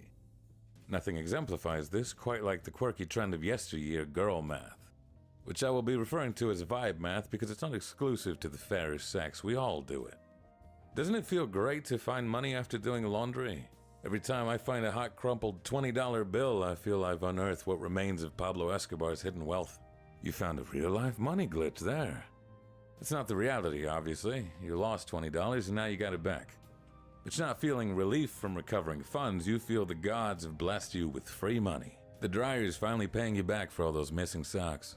Perspective does a lot of heavy lifting here. When you buy something for half off, you don't consider that maybe you're now getting it closer to its real value and it was a scam all along. No. That thought reigns on the savvy consumer parade.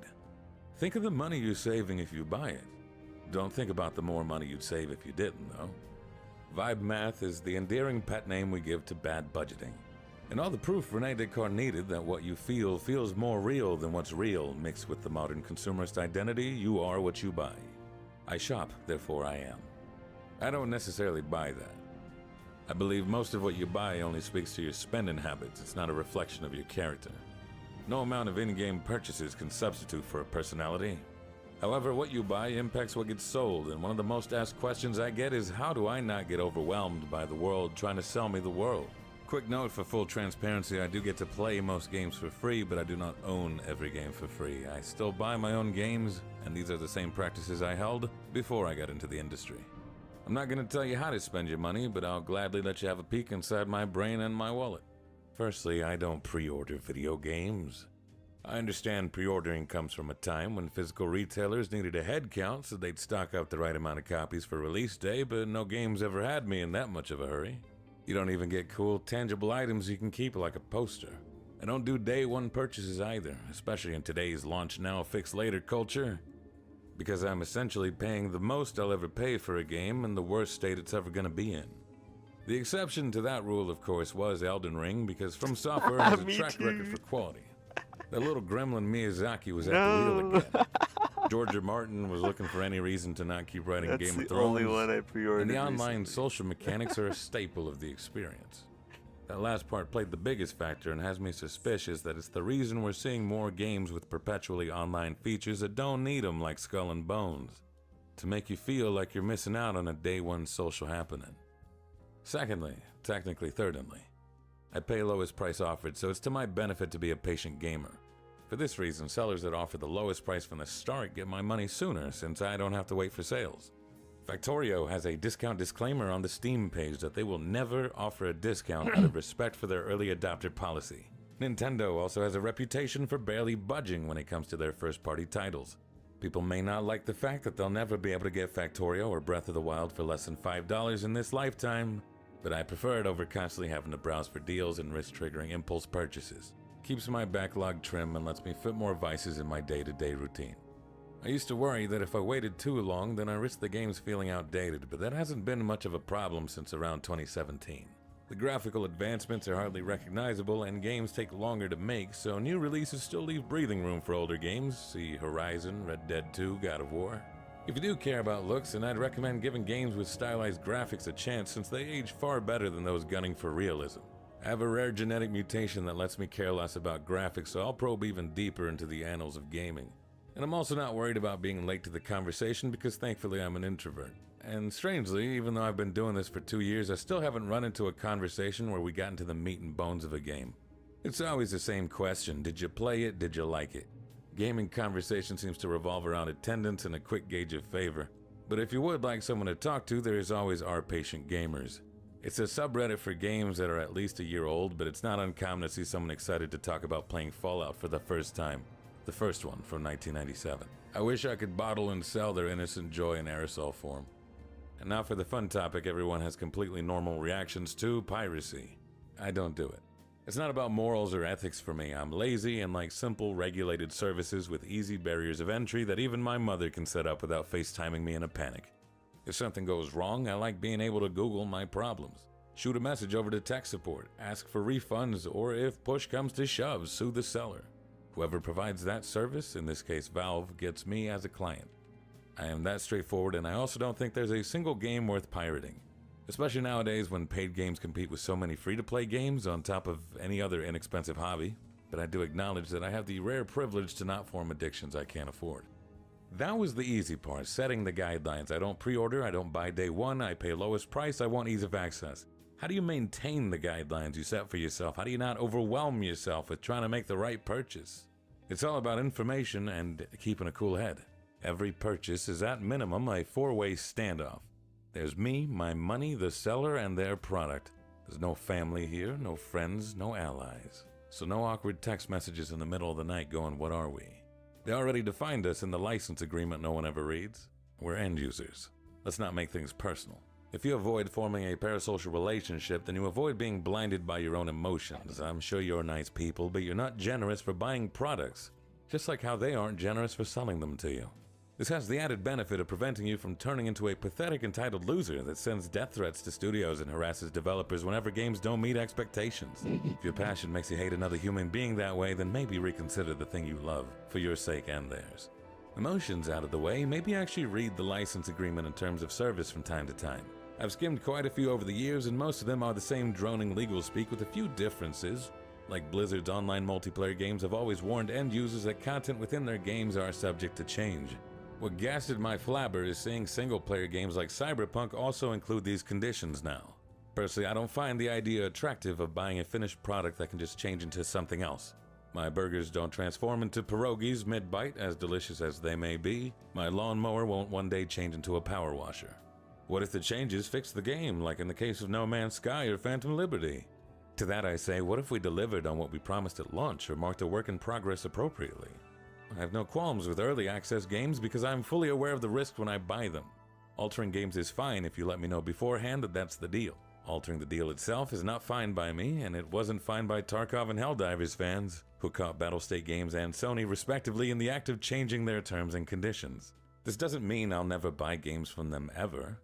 This means they fall lower on my list of trusted sellers until they can turn their reputation around. They have to wait in line behind other studios like Supergiant Games that I personally consider premium sellers because of their quality and service on top of my taste. It's what I do with companies that can't be trusted with my money. I refund, I state my disapproval, and I take my business elsewhere.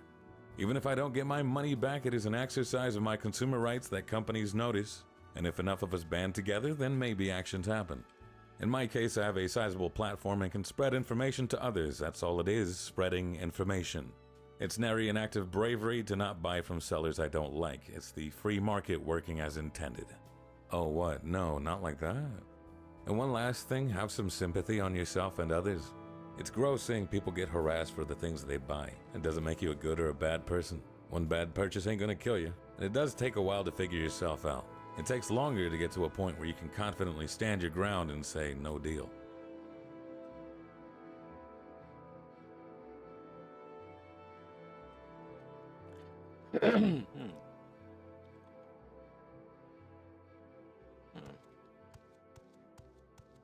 Definitely need a constant effect night eye. I'm not carrying around torches anymore, it's just too much. That's unusual. I think one of these guys sell night eye, right? Is that enchant? Oops, not this guy. That's Shank.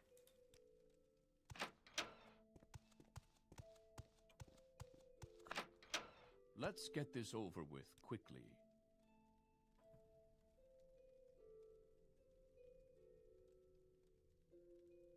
Mm.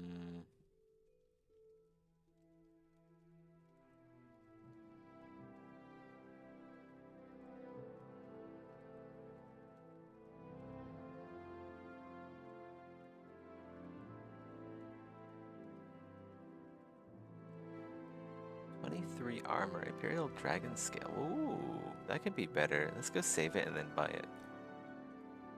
See what it looks like. It is medium armor. Oh, it's only costs one piece. It's broken. Where's my hammers? Go repair it. Weird how they sell broken armor, but I guess it's fine. Speak quickly.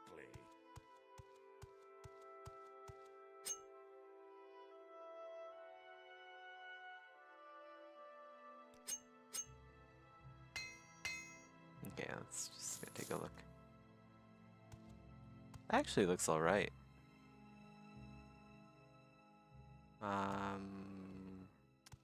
Actually, Say your business. I feel like maybe my old Cuirass Say looks your better. business. Come This one on, looks I a haven't bit- got all day, you know. This one looks more Morrowind for sure. This is like the Morrowind Cuirass.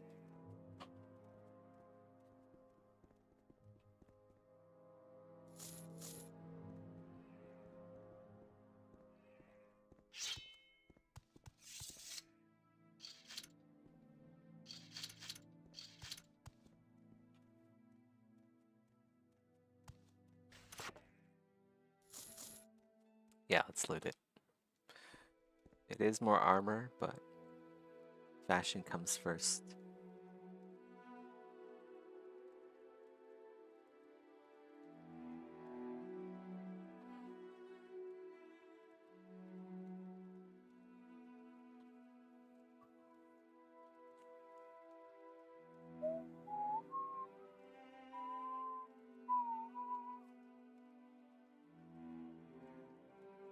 Orcish crossbow, 25 to 25.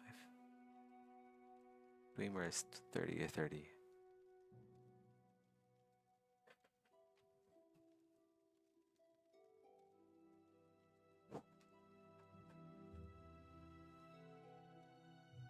I wonder if there's like infinite duration lanterns.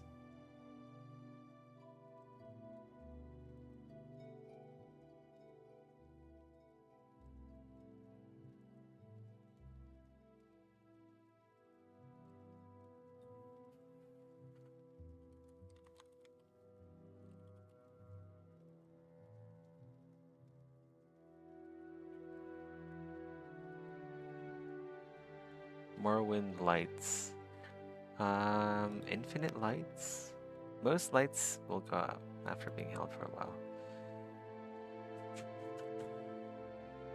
Pilgrim's Lantern. Well, not strictly infinite. The duration of 9,999,99999 seconds means that will last for almost 32 years. Where do I get this? Ebonheart, underground caves. Ah, Furious Eclius. Okay, let's go to Ebonheart. Yeah, we need, if we don't have nighttime, we need like a infinite lantern. There's no way I'm carrying around so many freaking torches. It's just. Let's go to Ebonheart.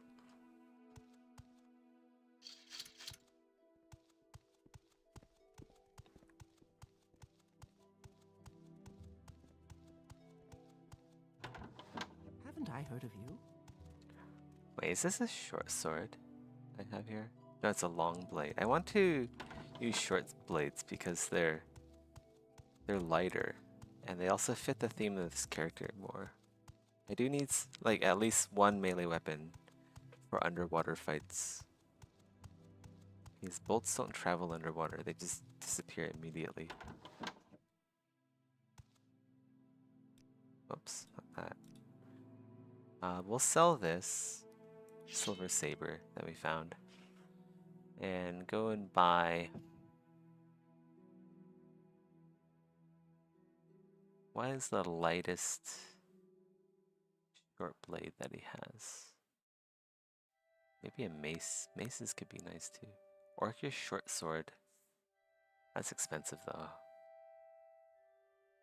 Silver dagger. Sure, we'll just like use a silver dagger for now. Should be fine.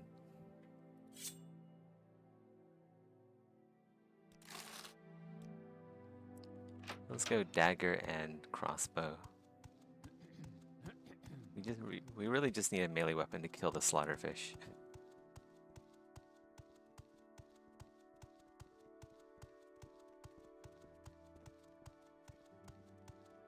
Come on, I haven't got...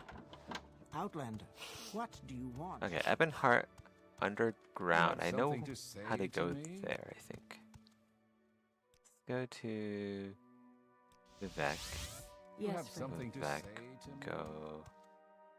Actually, it'd be faster if I go. Nah. Yeah, let's go this way. Well, it's probably the same amount of time.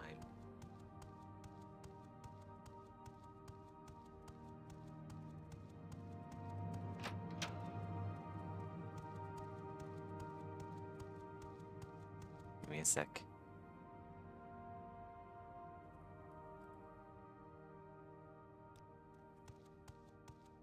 Okay, Ebonheart is over there.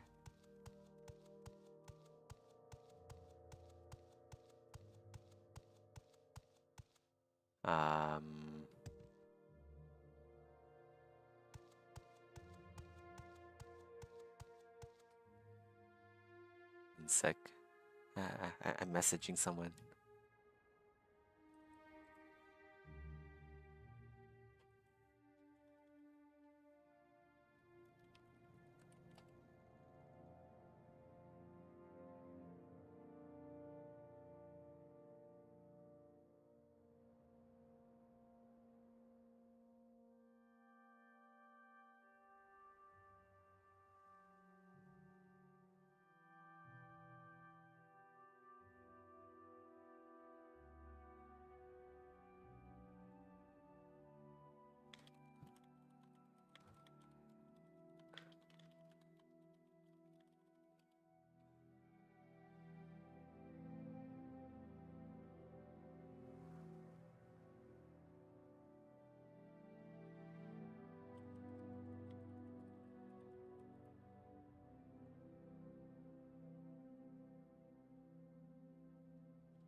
Give me another sec.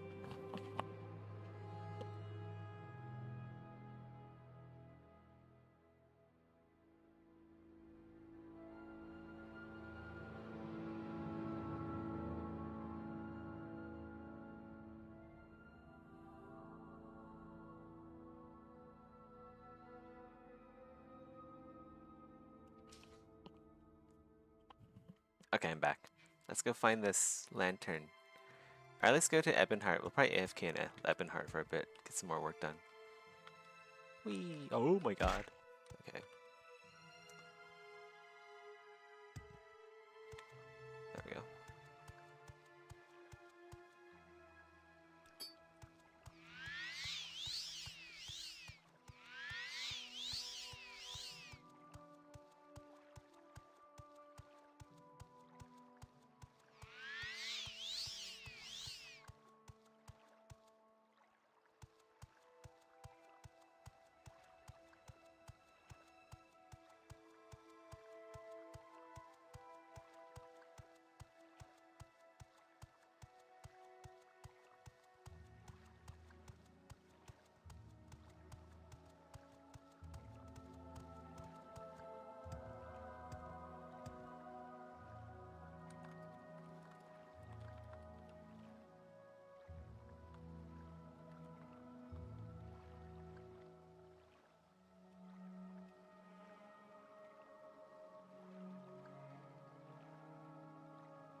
Let's go over here, just in case there's a slaughterfish.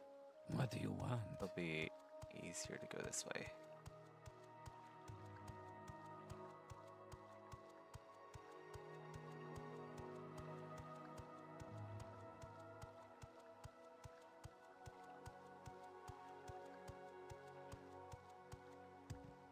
Whee!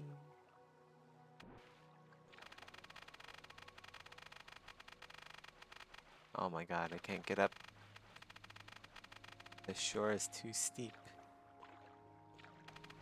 Okay, there we go.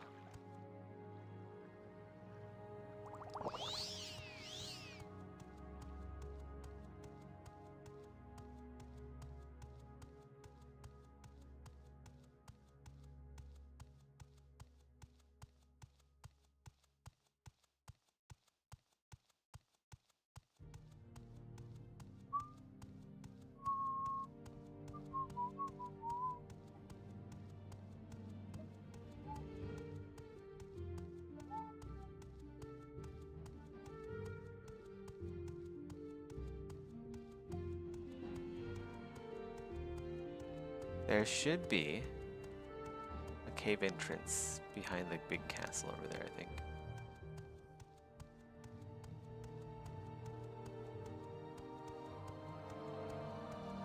Let's go take a look.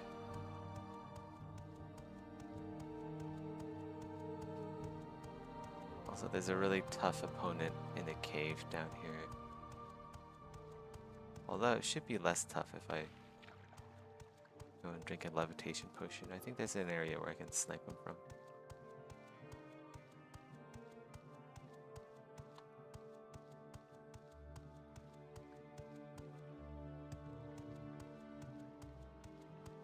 Is that it? That might be it.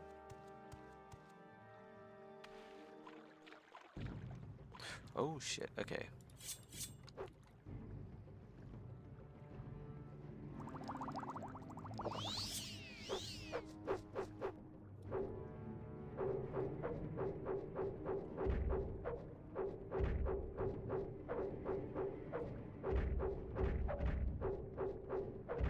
Oh, breath. Okay. Disease slaughterfish. Wanna loot that. There should be a cave entrance. I think this... That's not it. There should be a mound somewhere that... like a cave entrance around here somewhere. Ooh, gotta be careful.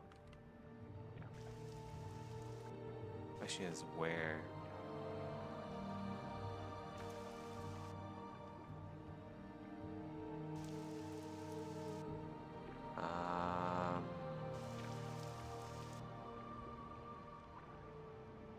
So damn slow. That's not it, is it? Doesn't look like it's it. Nope.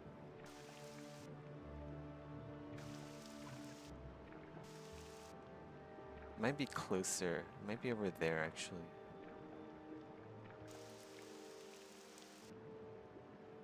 Closer to the surface. The shore. That might be it over there.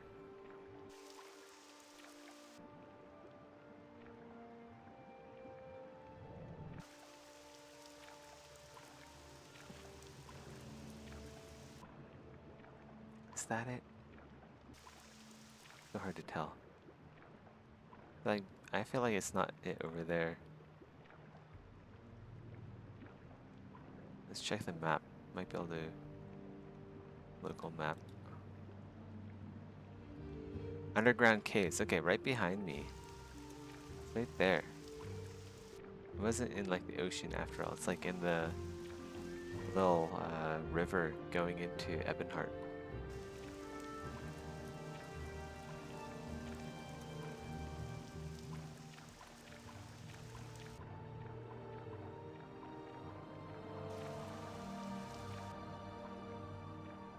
Another slaughterfish, another potion.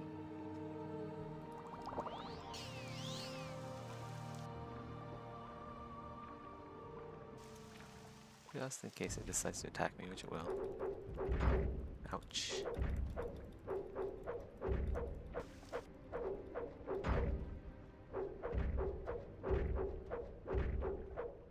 It's dead.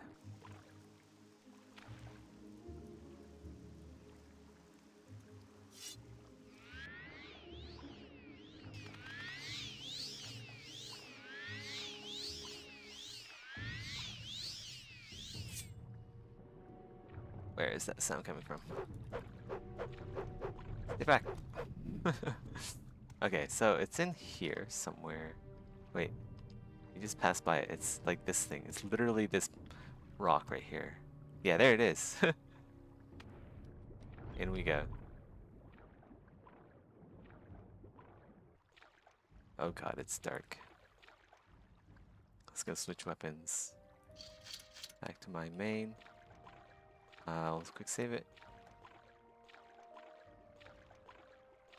It's surprisingly bright in this cave. What the heck? Ooh, rat. 2 of them.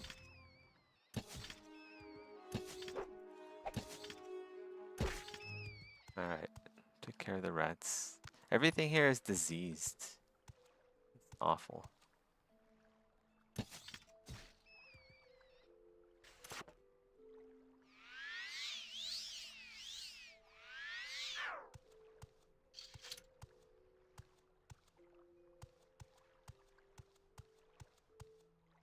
Just mushrooms.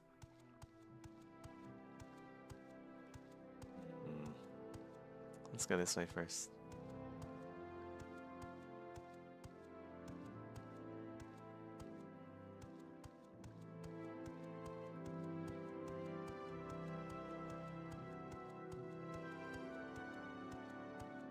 I think they're oh, what is this? At least in Ebonheart, is it? Okay, I think the lantern is back here actually. There's like a room with a dude in it that will attack you. So get a take potion ready.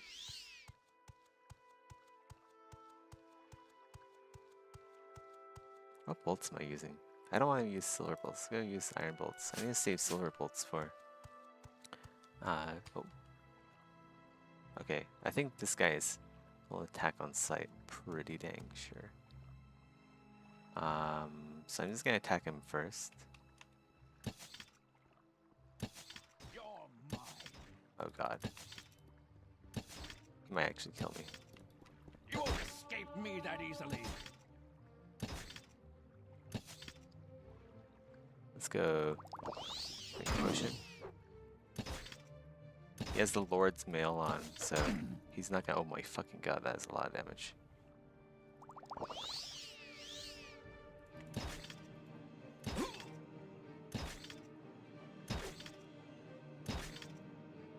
Surrender now, and I might let you live.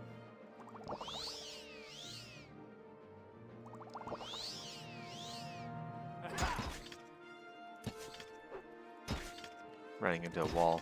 God damn.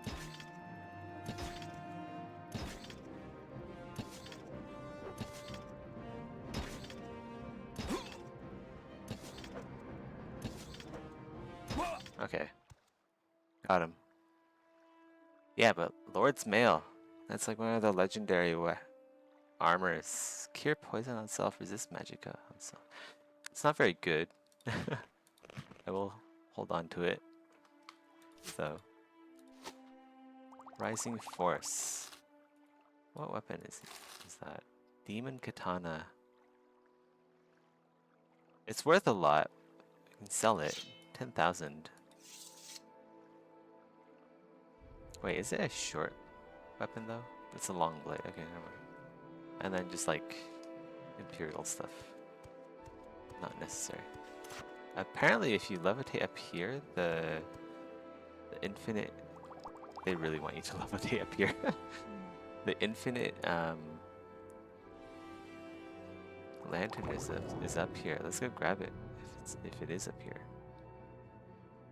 Is that it? I think it might be it. Pilgrim's Lantern. Duration 31 years, 8 months. Alright, we'll use that instead of these torches that we have. That'll save us a lot of weight. Look at that. We now have an infinite duration.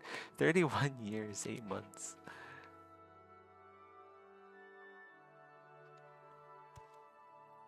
Has one of these ever gone out in anyone's playthrough of Morrowind? I feel like no. That's a moon sugar in here. Cruel Shardblade. Oh, that's cool. Nice. I might swap that out for the silver dagger.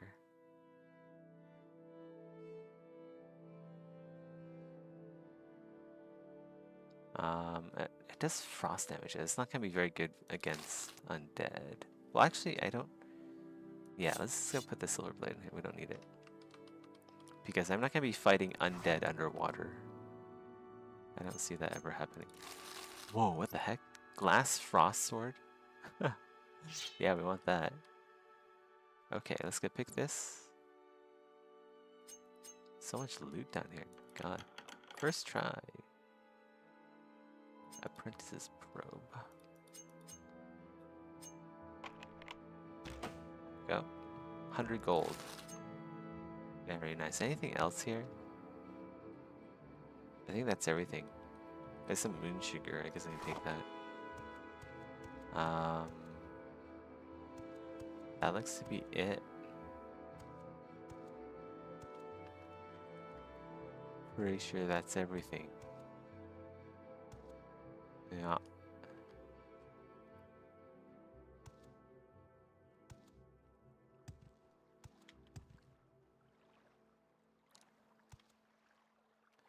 Okay. Well, we have that now. I think there's actually more loot underground in Ebonheart. If we go up into Ebonheart itself, it has like, I think a Nasi sends you down here to retrieve something, so we can go get that for a Nasi since we're already here.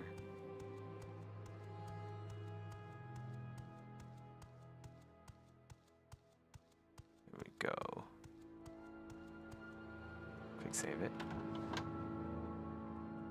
Hidden door, lock level 95. I feel like I'm not getting past this. Try Master's Lockpick. Quick save it. Lock to complex, yeah, okay.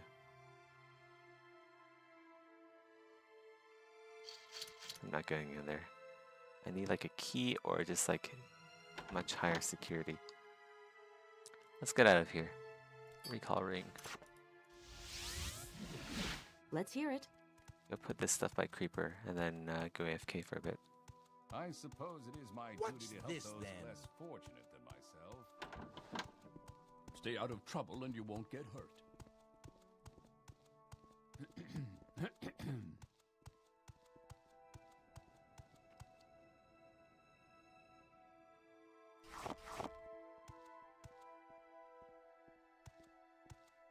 It's not very bright, but it's better than nothing. It looks nice, like holding it. Definitely gives off that adventure vibe with the backpack and the lantern. Say your needs. Has he restocked his money? He has, okay. Let's go sell this. Glass frost sword and then buy back a bunch of stuff. I guess potions in this case.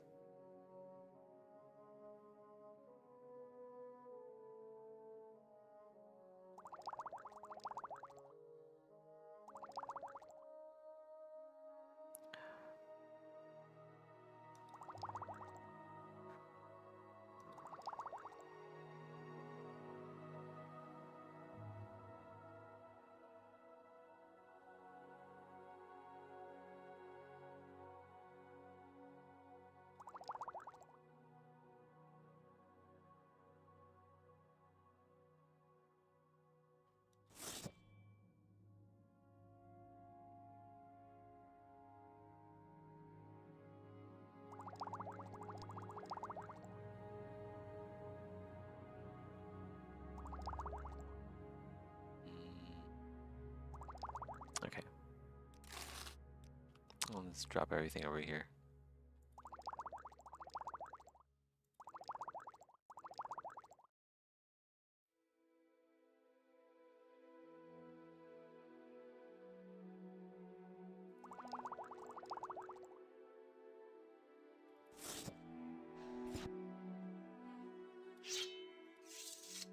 We pretty much have infinite money now.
Steam is under fire.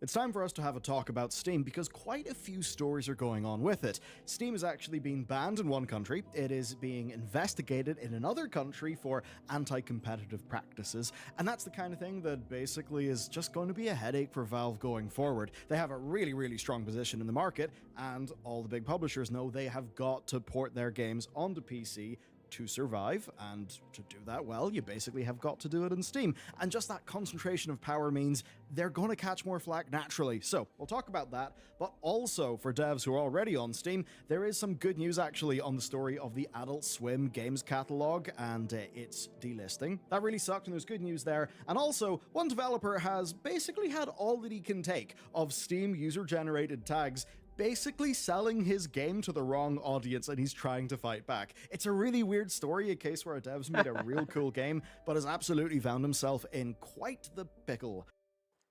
Of course, as we've been reminded like frequently over the last few weeks with the whole is it PlayStation like hentai Network now or mess, something? Steam is or- very much a global It's in platform. one of the Recently, funny it's just got a categories. little bit less global, and that's because the whole thing is gone in Vietnam. Now, this has been sourced all the way back to Vietnam Net, which suggests that this may have came because of complaints from local publishers and developers, right? So they've basically got their government to ban Steam. It's kind of crazy. So here's a quote for you. Steam is blatantly distributing games at Vietnam, including violent games and adult games without asking for permission. This is unfair for domestic distributors. Management agencies need to tighten control over the cross-border platform, or domestic game distributors will die in the home market. So this is actually where it gets fascinating for us, because it's not really a problem we deal with in most of our countries, but for them it kind of is different. For example, and kind of similar to what goes on with the Chinese version of Steam, loads of games released in Vietnam are required to edit out the blood, right? And violence can only go so far. Unlike with China, Steam have not built their own version of the platform to be compliant in that region. So even though Steam can sell games in Vietnamese dong, they actually don't have to play by the rules of the country. And then that immediately puts distributors in the region at a disadvantage, because if you're a Vietnamese game distributor, well, tough luck, right? You've got to comply with the government. But if the mighty network of Gabe Newell is all across the world and supports your currency, then why is anyone going to go and get the version of a game from you, the local Vietnamese distributor, right? So it's not really a surprise that the regulator has got loads of complaints, and this is actually similar to how they also got Netflix challenged for offering their games with no modification for that market as well. So one way of looking at this story, and it would be really easy to do this, is to say that Valve were out there challenging regional censorship, and that for Vietnamese gamers, this was awesome because they were able to get their video games without any compromising things being done to sell in the region. And that is actually the reality on the ground, and it was awesome for them.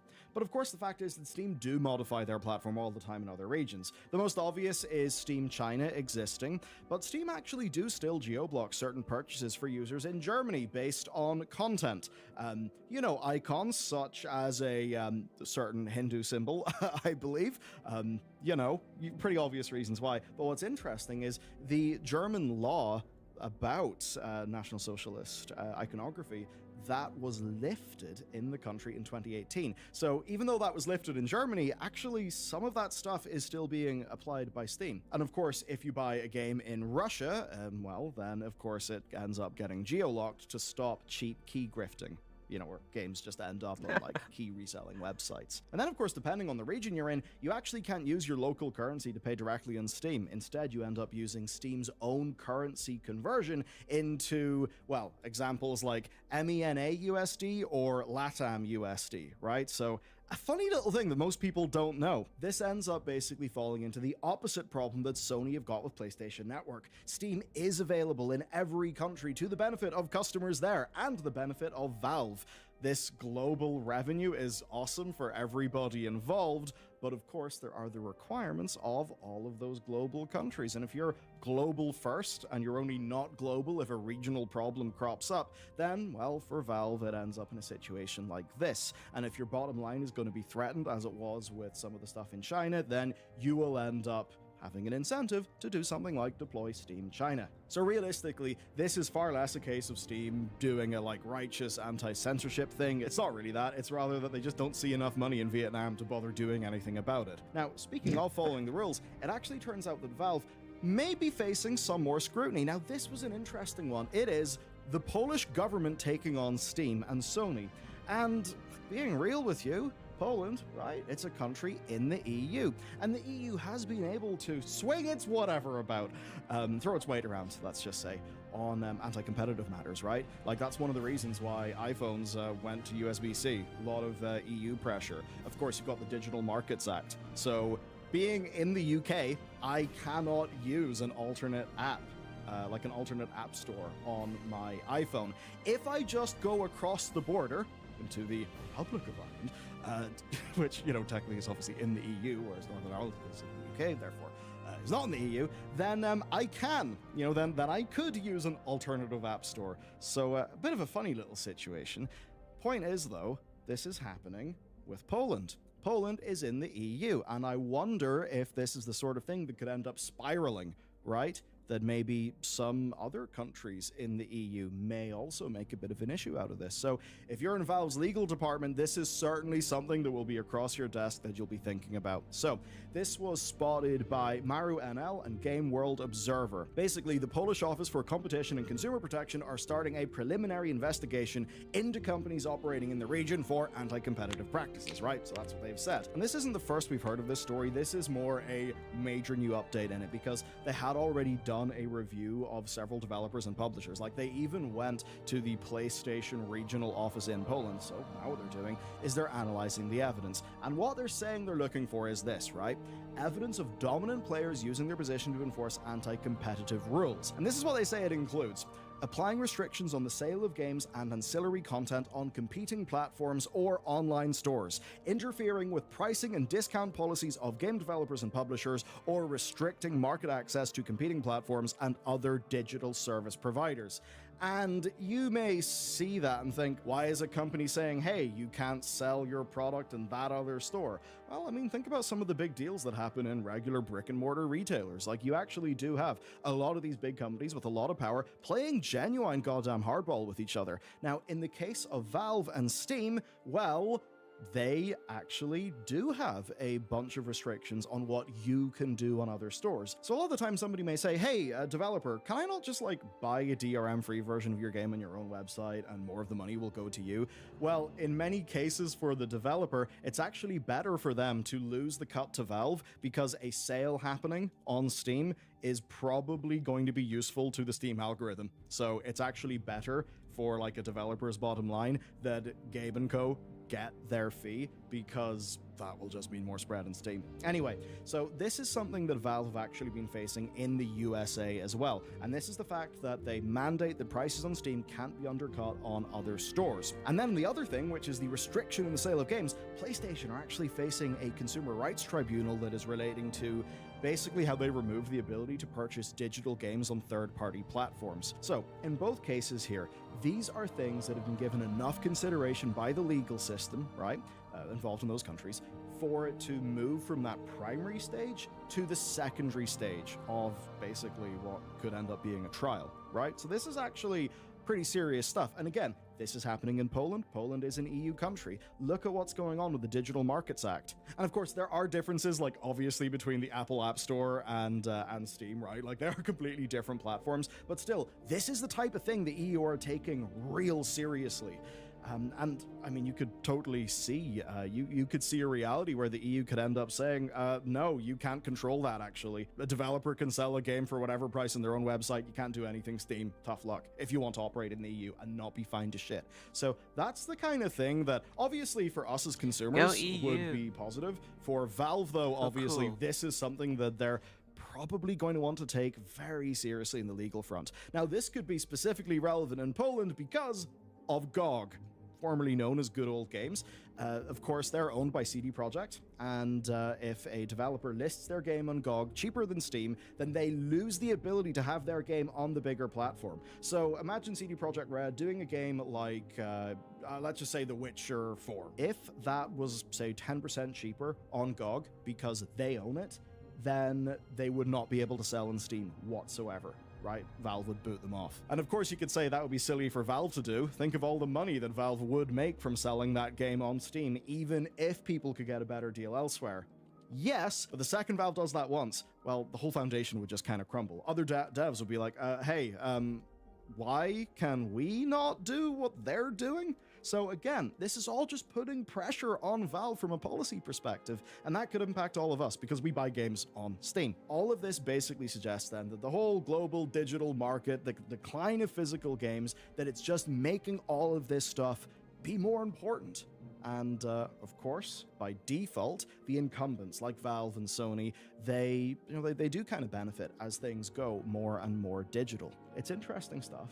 We don't know how this is going to pan out, but this actually wouldn't be the first time that Valve have had trouble in the EU this decade, because they actually broke EU antitrust law relating to geo-blocking agreements with loads of publishers in 2021, so that kind of got cracked by the EU. And then if Poland decides in this case that it's in line with those EU regulations, then this could really, really impact things. Now, of course, this would be bad for Valve, but what it would mean is more options, more competition, and of course competition is ultimately good for consumers. It's one of those things. I think of, is Valve like literally a monopoly? No, you can buy and sell games in other places. Is it true that Valve has a humongous amount of power? Like, yeah, absolutely, it is true. Now, I think of all of the stores, right, they do seem to be the most benevolent, like given their size. They are fairly pro-consumer. They do give game developers a lot of really good tools, and they've actually built a platform with such good discoverability features that they are more than just a storefront.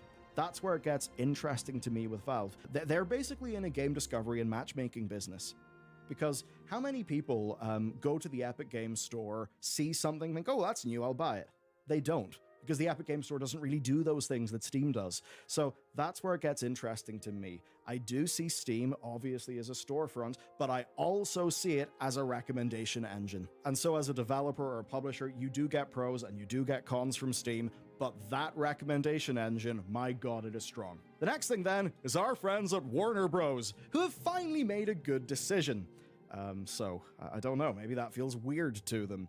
Now, of course, this is not about the Suicide Squad Kill the Justice League game. No, this is where Warner Bros. Were just very cruelly and needlessly delisting games that had came from the Adult Swim label, and that just meant that a lot of small titles, a lot of pretty beloved, just cool niche things, which is really the whole Adult Swim gist, a lot of those just risked being deleted from the internet, which would have sucked. And it was all because WB would rather delete the Steam pages than do the very simple process on the Steam backend to transfer them, right? Like literally it would take minutes for each game. So what happened is Warner Bros. Reached out to at least 2 of the devs involved. This is with Small Radios, Big Televisions, and Duck Game, both being titles that have been spared the axe. And they will actually be reverting all rights and the store pages back to the developers. So this is really good, and this is again a great example of comradeship, activism stuff actually working. The devs of these games said, hey, this is shit. Then a lot of people who care about fair play, a lot of people who just think, oh, come on, WB, it would take you so little effort to do the right thing, people who are interested in game preservation, people actually banded together, and look at this. The big, faceless corporation has actually done the right thing because of public pressure. That is one of those times where we have got an objective win because people said, hey, big corporation, no, we don't like that. That being said, it's not a total victory. People reached out to Polygon and they essentially reported that not everybody has got this reprieve. Some more developers have explicitly said that Warner Bros. Are explicitly being moved by the public outcry against the decisions. To be honest, I've got to imagine that is just large corporations are stupid because there are so many layers of approval, right? It's a scale issue. So hopefully the outstanding devs actually do, have the right thing happen because, come on, man. If some corporate bullshit just means that games no longer exist, that sucks for the medium. The next thing then, bulwark and expectation. Because here's the problem, right? Expectations really frame everything, a random game may look like a role-playing game, but if it's more of an ARPG Or, you know, is it a CRPG? Is it something a lot more esoteric? I mean, recently, lots of people, they picked up No Rest for the Wicked because they were interested, of course, in another action role-playing game, and they remember the Ori games being absolutely beautiful. Now, for me, I hopped into that game and immediately loved the Souls-like inspirations. For other people, that will have felt like gravy sludge compared to what they're used to. So it's just one of those things where expectations really do matter. Steam kind of mitigates that by doing user tags. And user tags are, generally speaking, pretty damn great, because you just get to see, you know, vaguely, what are the vibes in this game? And it does mean that if enough people just declare that a game is in a specific genre, like, Steam will just show that to fans of that genre. But then the thing is, what if people are not necessarily right? What if there is a bit of a disagreement between the players and the dev, or some players and a dev? What if a tag that people keep on assigning to a game is actually not the genre that the developer intended? And what if that tag actively overrides the tags that the developer themselves has set, so that people understand what the developer's game is? That's where it gets interesting, and that is where the guy, Tomas, behind Bulwark, Falconeer Chronicles, has basically done something. So this is what Tomas posted, right? He said, "Folks, you made me do it. The full title of Bulwark is now Bulwark Falconeer Chronicles, a bloody creative sandbox, not a fucking strategy game. Build some cool shit, expect no endgame, cause it's a sandbox." That's his post. He ended by saying, "There, ... I hope that finally clarifies it." Funny little situation. Obviously, that's not what it's called on Steam. On Steam, it is called Bulwark Falconeer Chronicles, a creative building sandbox. It almost reminds me of how some books are listed on Amazon. You know, if you're like looking at a book and it'll be like the title of the book, A, and then basically marketing copy, or, you know, now adapted to Netflix. It's a bit weird. This is a really interesting game in a little kind of interesting subgenre that's kind of playing around with what you expect from a game. Now, in recent reviews, basically, the dev, Tomas Sala, has encountered people leaving negative reviews because it wasn't a strategy game with a sort of a campaign or like big long-term complexity. So a lot of people, they went in expecting that, and the game did not give them that. And actually, this is something I can speak a little bit personally to. So our game, The Pale Beyond, is it is a narrative game. Yes, resource management. We're going more for taxing sort of EQ in times where a lot of things, how characters will respond, whether you'll lose or gain reputation with somebody, a lot of that is depending on the sort of the character writing, understanding a character's like motives, that sort of social thing. But yeah, it is narrative first. Yes, there are strategic role-playing elements, little bit of, you know, management gameplay, but it is not a game like Frostpunk, even though both games are wintry, or, you know, are set in a cold place. But one thing we found is a lot of people are, well, it's not a humongous amount of people, but it is a few people who purchased the game, you know, they're like, what is this? Why is there a load of text in this game? I thought this was like Frostpunk. And it just turned out people said, well, hey, if you love the vibes of Frostpunk, you'll probably love our game. And that's actually true. I really love our game, and I really love Frostpunk. There's a lot of shared vibes, even though they're very different games. But then for some users, that meant, oh dear, they've bought a game, they didn't like it. And this is actually a really good case for Steam's entire policy with refunds, because I'd rather that person refunds. If they bought our game thinking it's Frostpunk, it's not Frostpunk. You should have your money back. I don't want it. You only want somebody's money if they're going to, you know, play and enjoy your game. That's the whole point. That is basically what this dev has ran into here. People are being served up a game by Steam, and of course its recommendations. They weren't really reading a lot about the game beyond, say, the title and the footage. And then whenever they go and see the full game experience, they end up, of course, leaving some negative reviews. And that does have a knock-on effect in the Steam algorithm. And Tomas was speaking to PC Gamer, and he basically detailed his whole process of finding out about this. I'll just read the quote. It's really interesting. So, me and the producer at Wired Productions spent a few days trying to figure things out, literally changing all the store text and all that until I finally saw the tags and it all made sense. That is when my inner little devil came out and said, for fuck's sake, let's just change the title. Pretty sure that can't be changed by anyone but me. And so he went and he did that. Now, he did, like, in the interview, understand why people could be disappointed. Like, if Steam serves you up a strategy game in a strategy tag and you play it and it's not that, that's a bad user experience, even though it's not really the developer's fault, because it was always made fairly clear with this game that it was more of a creative, sort of a creative sandbox. But just real interesting. Obviously, I do think that Steam's recommendation engine is one of the absolute just best, points of value on the platform. I think it is awesome. This is just an interesting little edge case of things not going 100% right. Now, Tamaz did further comment, because there is an obvious thing here where you could say, yeah, but that's just player feedback. They just didn't like a bit of the game. He did say this on Twitter following up. For those thinking I only swear, someone left a positive review tonight with a lot of very specific feedback. A few hours later, public beta has been updated with fixes ready for testing. Gamers that specify their feedback are the best. And I can certainly say in our experience, a lot of the times where we would get a positive or a negative review, but there would really be just strong, actionable stuff. A player saying, this thing was the problem for me. Be it a bit of UI, something not being clear. And that is awesome. Every game dev, whether it's a positive or a negative review, every game dev at least should love that because it is so useful. It's literally gold.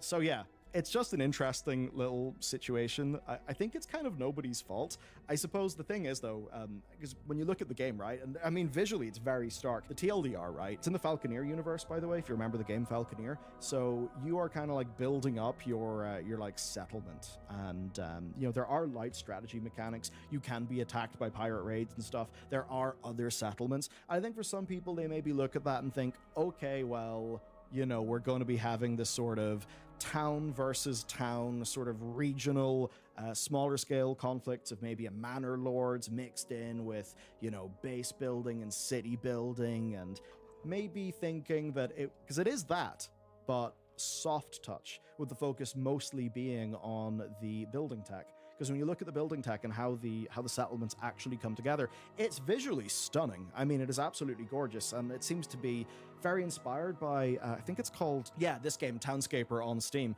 And this game is overtly a toy. It never got into the same sort of problem with an audience because it was always so obviously a toy. The idea, though, is the dev behind it just made really cool tech that kind of procedurally generates stuff, and you basically just paint where you want things. It's really just pretty amazing. So what Tamaz has done is take this kind of thing and then make a light touch strategy game, sort of creative sandbox experience. So look, I'd recommend checking it out if it is the sort of thing that's interesting to you. I'd certainly say, for my own personal tastes, I would far rather if this was more a strategy game. That being said, it is in early access, and I suppose as he continually hones and refines the game, maybe it would end up being a little bit closer to the sort of thing that I would be super interested in. As it is right now, though, if it's on a sale or if I just catch a fancy, it's totally something I could see myself buying and playing for a bit. But for it to be something I think I'd really play for a long time, yeah, I'm probably in the camp of wanting more strategy stuff. But then again, I've always known what's up with this game, and it's not like I only found out about it because I saw it in a Steam tag that really wasn't an accurate representation of the game. So anyway, an interesting thing, there is a wider conversation to have about genres. It's hard to make things fit into genres sometimes. But anyway, I will leave you with that. I hope you found today's video to be interesting. I know some of this stuff won't feel like it could impact your life, but seriously, that stuff going on in Poland, if that goes down in Poland, and then other countries start to think about it, and that kind of starts to happen at the EU level, you could be looking at some pretty serious stuff going down. Anyway, we'll look out for that. I hope you've had a great day, and I will see you again tomorrow.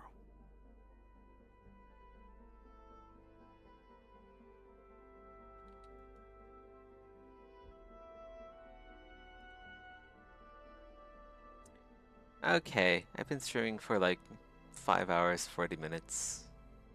I think that's everything for me today. I'll catch you guys later. Take care.